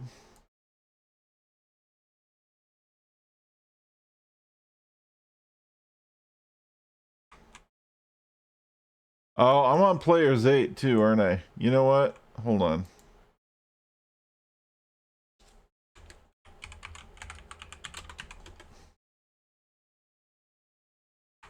It didn't work.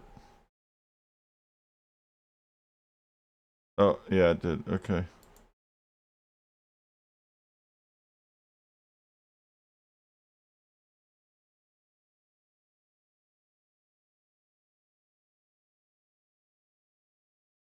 This should be a lot easier now.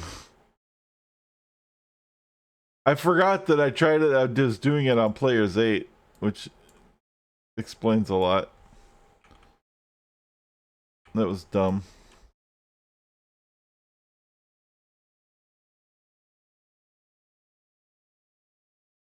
There we go. Maggot layer 3. Okay, now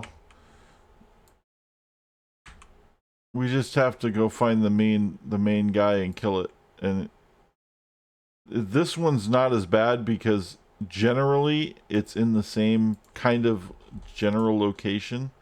So finding it won't be as hard. It's usually, when you go in, it's usually the northernmost thing. The northeasternmost area. Not always. They changed it a little bit. But it used to be like that every time.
Alright, there we go.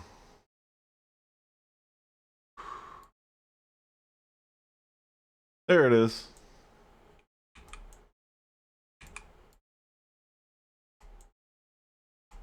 Cold Worm the Burrower.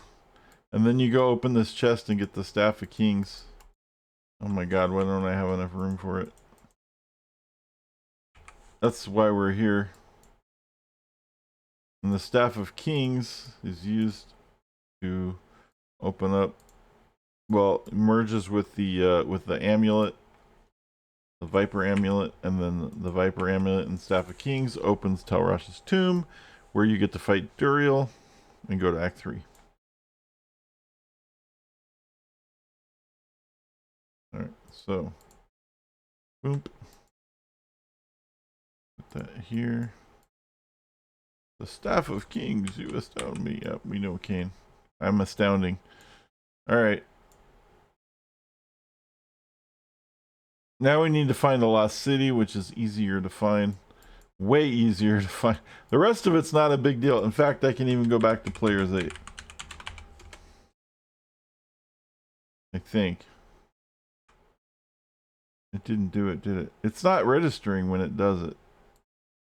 It did, but it didn't tell me that it did. That's weird. Alright.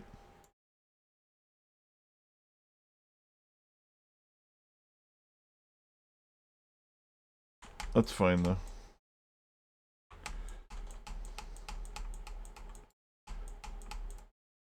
Now that we're out of that hellhole.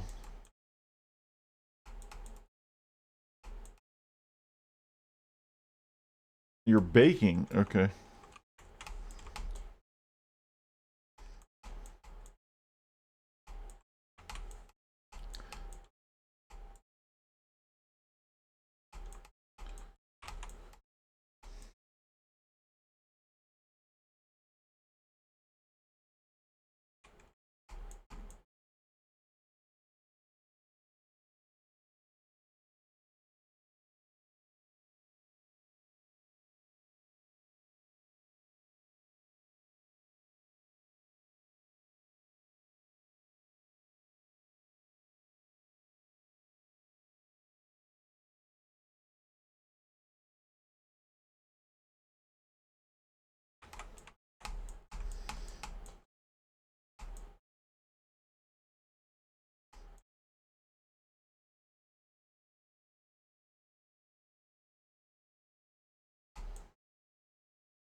There we go. Alright, so now we got decent revives, we got decent skeletons. We need to find the last city and the halls of the dead, and then that's probably gonna do it for the stream. I'm running a little over, but I want to get this done. So be alright.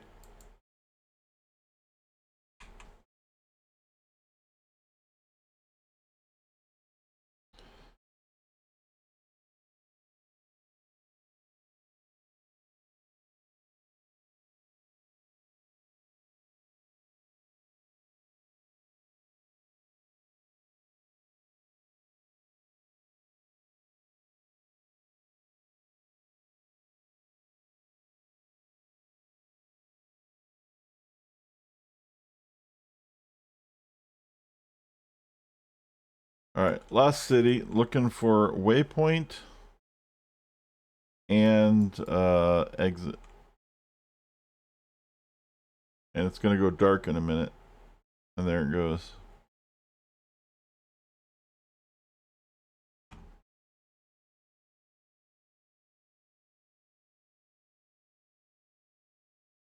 Don't even really need the waypoint, just need the exit. But the waypoint is nice. In case I fuck up in the next area.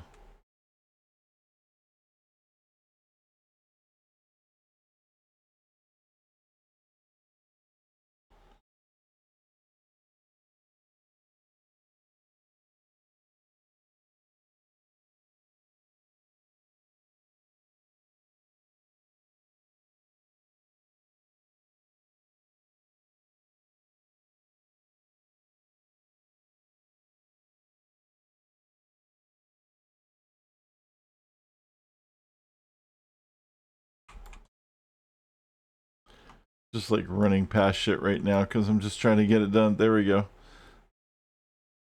Valley of the Snakes. The Claw Viper Temple.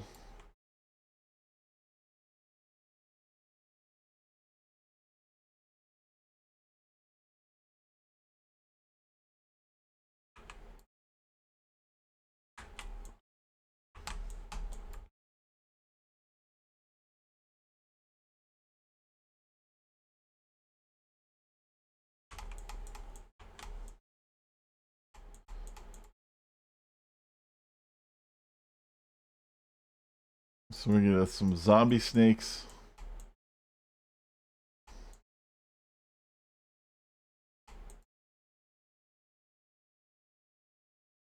And then look for the level 2. And then we get the amulet. And then we're done.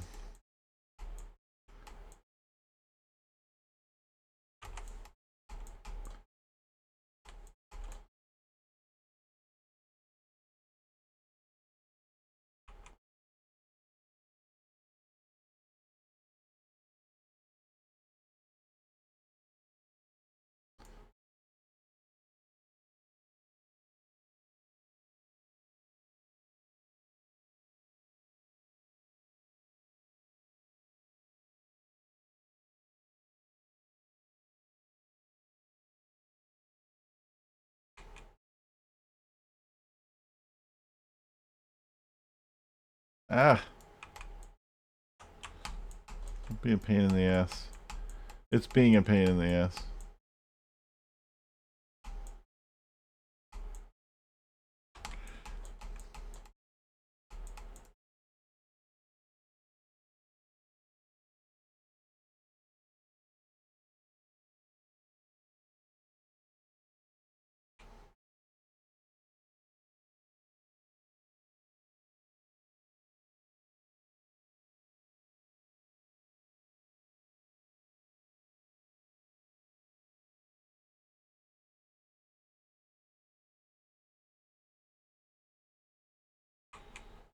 Ah! Don't die, don't die, don't die, don't die. Fuck. Hold on. God damn it. This is what happens when you run past shit sometimes. You leave shit alive and then it all tries to kill you.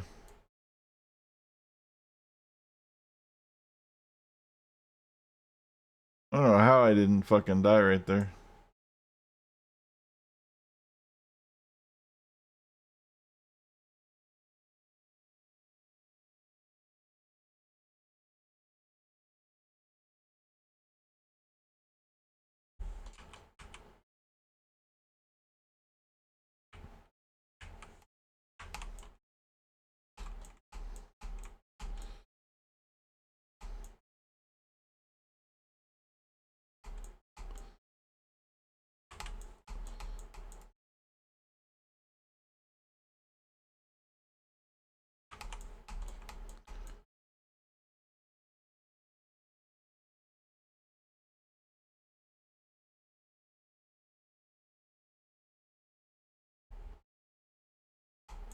I can hear the people on YouTube right now screaming, just cast CE, dude.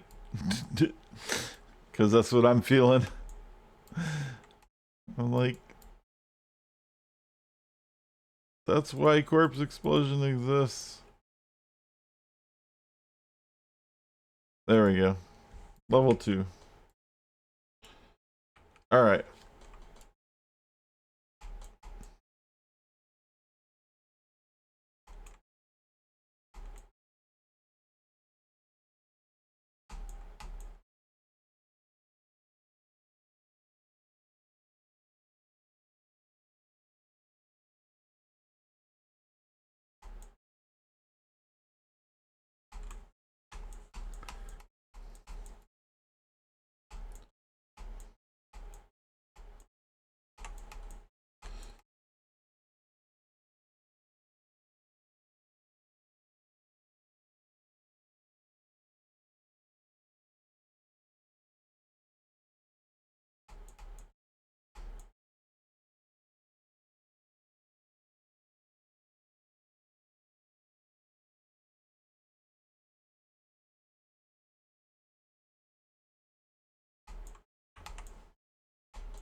Ding.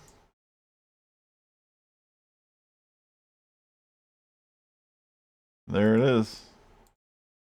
The Viper Amulet.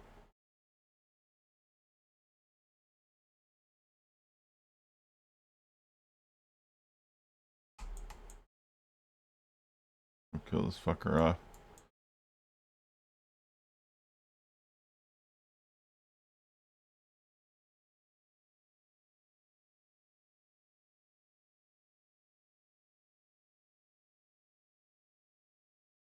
Alright. Get out of here.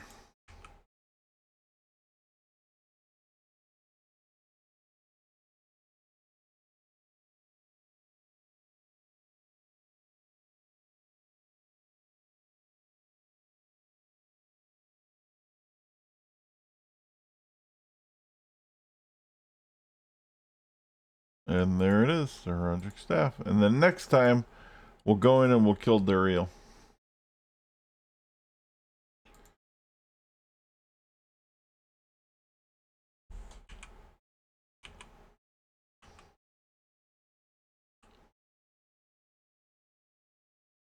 Alright, but that's going to do it for today. So thanks everybody for hanging out. If you enjoy watching me play some video games, give me a follow. If you want to support the channel, you can sub. Here's a Discord if anybody needs it.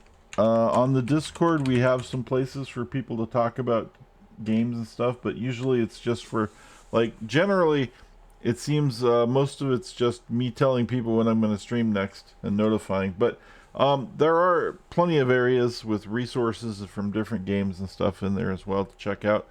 And there you go. Game over. And that's gonna do it. So I hope everybody has a wonderful weekend. Eat plenty of tacos. I may stream tomorrow. I'm not 100% yet. Oh, you didn't miss the ending. Nice. Awesome, Tiff. So everybody have plenty of tacos. Enjoy your weekend. Get some sleep. I may stream tomorrow. I'm not 100% sure. If I do, it might be Blood Bowl actually. Or we may continue some of this. It just depends on my mood. So peace out, everybody. Adios. And now, folks, it's time to say goodnight.